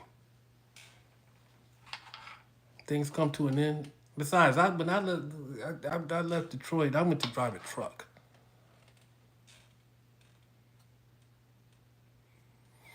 No, Detroit didn't bother me before I worked at the Metro Mall. I was in Detroit, working security in Detroit. No, Detroit doesn't bother me like that. I don't trust Detroit, but it don't bother me like that. Like I'm not afraid to go. Like I used to work in the red zone. I used to do security in the red zone. Ain't no bitches on the set. you know, I'll go work at Van Dyke and 7 Mile. Are you crazy? Ain't no bitches on the set. Cone it, con it, cone it. I can't, Had to talk to somebody from Detroit, right? And 7 Mile, dude, come on. Ain't no bitches on the set. I ain't no tough guy either. Don't get that twisted. I'm not promoting myself that way. I ain't no tough guy. I'm not looking for the problem, but if you got a problem, like 50 Cent said, it's not a problem, but if you walk down the path too far, you bump your heads. It's not good for him. It's not good for you. So, you may need to take a different path. Wish I'd have done that today, right? But we didn't go too far down the path, but we went far enough down the path, right? It's not good for me. I had a bad outcome, right? Again, he ain't a soft ass nigga, but then, he called the police. So, yeah, he may not be a soft ass nigga, but yeah, kind of look like you a bitch ass nigga, right? But you said you wasn't a soft ass nigga, so I digress. I digress. I don't know if I'd be awesome managing security team. I give him some information, but then, everything is liability. When you work a job like that, everything is liability. How much liability do you want to take on? And I can tell you, security companies don't like to take on liability. They're going to pass that off as much as possible.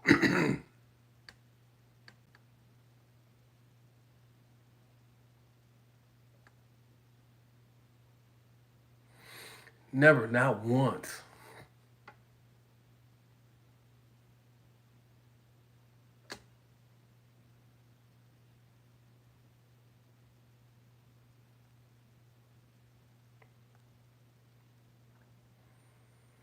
Yeah, see, I worked at at a supermarket somewhere around Van Dyke and 7 Mile. And I think someone came in there and recognized me, but didn't really, he didn't say like he recognized me, but you like, this guy knows who I am. But I think the owners, and the owners were Arabic of the supermarket, I think they found out who I was. They didn't say anything, right? But they didn't want me at their supermarket. So you hear 50 talk about like he could have got signed with Puffy because he was good enough. He had wrote a few ghost rhymes for Puffy or whatever. But Puffy wouldn't sign him because he knew all the things that went along with him, where Eminem didn't. So that was a good thing for him. Well, I think those people at that supermarket, they didn't want possibly maybe what I would attract, like people, but then I don't think they wanted somebody so hardcore. I don't know. It's all speculation on my behalf. I just know I worked there for about a week and a half, and not like I did anything, but they didn't want me to come back. I do know they had two cashiers that were really particularly good looking. Uh, but I digress. I digress. Nope. ROCON or ROCN, not qualified. I would have to have extensive training. extensive.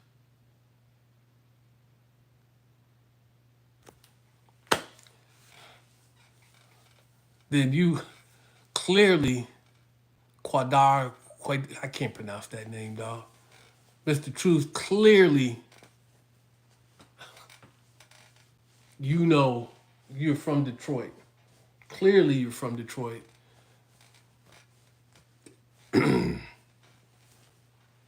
If you know, I mean, if you could say, no, it's a block down from X, Y, and Z. Not unless you went on Google Maps and looked it up.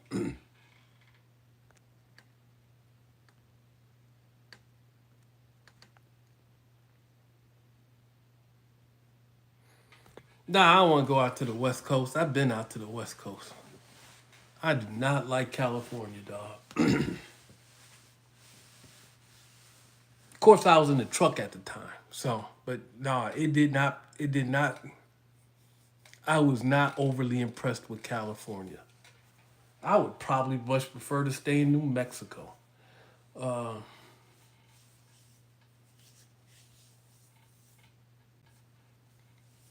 but when you go out west, people from the Northeast don't really have an understanding. They think going out to farmland is the middle of nowhere. You go to New Mexico, player. You come into California from Arizona. You will start to get a whole new definition of the middle of nowhere in places like Utah, New Mexico, parts of California, Texas. Like shit, this is the middle of nowhere. Cause there might be not be another town for 50, 60 miles, especially New Mexico. And that town, oh, it may be vacant, player. Yet there's like 20 or 30 people living there somehow. And maybe a gas station that's open part of the time. Ain't shit else there. Really, New Mexico, it's like nothing. Where you at? I don't know, dog. There's nothing here. Arizona, parts there, nothing. Absolutely nothing. Jesus Christ. I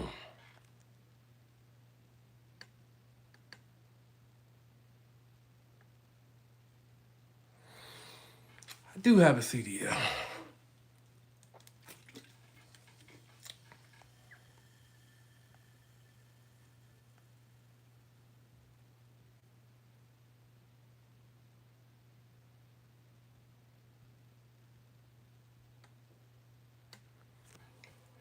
I don't know what city or state have been the most dangerous.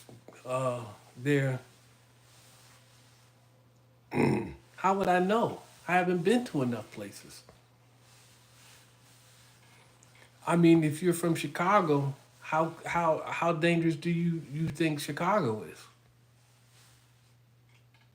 Maybe not as dangerous as somebody from the outside,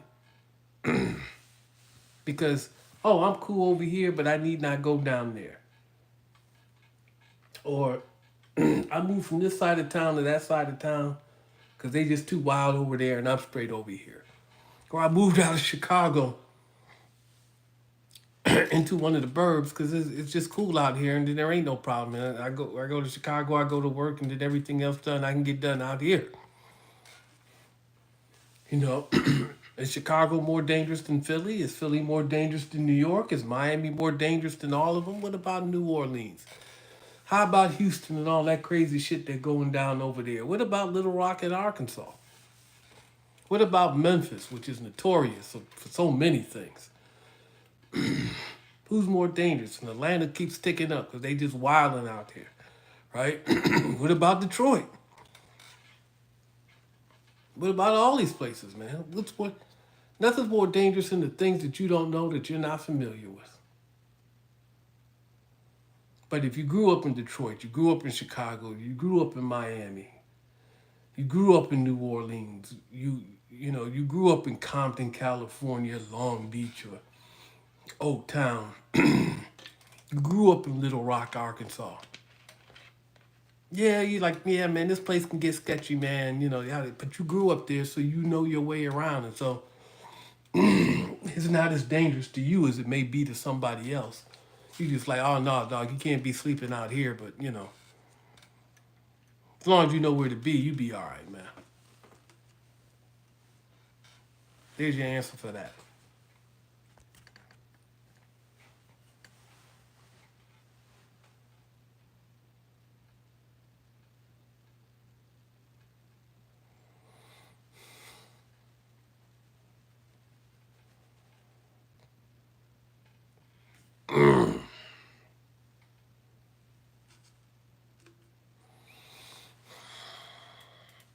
I've been to Baltimore. We talking the 90s, 98, 97, somewhere around there. I've been to Baltimore.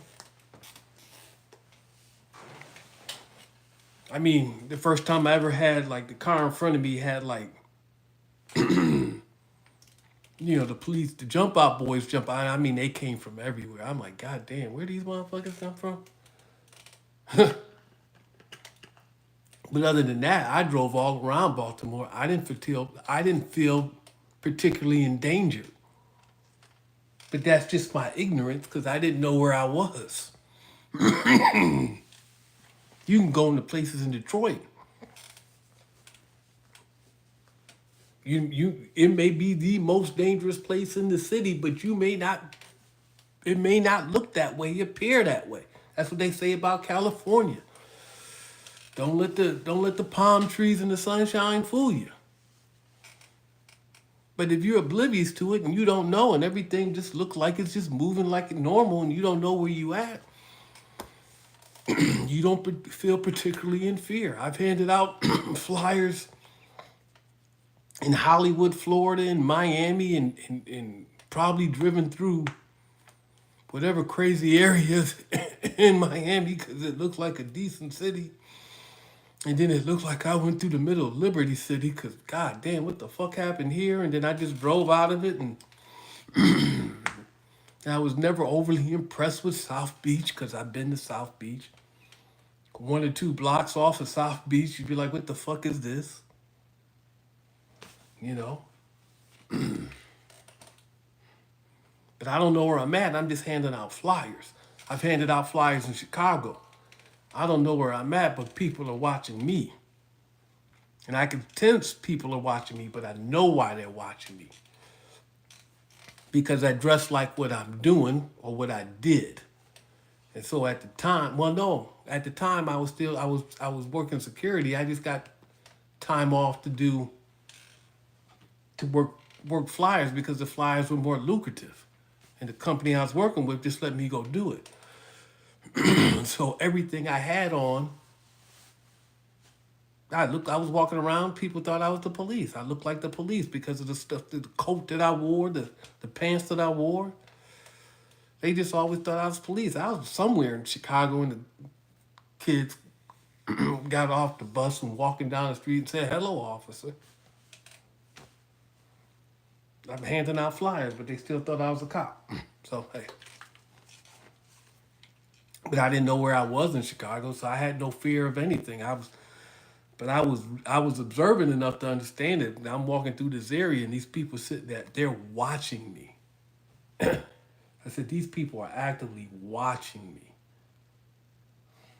So, hey.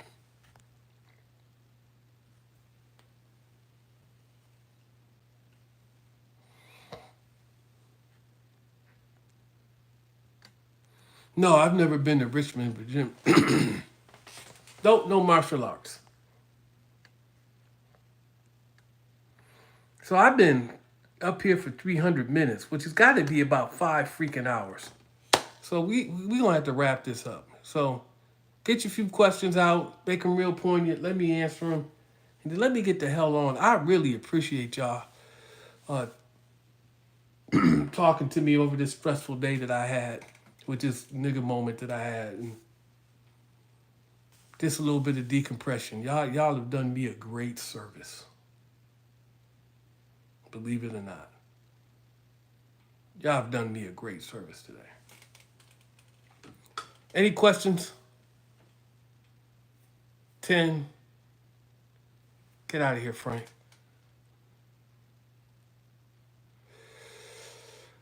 I don't know. I don't know what's in the future for the channel. I'm going to put up some more videos. I mean, that's one of the things that I said I got to do. And I've been meaning to do. Like, because I had been working on every 3 days, putting up a video, and then other things got in the way, and then I would be lazy. That's the other thing. I would be lazy. And I got a social media addiction. I'd be scrolling. So, and I got to stop that. All that time I'm wasting, I could have been editing videos, putting them up. So, no martial arts, CB. And then anything else that I do, I don't start separate channels. So anything else will just be on this channel. And when I figure it out, when I come up with a thing, I'll try a thing. I do these lives about once a month. It's a thing. It's pretty good. It's too goddamn long. But no, you'll never see what I do. Like, listen, dude, what I do currently, man, there should never be a video from it. If there's ever a video from it, something is going horribly wrong. Horribly. And it's probably pretty goddamn serious. And you will, hopefully it won't make the news. You should never, ever, ever, I should never, ever, ever have a problem doing what I'm doing now.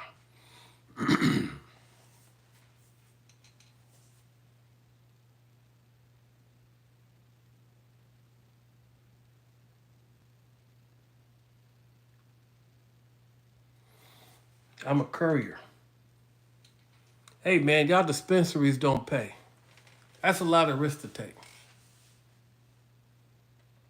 I don't know how many videos because the stuff is raw. And then I'm going back making longer versions of some of the stuff that you already have because y'all have asked for it. I don't want these clips. I want to see the whole thing. So I try to cut them down to 22, 30 minutes. So it's just, you're just not sitting here all day looking at this stuff. It's like a sitcom. 22 minutes, except no commercials, right? Which is another thing that I do for you people. Because the channel's not about making money. So I run an ad at the beginning. They can run ads at the beginning, at the end, but they can't run the ads in the middle. And I don't change the format. And that's because I don't like to watch that stuff. I know you don't like to be watching something and all of a sudden have an ad pop up. That's that old bullshit. And I don't do it to you. So, it is what it is. I appreciate you, though.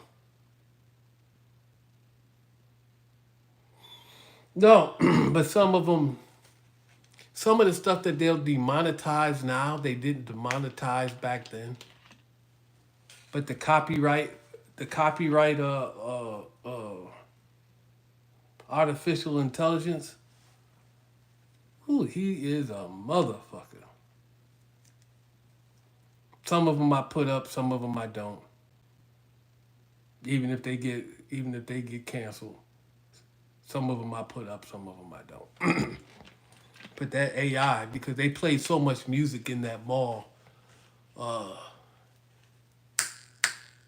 AI pick up on them just like that.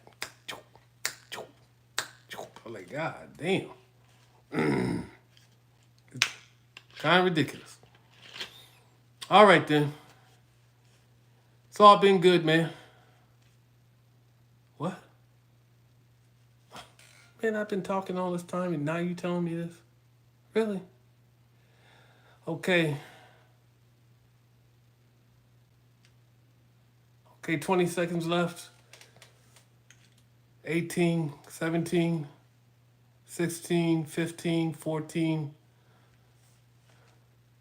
10, 9, 8, 7, 6. Probably not.